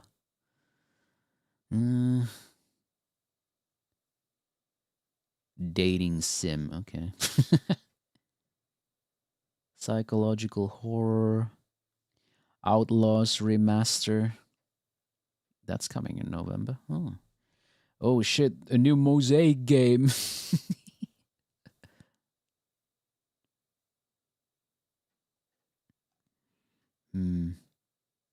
Blood refresh supplies coming in December. I don't know.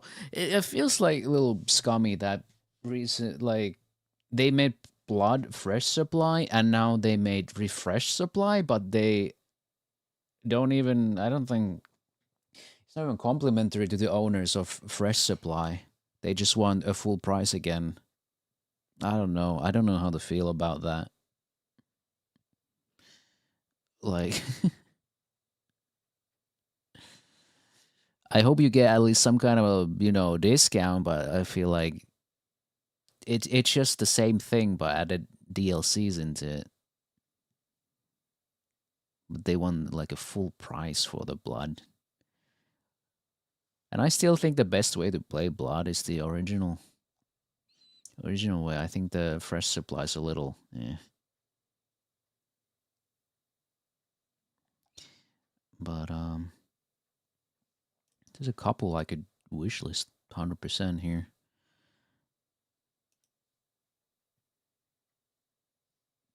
Tavern Keeper. Interesting.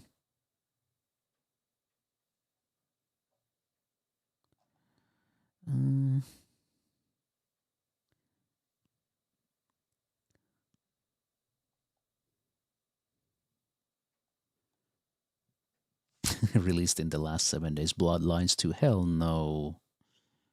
Oh yeah, I bought Onirism. I should 100% stream that next week. Maybe I'll pick that for Wednesday. Hopefully I don't forget. Sounds Gucci since the 1.0 came out, and I haven't even thought about playing it, but since it came out, yeah. But anyway, I wish you guys a wonderful rest of the day and a wonderful rest of the weekend, and I'll see you again next Wednesday. Thank you for watching, and I'll see you. Bye bye.